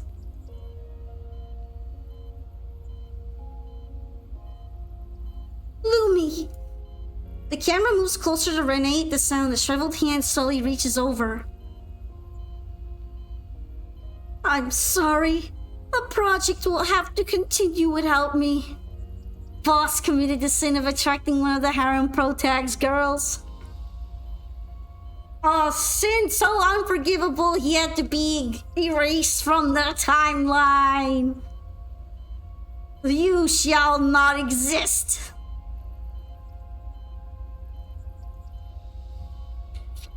And Bowen Snow. The recording draws Renee's attention. She fails to continue her sentence. Literally made a husk of his former self. Nah, he doesn't even exist in the story anymore. That dude just straight up got evaporated. He's never come back. He's never going to exist ever again. He got unpersoned.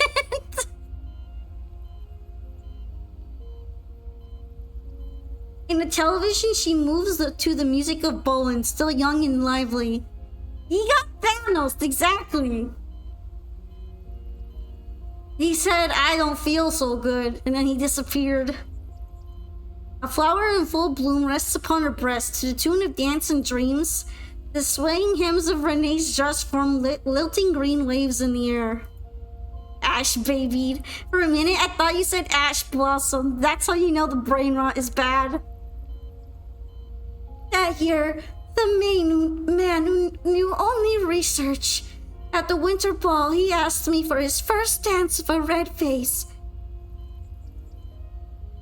Lumi, if it were possible, I really would like to have one more dance with him. To watch the first snowfall, see the light all around, even for just a few seconds. Data log. Not long ago, the defense machines destroyed by Yuhi and the others had formed a new gift box. Its contents revealed themselves to them upon the touch. The video recording ends. The gift box turns into fragments, flying toward the giant Lumi. Yuhi redirects all her computational power, going over the information she collected. Gifts, snow, dancing. I got it. I understand it all now. Yuhi's voice attracts Nagant's attention. Yuhi, have you found anything yet? Yeah, we're putting too much thought into it. The gift box doesn't mean that it wants a present. All of this data might not even be uncleared clutter, but something that Lumi treasures as a gift. To it, every day it spent with the professor and his wife were a present. So it just kept taking in more and more information until its systems failed. I can still hear her Ash Blossom's laugh. Get it out of my head! Get it out of my hand! Get it out of my head! It mocks you! You dare try to play the game? Fool, get Ash Blossomed. That's not all it is. All of Lumi's operational logic is in the recordings. It isn't spinning around for no reason, nor is it a prank. Lumi, don't just stand there and talk. Look at it. Snowing. Lumi raises its arm stiffly, spewing out a slurry of data fragments. It falls upon the three like descending snow, beginning to bury them.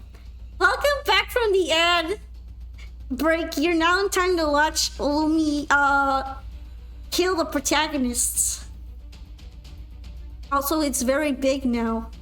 It's gigantic, grande sized. It can snow at level 2. Is there a way to make it stop?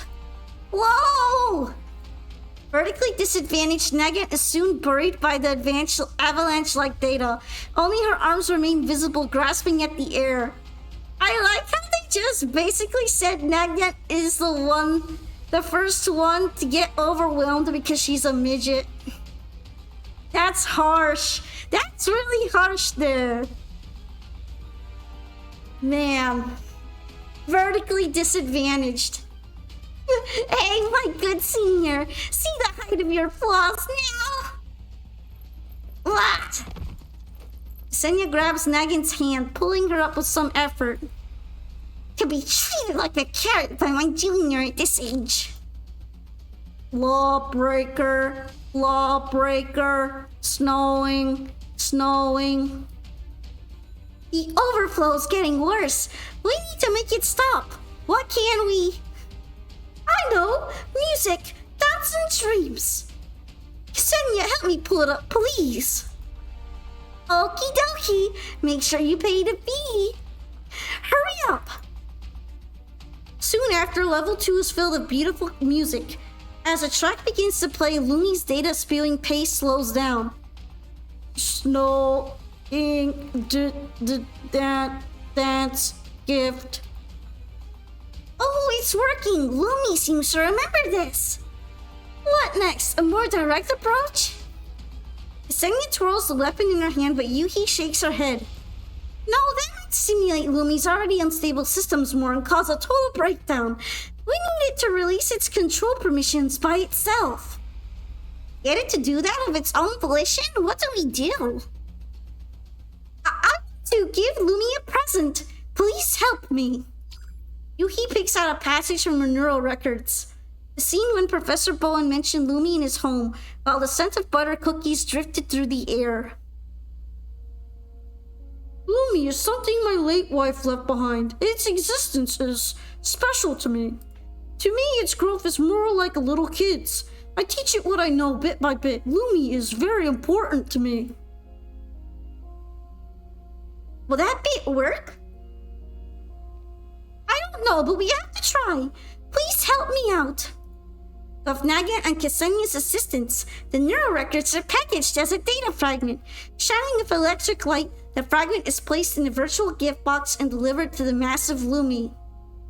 Please, messed up Lumi, accept this gift of ours. I'm sure it can feel the professor and his wife's unspoken wishes, the thing it's most familiar with. As the music ends, the giant Lumi completely settles down.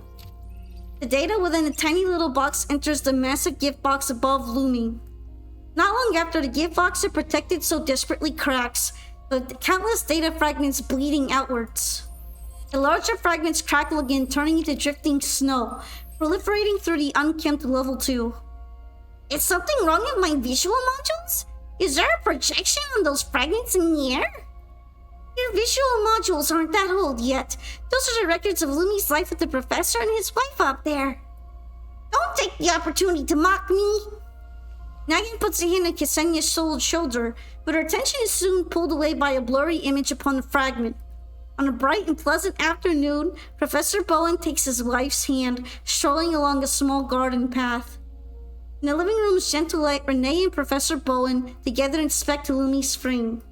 Bathed in moonlight, Renee turns about to call out to two figures, one large and one small. Aw, they're a little happy family that got destroyed when she died of Ligma. Nah, it was probably cancer. I had a feeling it's cancer. Looks like Lumi really was fond of those two. The fragments are gone. This place looks like it's going back to normal, too. Lumi's accepted it. It's releasing its control rights. Yep, I've already got the permissions, currently removing the Firewall's quarantine program. We're about 15 seconds out from having the permissions in full. Lumi won't be moving about randomly after this. Let's head out and take a closer look at Lumi. After the quarantine program's deactivation, Nagant and Ksenia take their leave. Yuhi takes one more look at the images upon the data fragments before cutting off her connection to. It's finally over. Lumi won't go rogue again, right? I don't think my old bones can handle being put through the ringer like that again. Most likely not.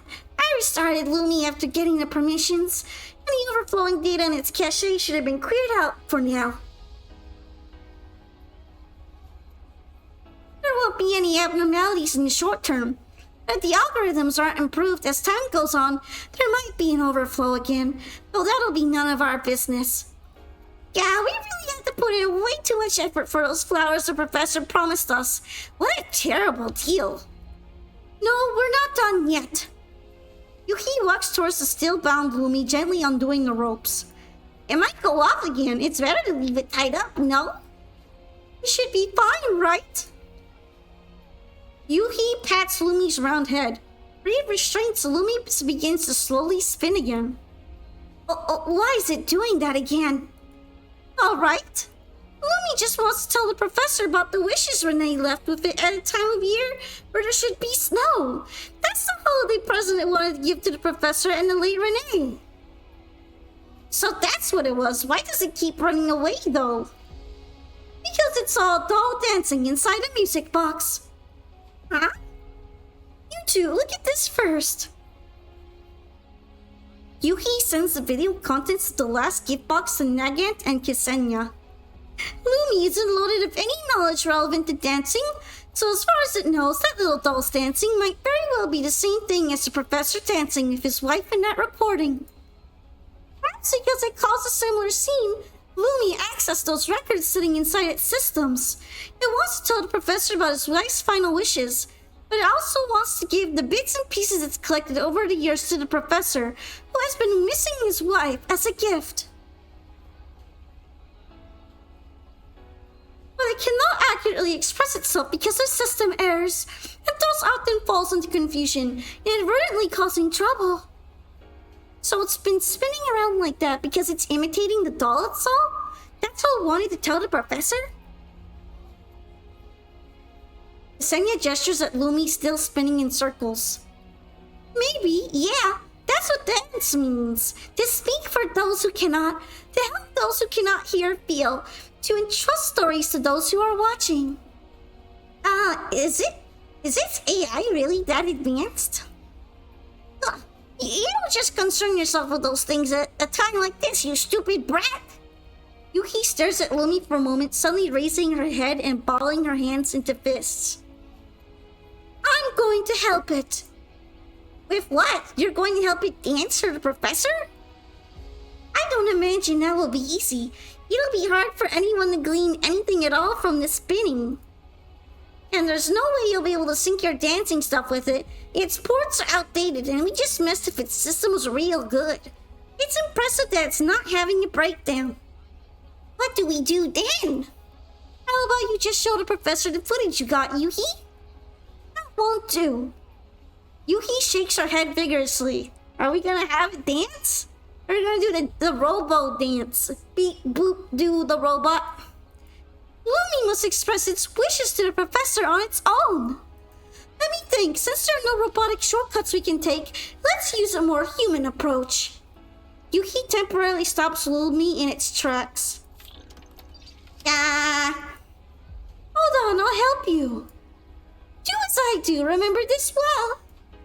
Recalling the dance moves she saw in the projection, Yuhi begins to play that music again. She begins with a starting pose, progressing into an elegant dance routine.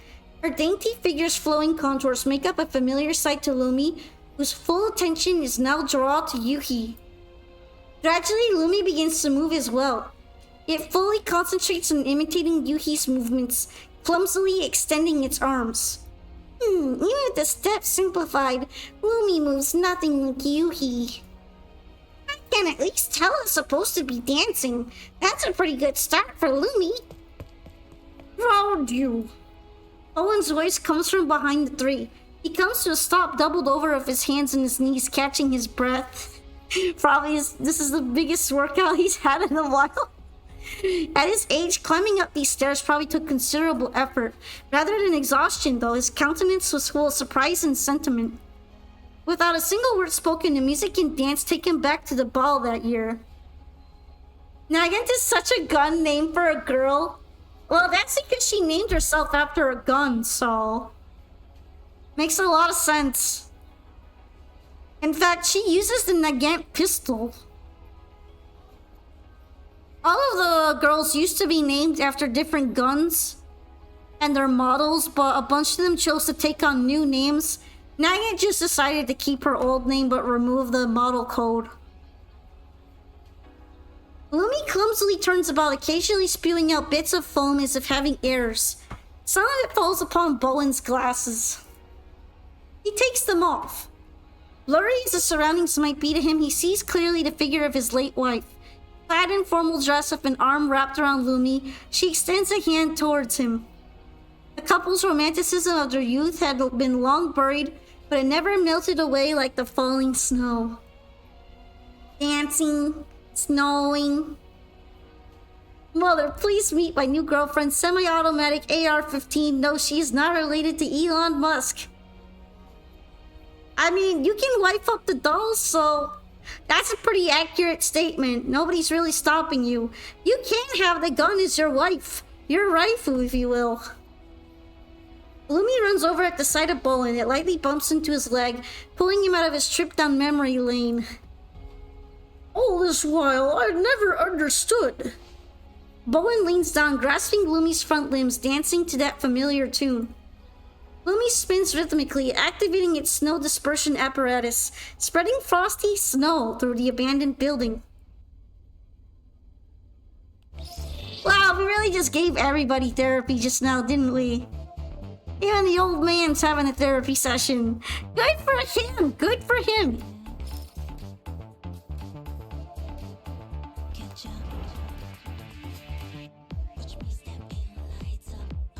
Is this one going to be all story? Oh no, it looks like it has enemy units in it too. You can fix them. We're literally just helping a man and his robot child through the grieving process.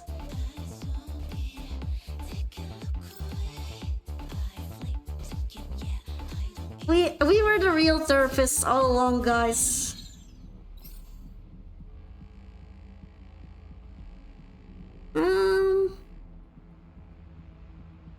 Checking what kind of enemies these are.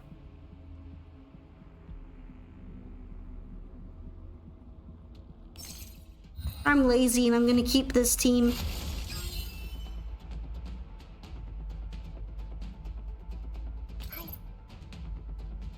I like how these stages aren't even pretending at this point to have anything to do with the story. They're just existing, just a vibe.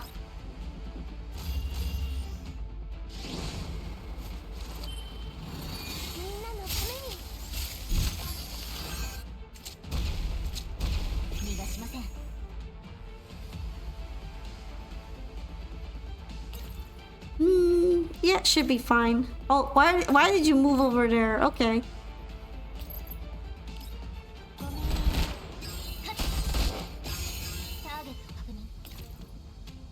And this one should be fine too.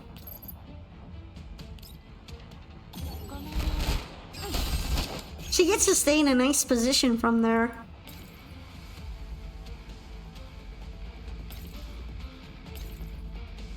Alright, we managed to get in a hit.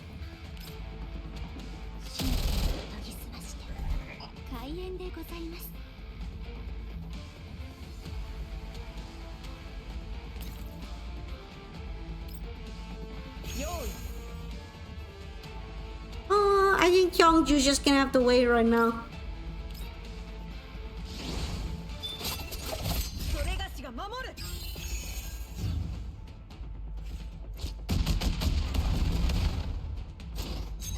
Oh no, did he stun them? That's annoying.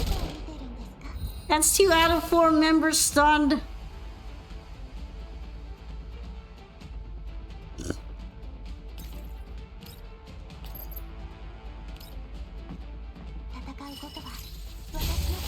Although it's the kind that's only for attack actions.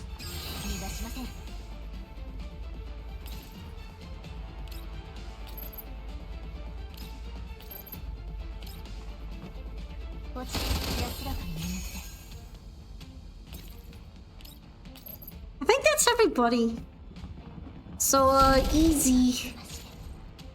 Easy.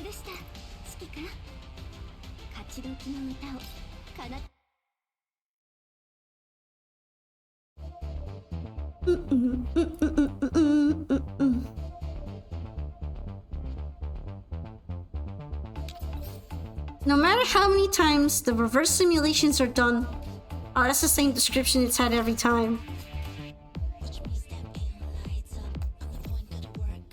They're gonna give me some more supply tickets for doing this.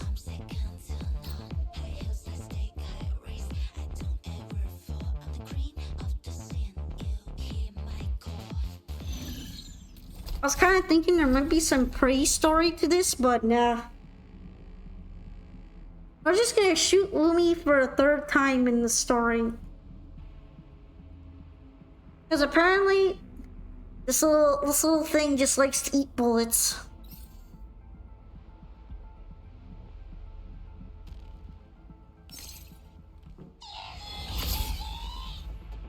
It's not satisfied with a little snack, it needs the 3 courses.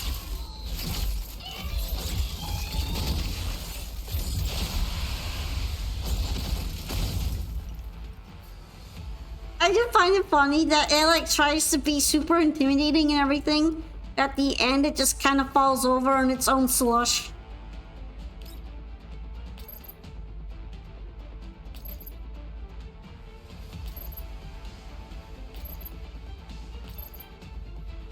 It's like, damn, it can't even be properly intimidating. It can't even be scary. It's such a dork.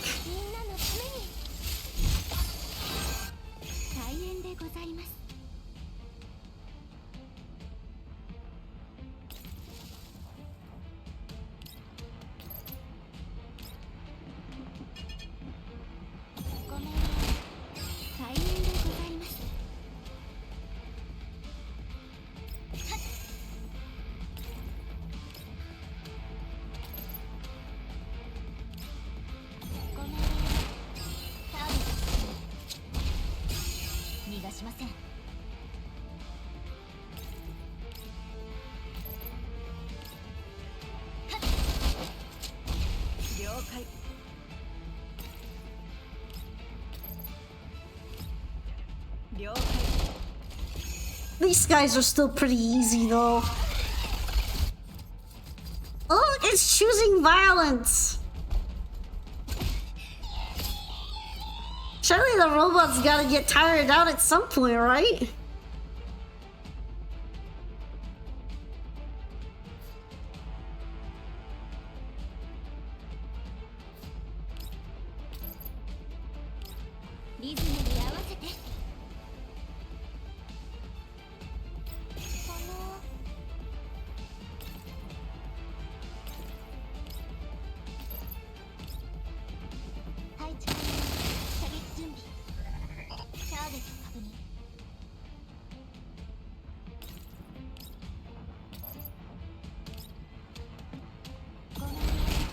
You never fall due to your own flush. I've never fallen ass first into the toilet, so I'm kind of glad I didn't have this experience. Hopefully that's kind of uncommon.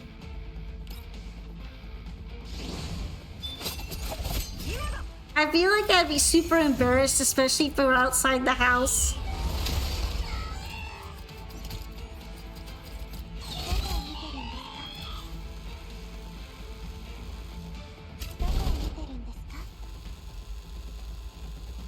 Recommended experience of builds character.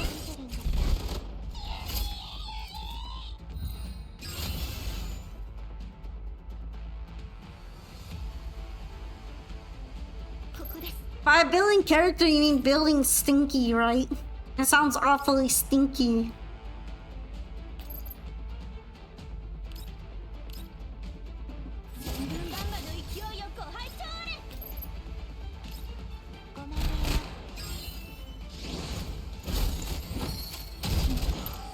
Dej. There, all organized. Good work, Yuhi. Should be the one saying that, Commander. All the redundant data's gone, and I feel much better for it. Thank you. I prepared a present for this, actually. A present? No need, really. Keeping everyone in good shape is my duty as a commander. Oh, it's nothing expensive. I made it myself. Take it. Yuhi retrieves a box from the shelf behind her, producing a flower pieced together of mechanical parts. The flower stem and calyx were constructed of levers and gears, the petals of a gradient of copper, and a stamen of smatterings of shattered crystal. Much time was dedicated to this present. Might this be a hibiscus? Yeah, it's about that time of year, and I wanted to give you flowers too. I'm told that hibiscus signifies gentleness and resilience. I wanted to use it to express my gratitude for your efforts in treating everyone gently, including me. All these waifu games really make me want to be a chair. Why? So that they can sit on you? To be fair, I think Yuhi's got a backside well suited for using someone as a chair. But a meadow flower will never wilt, which means that I'll never be separated from you. I accept the gently glinting meadow flower, the faint light upon its petals warm and pleasant. Thank you, I will treasure it. You said you have something else you wanted of me. What is it? Yeah, you mentioned it earlier. Bentley Xianbei and Sharpri Xianbei, right? The part about the soul dance is expression. I think so? With the understanding that you have of dance, you must watch them perform often. I might not be on their level yet, but the Sparkle Troops performances have been getting great reviews from the public. Commander, you should come see us dance too. Of course, but do I only need to watch? You think that's too easy, Commander? Then you should clap loudly and liven up the atmosphere of everyone. I'm just kidding. So long as you enjoy yourself and feel what I'm trying to get across to you. Yuhi's eyes shine of light, her mien one of absolute passion. Such faith in remaining steadfast sways me as well. In a time as cruel as ours, this passion will forever be of inestimable value. Okay, there we go. I was having trouble there. Alright, I'll take you up on that. Winky winky. Oh no, what happened to my volume? That's weird. Why is it so quiet all of a sudden?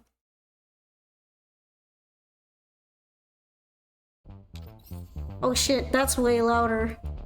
Hold on. Alright, that's better.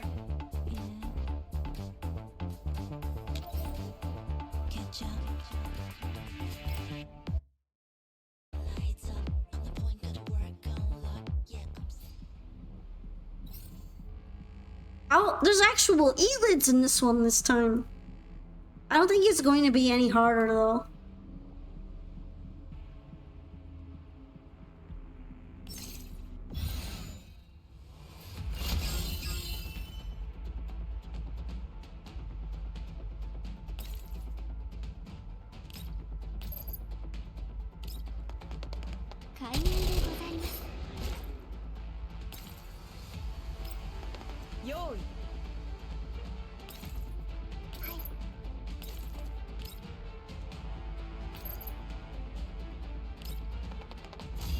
Suomi's still as overpowered here as ever, because she's still almost taking them out completely with just a winter blast.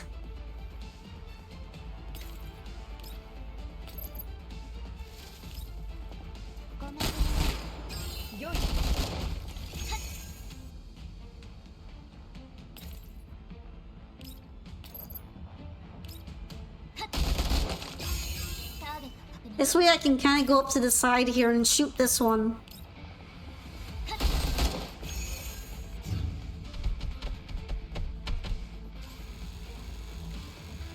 It's gonna regret doing that.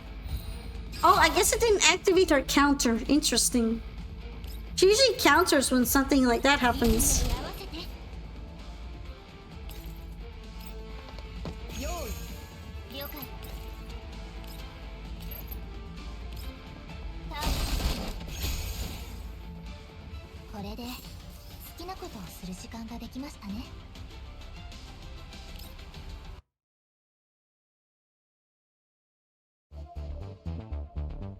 Okay, and this should be the last battle level here.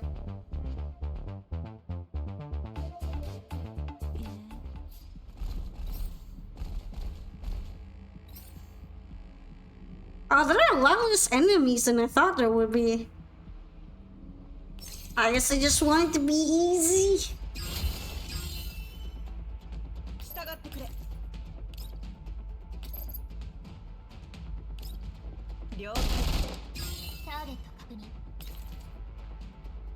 Ah, she doesn't quite reach. If I shoot a barricade, she might be able to.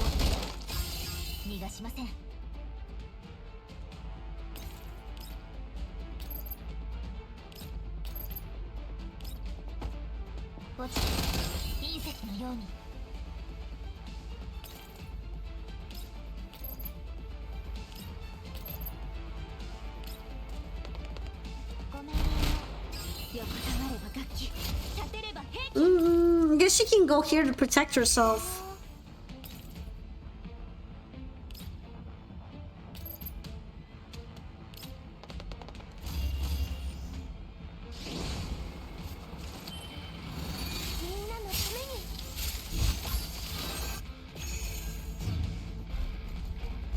The ice spot appeared, but he didn't get hit by the damage at all. It's pretty interesting. No, let me click on it. There we go.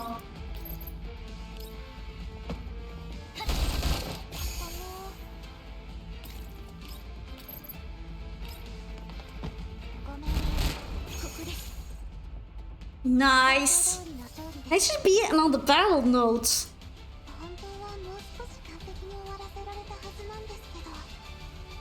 Alright. Let's get the goods. And next up is the last piece of story.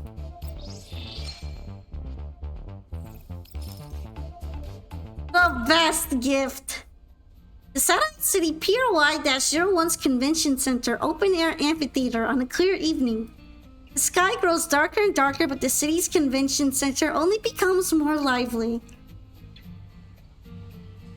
Proceeding backstage with VIP passes, Nagant and Ksenia find Yuhi in the middle, placing the finishing touches on the performance of Lumi and Professor Bowen. Yuhi, we're here! Ah, the professor's here too. Are the preparations for the upcoming performance complete? I'm finished with adjusting the equipment. Yep, everything's in place. I'm feeling good today. I won't disappoint everyone. Alright, happy holidays, everyone! Yuki produces a basket as she speaks, scattering the multicolored petals inside through the air. Whoa, don't just scare people like that. That's something we're going to bring out on stage. You guys get a sneak peek. Happy holidays. Thank you for inviting us to the show. I hear the tickets are rather difficult to get. The gimmick of artificial snow pulled in a lot of the audience. I hear that the idea came from that senior of yours. If the chance ever arises, please do introduce me to that business genius. Oh, do you mean Sharkry Sionbei? She was originally going to come as well, but some stuff came up at the cafe she works at. But check this out! Yuki spins around happily. Sharkry Sionbei gave me this bow tie in the back of my dress. Whoa, that looks amazing! Does every doll who knows how to dance or sing also do handicrafts? Not only is she good at crafts, she's also a makeup whiz. When I met you guys, before I did, I was talking to her on the phone. Lumi caused some trouble, so I hung up. I thought she would be angry. But after I told her about the circumstances, she complimented me instead. Welcome back from the ads. Yuki's talking about how she hung up on Sharkry and how she ended up not being too unhappy about it. I guess she's more understanding than we thought. Or at least I expected. So she's a competent senior too. I really must speak to her if the circumstances allow. Right, Professor, how's Lumi been? Any further incidents? After you lot described the cause, I ran some more checks on the central systems and spoke to a friend in the field. There shouldn't be any further issues. After things are stable, could Lumi's original be put into production next? That's still a ways off. After this performance is over, I'll still be deleting the overflowing data on Lumi again and recompiling the source code. What a shame. That's technology Rene left behind. Bowen smiles and nods, turning to the silent Lumi at his side. I like how fixing Lumi apparently makes it so that it speaks less. It just gargles now? A shame indeed, but keeping Lumi in good operating order is most important. I know Renee's wishes now anyway. She'll always be by my side like Lumi. I'll have no regrets. Yuki nods as the backstage staff begin to call for the dancers to get into position. Oh, sorry, it's about time. I need to go prepare for the show with Lumi and the professor. Your tickets are for the VIPs and the VIPs. Get ready to catch every mesmerizing move of Lumi's performance up close. Eh? Lumi's going to be performing on top of providing the snow? Oh gosh, fixing Lumi shit up Lumi. I'm really hoping it keeps speaking because otherwise I'm going to be really disappointed. Considering that it feels like it's regressed so far. Yeah, after that experience of ours, I had a change of mind in regards to the routine, so I made some changes. I asked Professor to help me train Lumi too. Just sit and watch. We'll be off then. Alright, we'll cheer for you. Leaving Yuki to her business, Nagant and Ksenia return to the audience seating area, finding their spots. Whoa, VIP indeed, what of you? Yeah, I don't even have to stand on my tippy toes to see the whole amphitheater. Not bad at all. Eh, what's going on? It's all black all of a sudden. Did they turn off the lights? They haven't. Could your visual modules really be getting that old? But I had them checked a few days ago. That shouldn't be the case at all. A procedural failure then. I think permanent loss of vision might be in the cards. No way, right? I've never heard of that happening to a doll. Help me, Ksenia. I'm just kidding. I'll stop messing with you. Ksenia chuckles mischievously,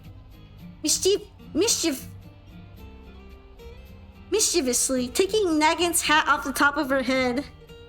Right, for some reason, I keep defaulting to saying it as mischievously, but I think that's not really how you pronounced it. But I had a moment where my noggin was fighting over the two pronunciations. So I'm sorry about that. Ksenia! Gritting her teeth, Nugget begins to reach for Ksenia's collar. The latter immediately passes over the hat in her hand. Made out of felt, the hat's celebratory colors are adorned with little flowers of yarn. This is the limited edition hat you've always wanted. I bought it as a holiday gift. But it's expensive, isn't it? About as much as the flowers the professor gave us were worth, right? Yeah, all the money from the sales went into this hat. You were hesitating, so I went and bought it for you. Money's just money, we can always make more. But we missed the hat and it's gone forever. Mischievous. Well, yeah, I know how to say it. It's just that I've been so used to thinking about it being said another way that I have to grapple with it before I actually say it. It's not second nature for me. Thanks. No need to thank me. Just mark me for extra overtime pay in the future. I feel like such a failure. My junior beat me to giving a gift. When the show ends, I'm going to go pick out a proper present for you too. I'll be waiting then. As they chatter, the lights in the venue converge on the stage. The elevator in the middle gradually rises and Yuhi takes the stage first with her basket of flowers. We all have our EFL moment, English failed language. Exactly. It's like, I know how to say it, but I want to say it in the way you're not meant to say it. If that makes sense. Good evening, everyone. Before we get started, we have a few little presents for everyone. Make sure you catch them. Everyone, happy holidays! So is this meant to be Christmas themed, or do they just have different holidays over there? Because this feels like Christmas. Yuhi snaps her fingers, sending many red drones flying through the venue, strewing candy and flower petals toward the audience. Yep! Nugget leaps upwards, easily claiming a pack. You don't like candy at all. Why are you going for those? It's all in the holiday spirit. Take this, the show's about to start. Stuffing the candy into Ksenia's hands, Nugget looks towards the stage with excitement. As the candy pulls the audience's attention, a cart full of flowers slowly rises to the middle of the stage. I mean, look, is the sled not the most Christmas thing you've ever seen? This is definitely Christmas feeling. Now then, enjoy! Introducing today's special guest, a new artificial snow platform, Lumi! Adorned with bouquets, Lumi stands upon the cart of flowers appearing at the stage's forefront. It turns as it sprays snow into the air. You go, little guy! Oh, you go, little guy! Do your best! The snow gradually blankets the stage and many audience members begin to extend their hands. The pure white foam lands upon their hands and hair. Be it caused by the curiosity or reminiscence, the icy sensation puts a smile on the audience's faces. As the audience's passion is ignited, the other members of the dance troupe make their entrance. The scattering petals combine with the falling snow, illuminating the stage. As the music rises and swells, the performance begins in earnest. On this holiday, everyone receives a present they desire. So, does this mean that Lumi stopped talking? Because ever since Lumi was fixed, it stopped saying words. And I kind of liked when it was saying words. It felt like he was developing as an AI. Have we gone backwards? That feels a bit sad for it, right? But yeah, that was the story. What did you guys think?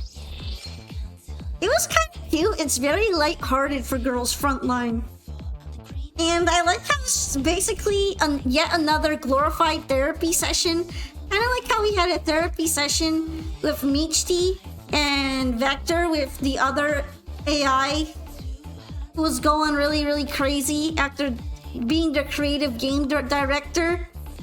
And we had to basically give it therapy too, or like get it deleted at least. It felt pretty similar to that actually. Yeah, I got 2 supply tickets, so I might as well dump them.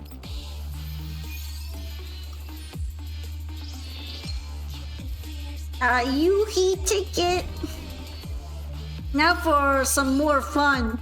Since I waited a bit on doing this, Yeah, the challenge stage is open, so I'm gonna go ahead and clear them with everyone and see if any of them are actually hard. We can watch it on the stream. Will there be some hard enemies this time? Or will Lumi go full apeshit? Time to find out. Alright, I'm gonna use my own team. I prefer it.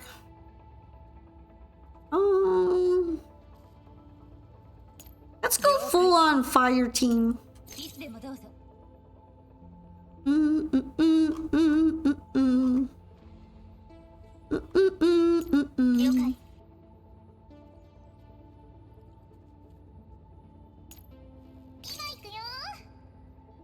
I guess I could bring her along too, cause she hits in the water. She hits the water enemies pretty well.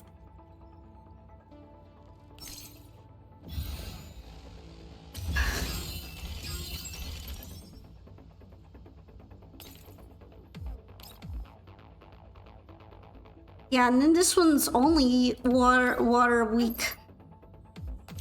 So it feels appropriate. Ah, look, they're not dying in one shot anymore. That's how you know you actually have a slightly harder stage.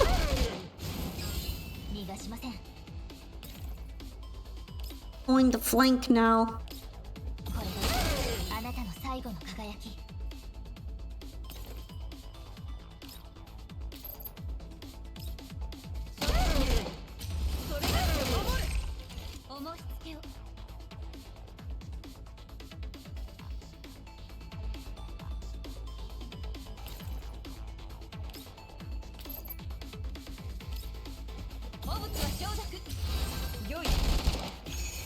Oh, Dej. Sharky should be able to take this one out pretty easily too.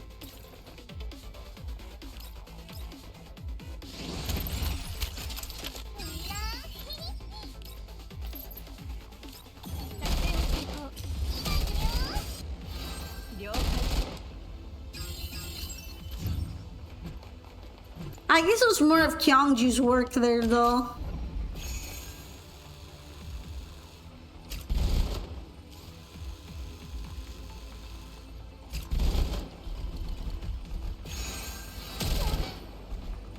It feels so weird to see the dolls sometimes without Suomi's shield. Like it's become so normalized for me that I just automatically presume I ought to have it.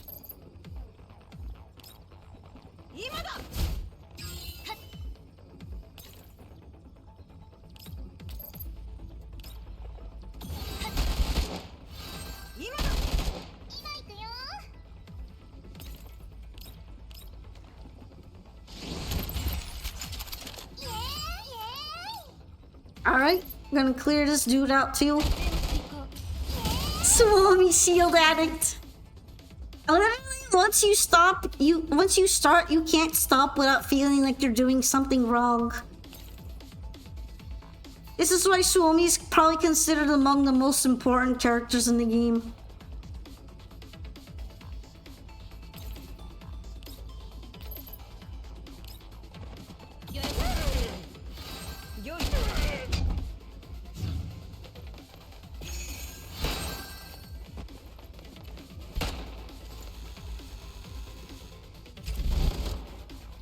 Oh no, now it's actually hurting a little bit.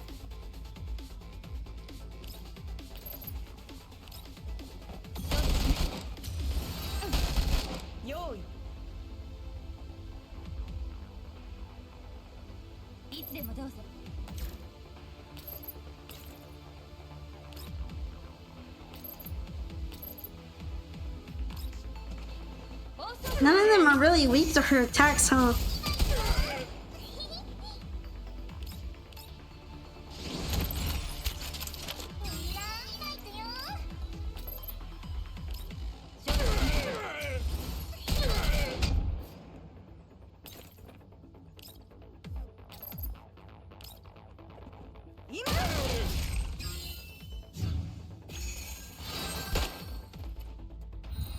At least it's just a medic left, so it doesn't really feel intimidating.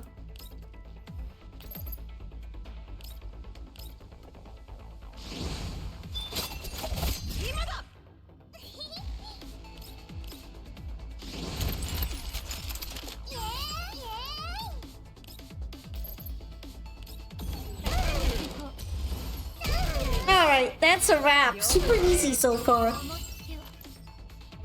戦場は片付いた。皆の者、よくやったな。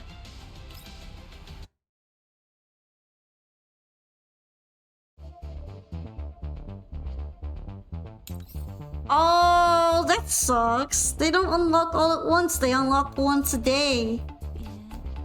Oh, that's a little bit disappointing.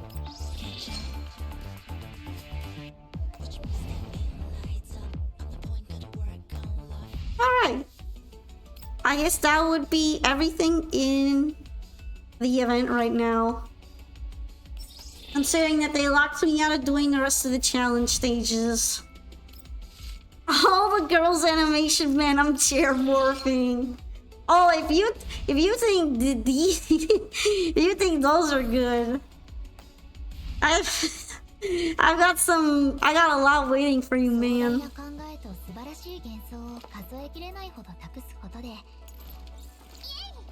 Let's go over some of my faves.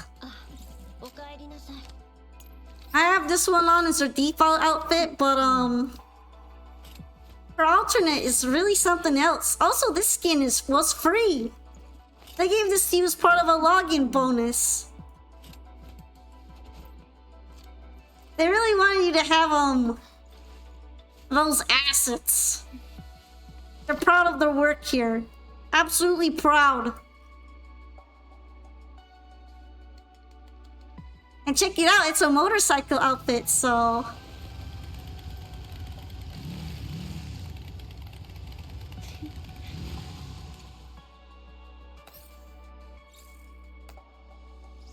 Now, another outfit that they gave us for free that they're exceptionally proud of.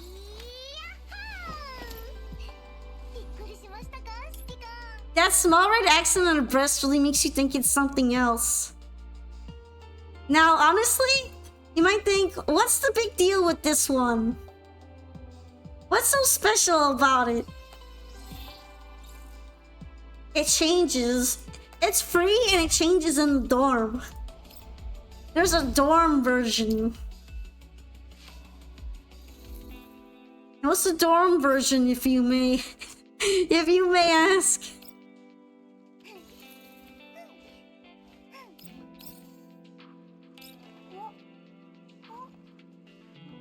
It's a little zesty. She takes off the outer coat, and it turns out this is the only thing she's wearing underneath that coat.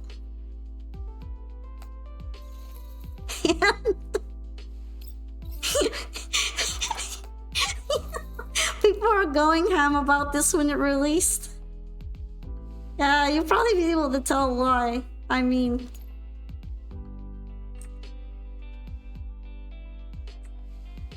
Oh dear. She's kind of caked. Not leaving much to the imagination, are we, Colfin? Are we Colgate? Dropped my spaghetti when I saw that first time.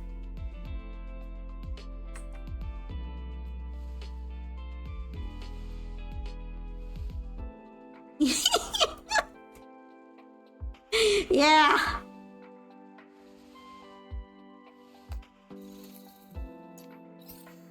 They really like their scenic views. Scenic views of the hills and the valleys. Lots of scenic views going on here. Yep. Re-roll camera too. They know exactly what you're here for. They're aware. They know. They know. This one is accessible in the dorm too.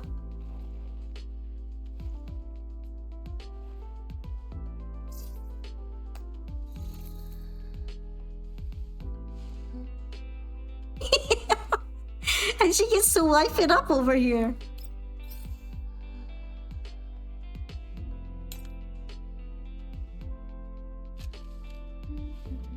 I've been a real girl. I shouldn't be like this.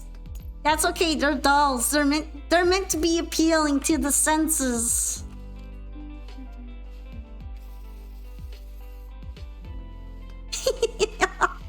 I love the chill music in the background while we're doing this. While we're peeping!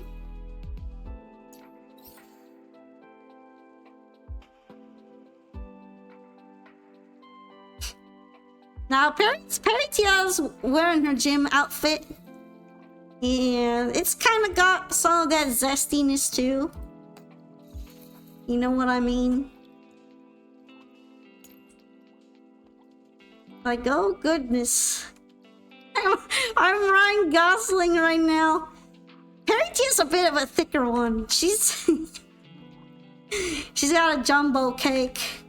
And she's even got those windows for the gym pants that you see like girls working out in sometimes, but for some reason her windows are gigantic.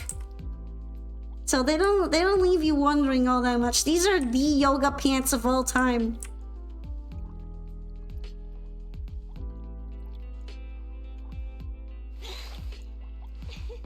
Hand warming pockets. No way. The cake jiggles. It's got the consistency of pudding.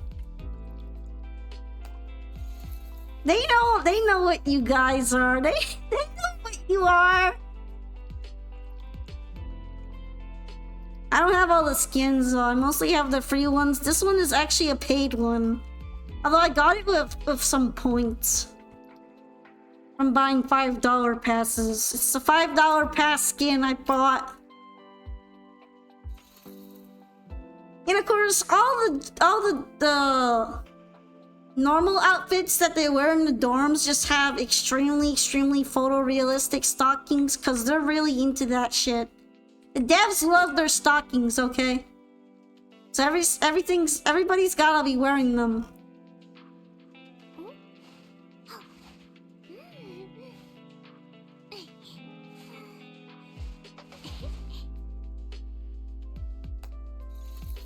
Well, I do too. There are a couple default ones that are also not leaving much to the imagination, such as famously Nemesis, who has got a lot of curvatures and round shapes.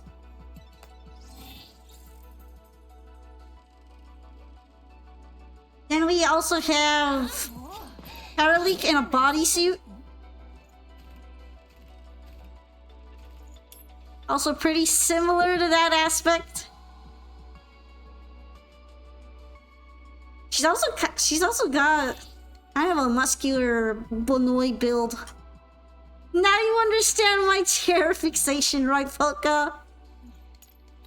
Every single one of these girls could use you as a chair. Just remember that. This game is too much.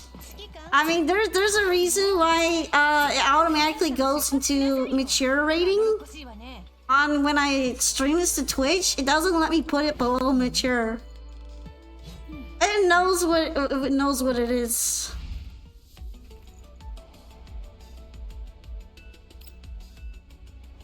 And I showed this off earlier, but this is a real skin that you can get in this game. Like, this is illegitimate. You can also use this in battle. And it comes like that. You can also change the accessories. Like, you can customize your maid outfit.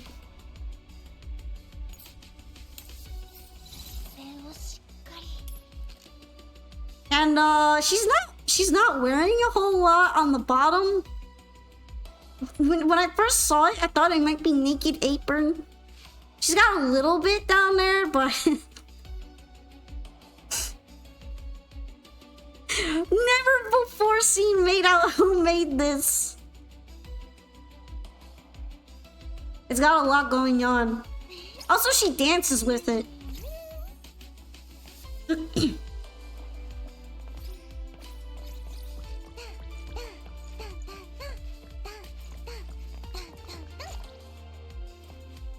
what you are.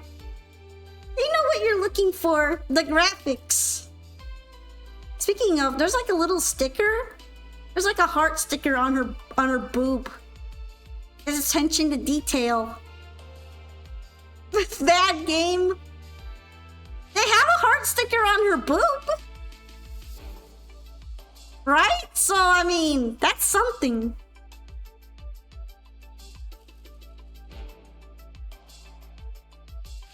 But yeah, she's not a cat girl maid. She's just a regular maid.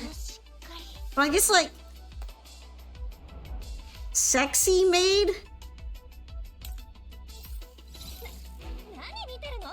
For those who like Chinese dress. They got one on macchiato.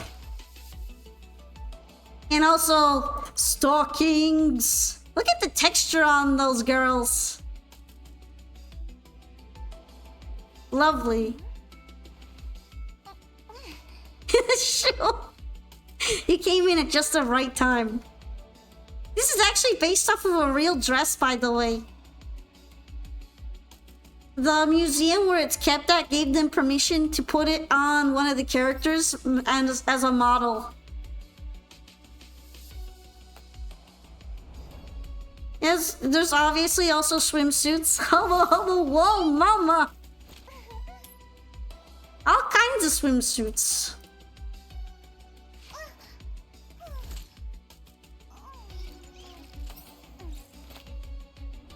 It is on Steam. You can get this game on Steam right now. Oh yeah, this one has a bunny suit. Well, I guess like racing suit. She's kind of caked too. Hi, Cheetah. Never understood the whole swimsuit thing. I guess it's because people really like them and as they're fan servicey and summer and you associate them with relaxation. But I agree, I kind of wish they would just be brave and do straight up lingerie. Sharky's swimsuit introduces jiggle physics to her build.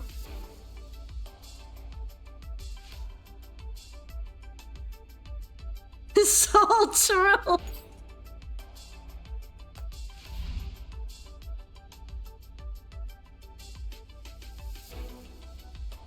There are other skins as well, from what I remember.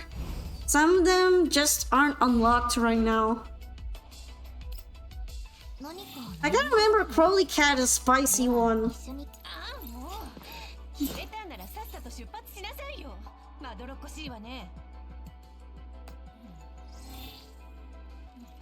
I feel like I used to be able to see it, but I don't remember how I got to it.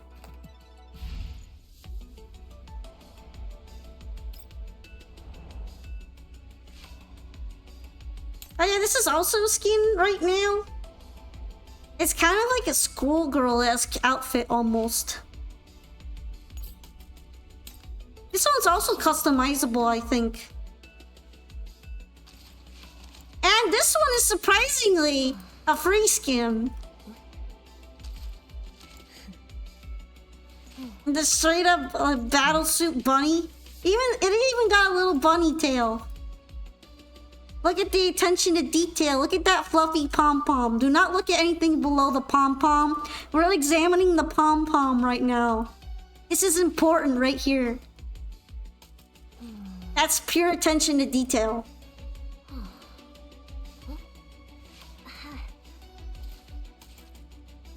See, you guys get it. This is the gameplay that we require.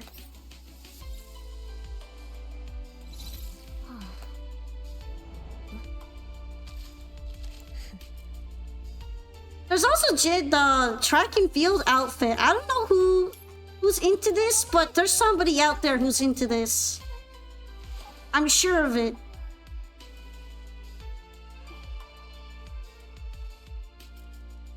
Her shorts look very comfortable, however.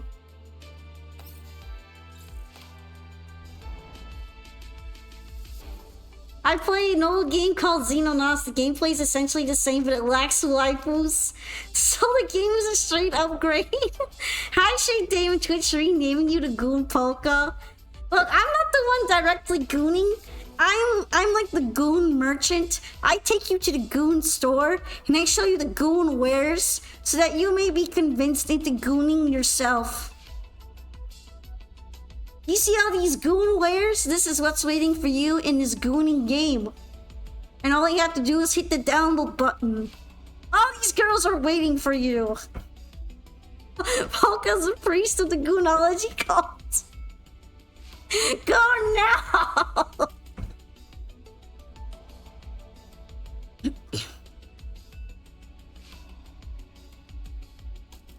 I also personally like this outfit. It's not really as Gooner, but I kind of like it as a battle suit. It looks cool. I want to get it at some point. Even though I don't even use Groza anymore. I just think it's neat.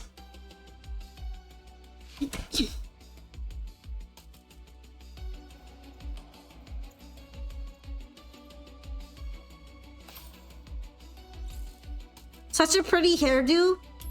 Yeah, she's got a combination of braids into a long ponytail. It's not something you see all the time. It's kind of fashionable.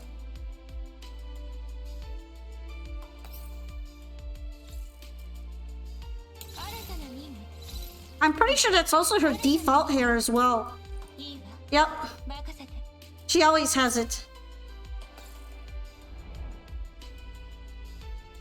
But yeah, they went all out on Yuki's. I feel like even in this art, it looks like her top is about to explode.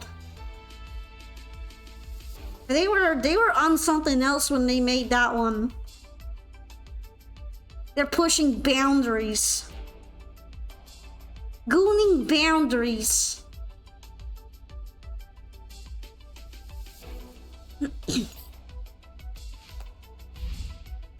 Combustion!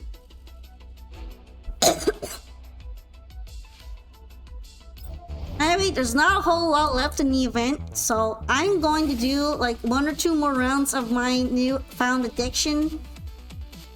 Then it's probably going to be end of the stream.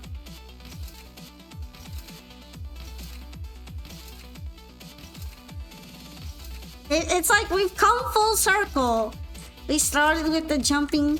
Now we cooled down and relaxed with the jumping. And I will most certainly get super duper mad at the fan at some point. And I will become pressed.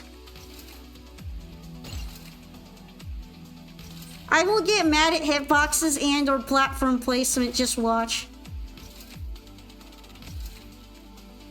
Thank you for this blessed stream. You're welcome, Vaporeon.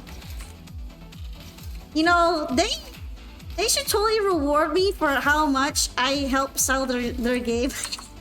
I know the ways of the goon cult.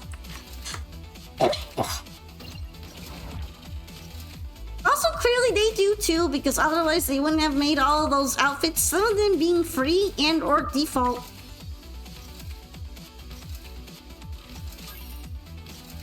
A lot of those you can just log in and get. I'm gonna quote that. The guys are gonna be clipping me. I know the waves of the goon cult.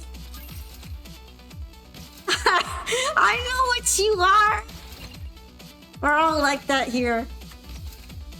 In fairness, I can very much appreciate a girl's fine body with sculpted assets.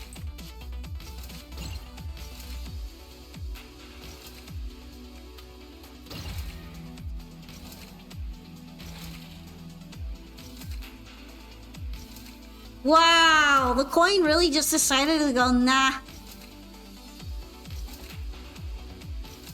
I really like the song in this mode though. It's hard to like get too pressed when you're just jumping to such a good beat. It's nice.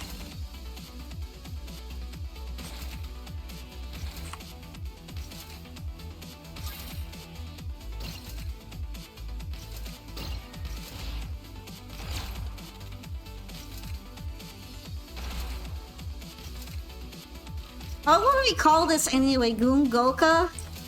It kind of just makes me sound like Goku. Let me know if you have all have anything better.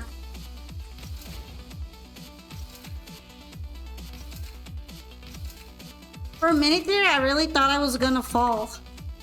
That was dangerous. Sometimes I feel like I'm just barely making it on these platforms.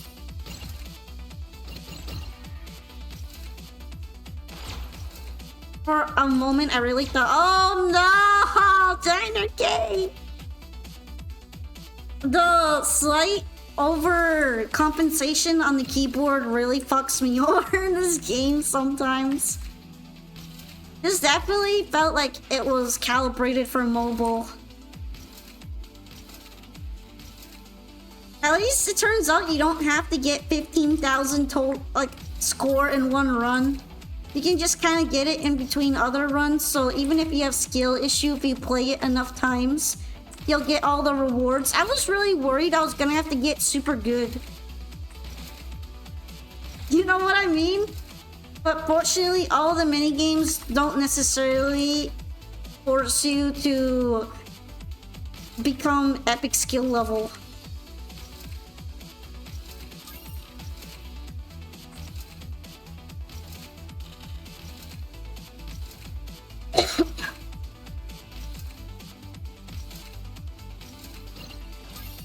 By the way, there's more to just gooning to these waifus. These waifus also have complex lore and backstory.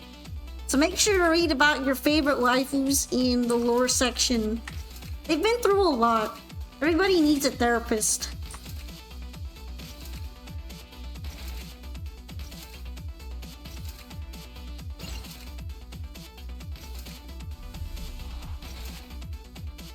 I like how the smoke only seems to form during this one very specific part. For a minute, I was thinking, oh no, that thing's gonna catch me.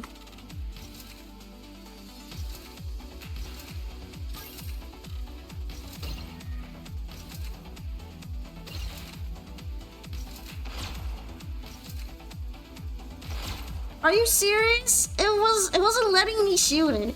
Oh man. I was trying to avoid it so I could shoot it. But apparently it has like a cooldown on shooting. That's invisible, so I didn't even know that.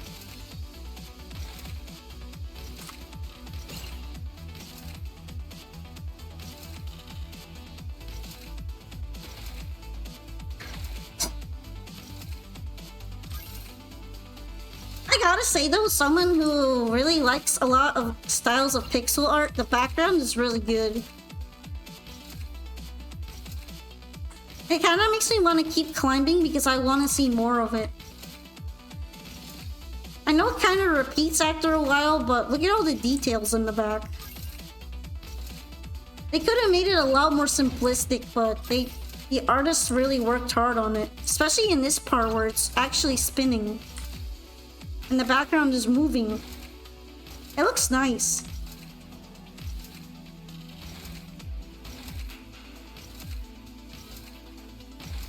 And I think it's not a big deal, but this is a temporary game mode. So it's surprisingly very well drawn. 35 GB must be allocated to the 30 of the 35 GB must be allocated to the girls, absolutely. All that space in the Alamo's gotta come from somewhere, Commander. You got this.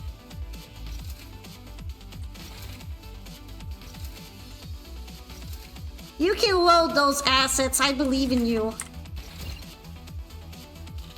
It's a shameless self-plug, but if you do join the game, I do have a guild. I run a guild, so you can hang out with all the other community homies who enjoy this game and help us defeat the bosses. And all help is very much appreciated.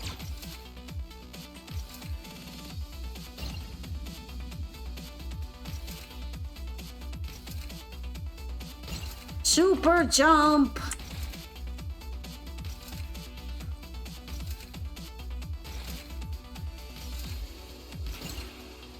Alright, that kind of hurt, but at least it takes the shielding. So it could be a lot worse. All the other gooners. It's okay. We can live with being called a gooner here. If not gooning here, it's dragooning. So it was inevitable.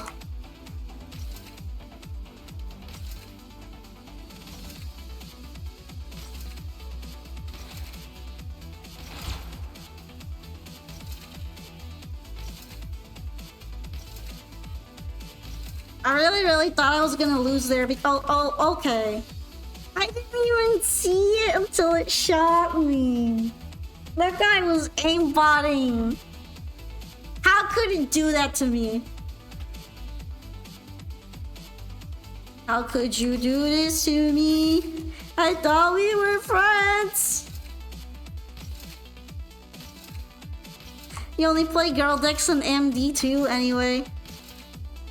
Might as well.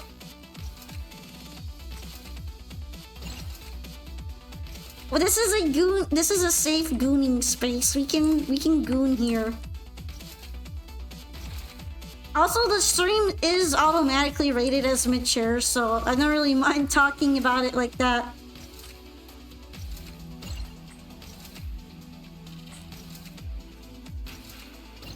It's not. It shouldn't really come as a surprise that those graphics that Twitch requires this game to be streamed of mature content. Even if a lot of it isn't directly focused on it.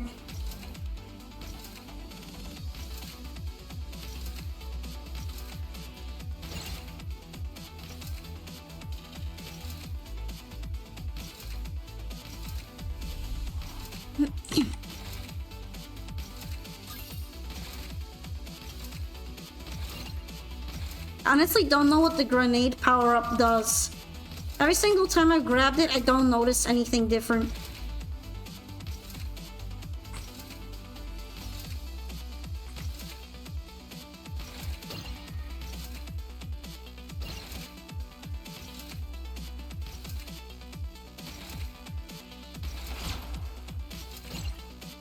That felt like it was gonna crash into me, so I definitely wanted to shoot it.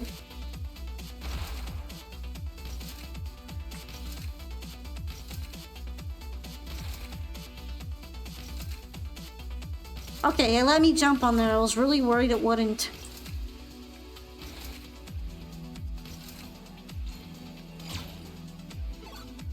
Wow, the platform was like, ooh, wow, fool.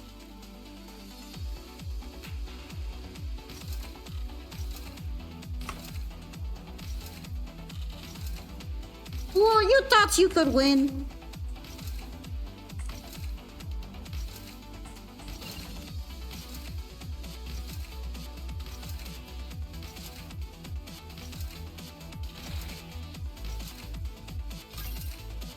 I still think that the Vampire Survivors like was my favorite minigame so far. That one is just really engaging to play over a long time. Because it gets harder and you can collect lots of power-ups.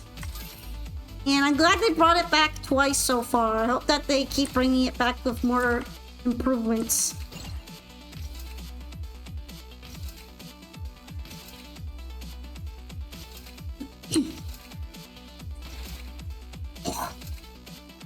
Although this one isn't too bad either, it's just kind of frustrating.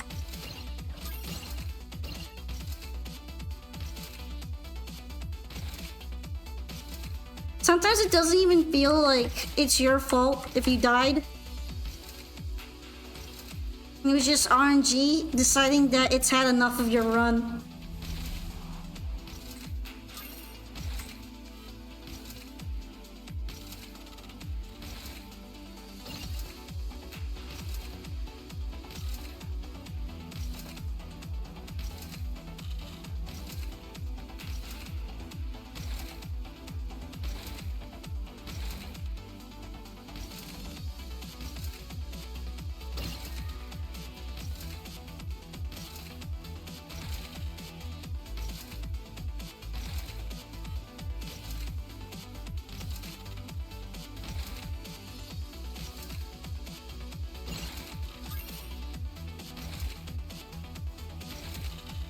Oh no, I didn't pick up the gun.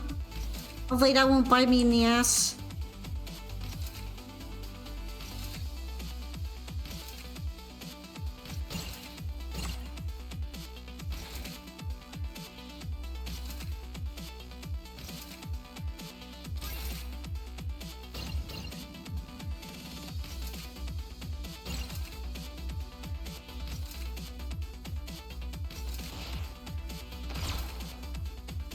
I managed to dodge it that time, so that's cool. Okay, game.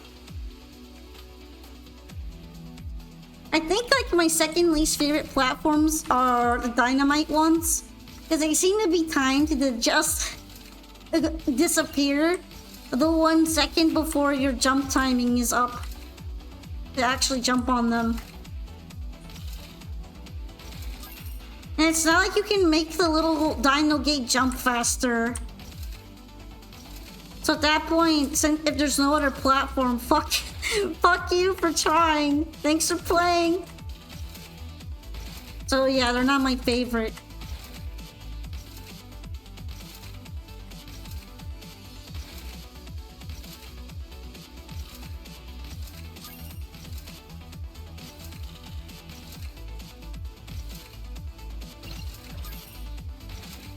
Doesn't really feel like there's a defense against falling either, at least for getting attacked or hitting the fan.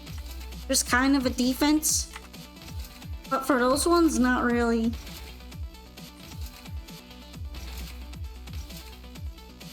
Hey. The disappearing platform is so trippy. There's like several different kinds of disappearing platforms. You mean the glowy blue one or the crumbly ones? Or even the dynamite ones. The ones I'm mad at right now.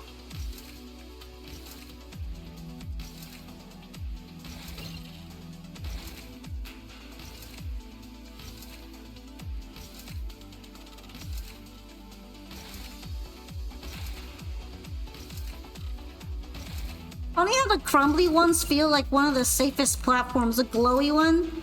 Yeah, they stress me out. They just kind of disappear at random. Not random, but it's hard to tell when they're gonna leave, unlike the dynamite one.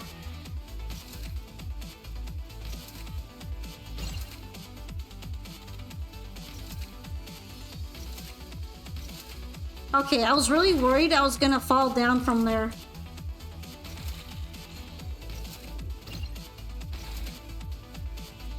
That felt really dangerous. They really put the worst ones together in like a combo and went, well, how about we have them both disappear at the same time so you can regret playing this?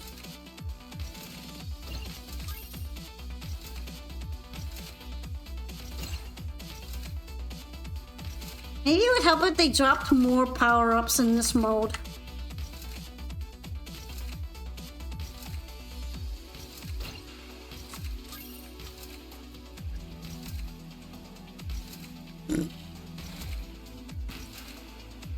I feel like the grenade should be like an emergency bomb that you let out to make it an extra jump. Maybe that's what it is and I just have no idea. Because it doesn't tell me which control is for it. I still don't know what the grenade does. I've played it several times and I have no clue.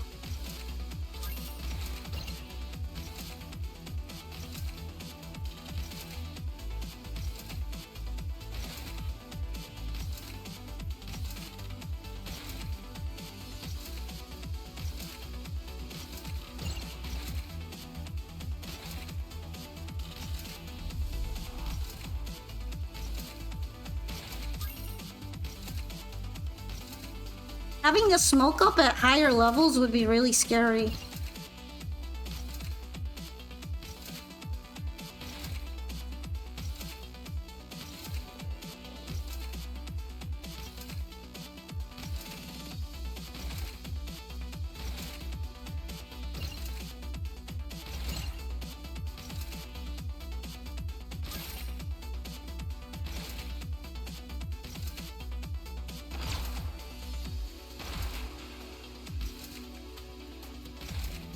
If I can avoid those ones, I'm gonna avoid them because they're terrible.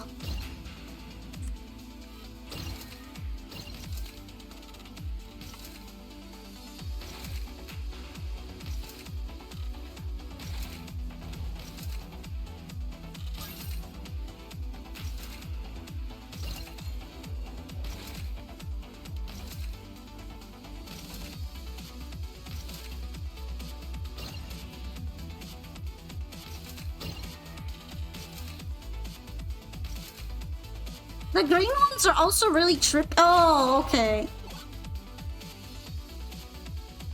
It's always that one. It's always a dynamite one that goes, haha. I feel like they should make it last just a little bit longer and it'd be more fair.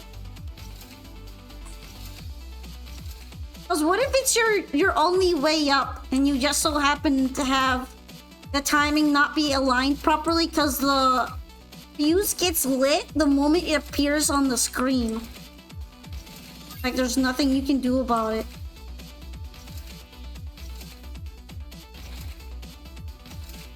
They're probably gonna ask me for a survey of this mini game, so I'm going to use it as an opportunity to bitch about the dynamite blocks.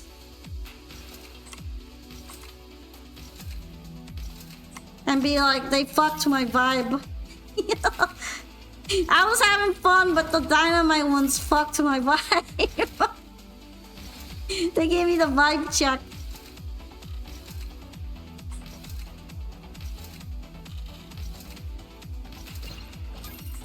Go buddy, go buddy. It'd be really cool if they made it so that you could change the appearance of the diner gate. That would involve making it a really serious mode, and they probably aren't gonna do that.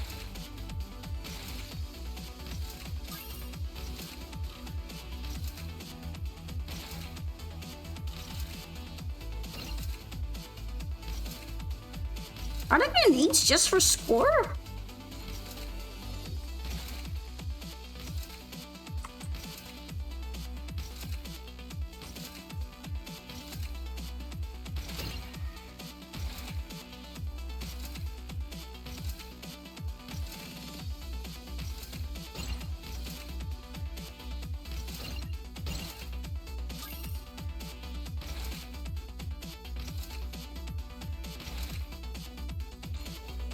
Whee! Average transparent platform L. You're downloading Keku.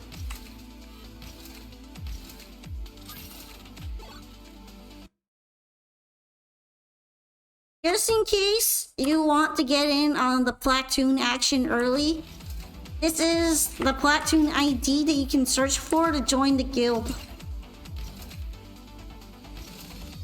That way you can hang out with me and all the other Gooner cultists.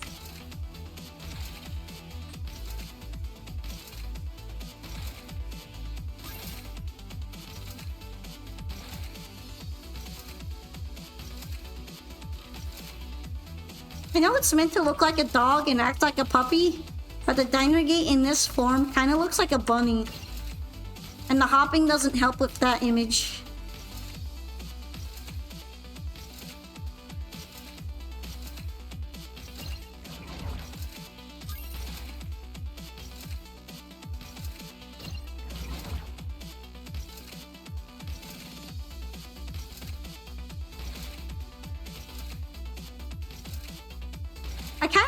I feel really satisfied when the crumbly ones end up crumbling. I don't know why, but I really like jumping on them because of that. They're my favorite special type of platform. They're also way more reliable than the other types of platform. Fuck the other ones. Give me the crumble ones, please.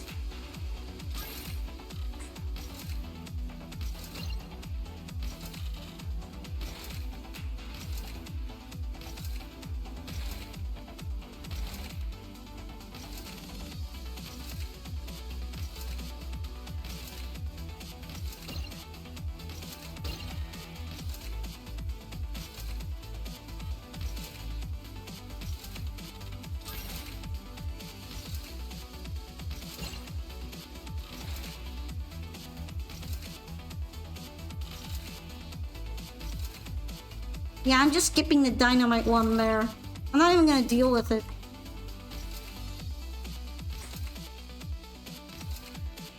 I'm skipping that one too.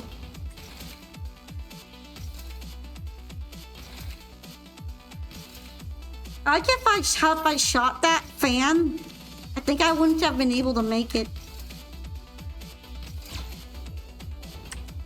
It's always the dynamite one.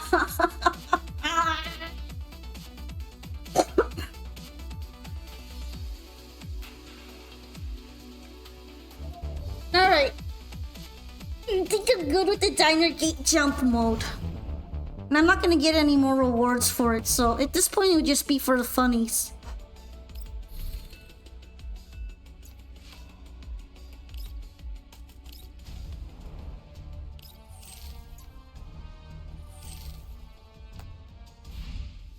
Oh yeah, by the way, this is what the platoon screen looks like. We got Gunsmoke going on right now, which is kind of like a raid boss fight.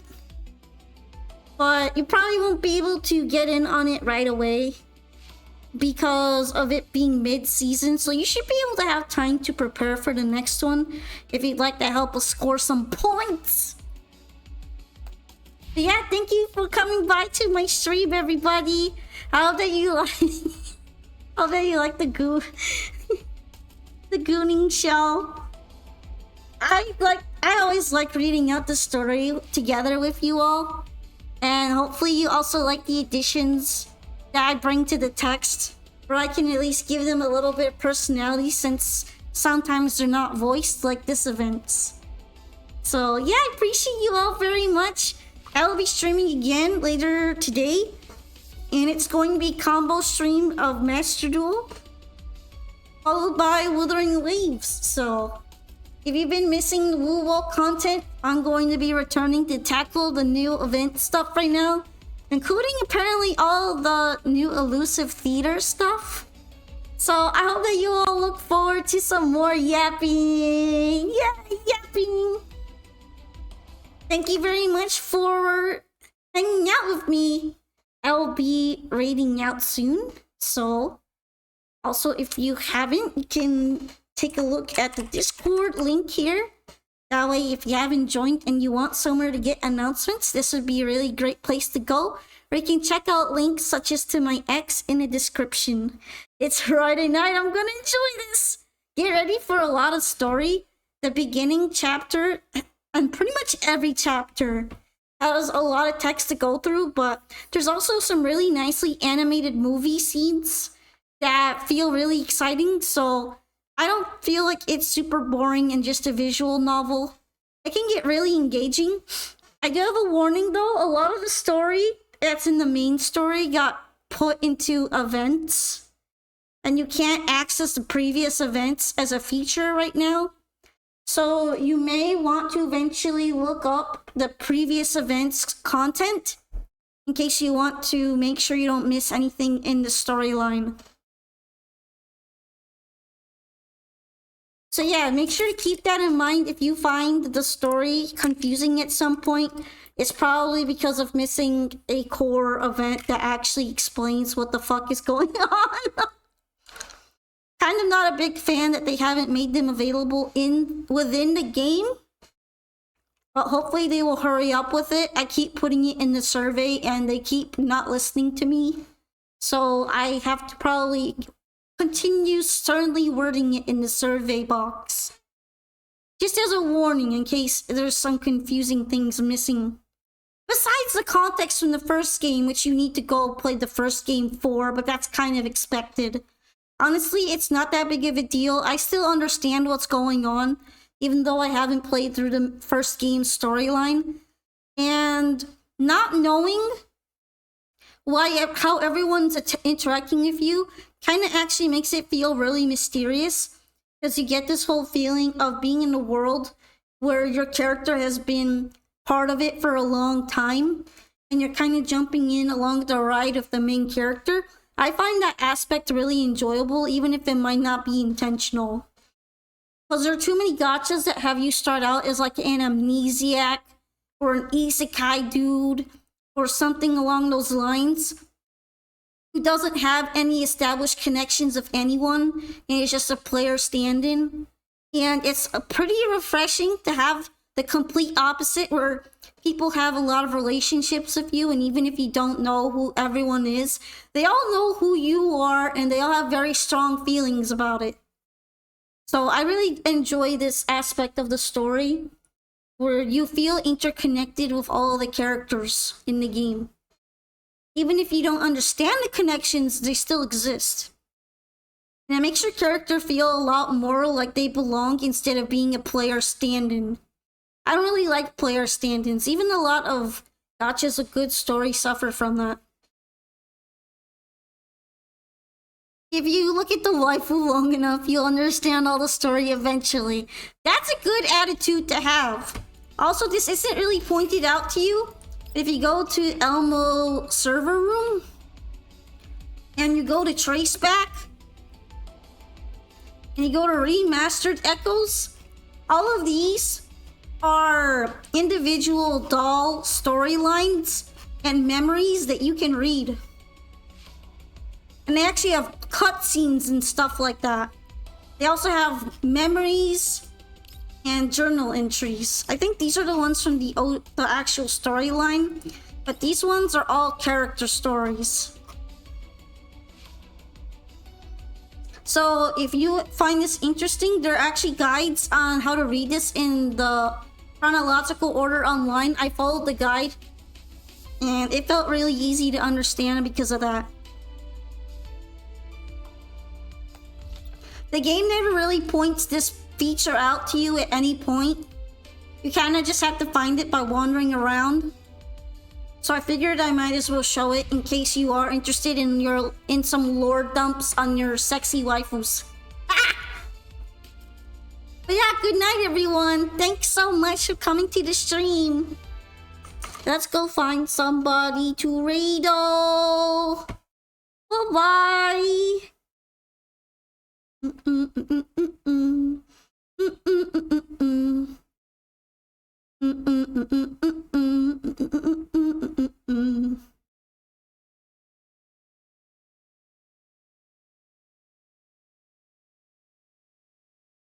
Today I'm going to raid Platformer Princess, because she's done that a lot with me.